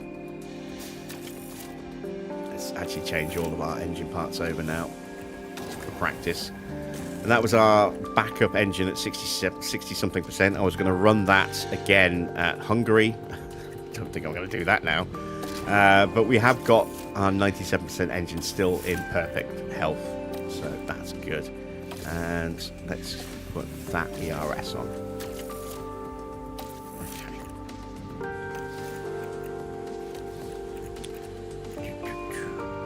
Let's do Max's engine situation in prep for the next Grand Prix. We'll go with the 47%.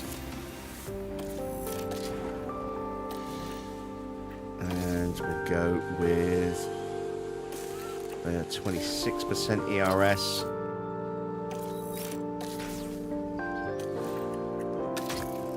And the 34% gearbox. There we go. So Max is still in really good shape, car part wise now. Now that we had spent that money that we didn't technically have to make sure that we got those penalties out of the way in one go. So pretty happy with that. Next track is Austria, and it says it's going to be cold without expected rain. Let's see the actual forecast. I don't think it's going to be that cold.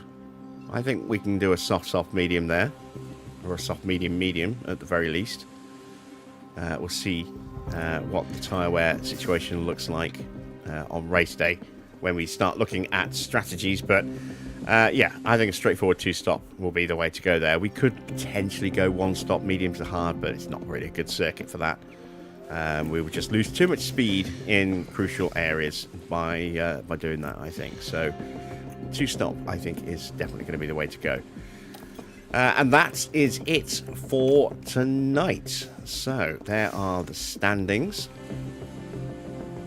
And yeah, we're done. So I hope you've enjoyed tonight's stream. If you have, then hit that thumbs up.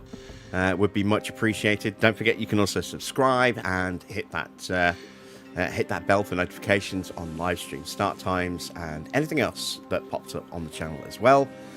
We will be back tomorrow at the expected start time of 8 p.m, maybe a little earlier, maybe 7 p.m. It all depends on what time the 2026 DRC pack drops on Overtake. I will be keeping my eyes peeled for that one, and I will stick a going live time up as soon as I know what time I'm going to start. It'll either be 7 or 8, depending on whether the mod is available at 7 or not. And then we're going to go through taking out the existing mods, putting in the new mods, doing all of that stuff live on camera so you can see how to do it yourself as well, and maybe pick up some useful tips on how to keep your mods organized at the same time without the need for fancy mod organizing software.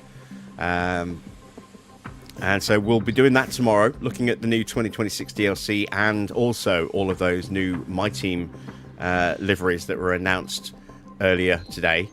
And then don't know what we're going to do over the weekend. Probably do some more Banished over the weekend. Might even do a truck stream. I'm not sure. Monday we'll be back with our 2013 series, continuing our season with McLaren round 3, where we are going to somewhere. Where are we going? Let's have a look. China. We're going to China on Monday with McLaren on our 2013 save. Let's just save this while we're here. There we go. And that'll be at the normal time of 8 p.m. as well. So hopefully I will see you all for that as well. But of course, tomorrow, the big DLC drop, we'll be taking a look at everything there in a bit more detail. So I will hopefully see you all for that. Until then, though, that's it from me. Thanks for watching. I am Jim Bob, and I'll be back with some more F1 Manager very soon.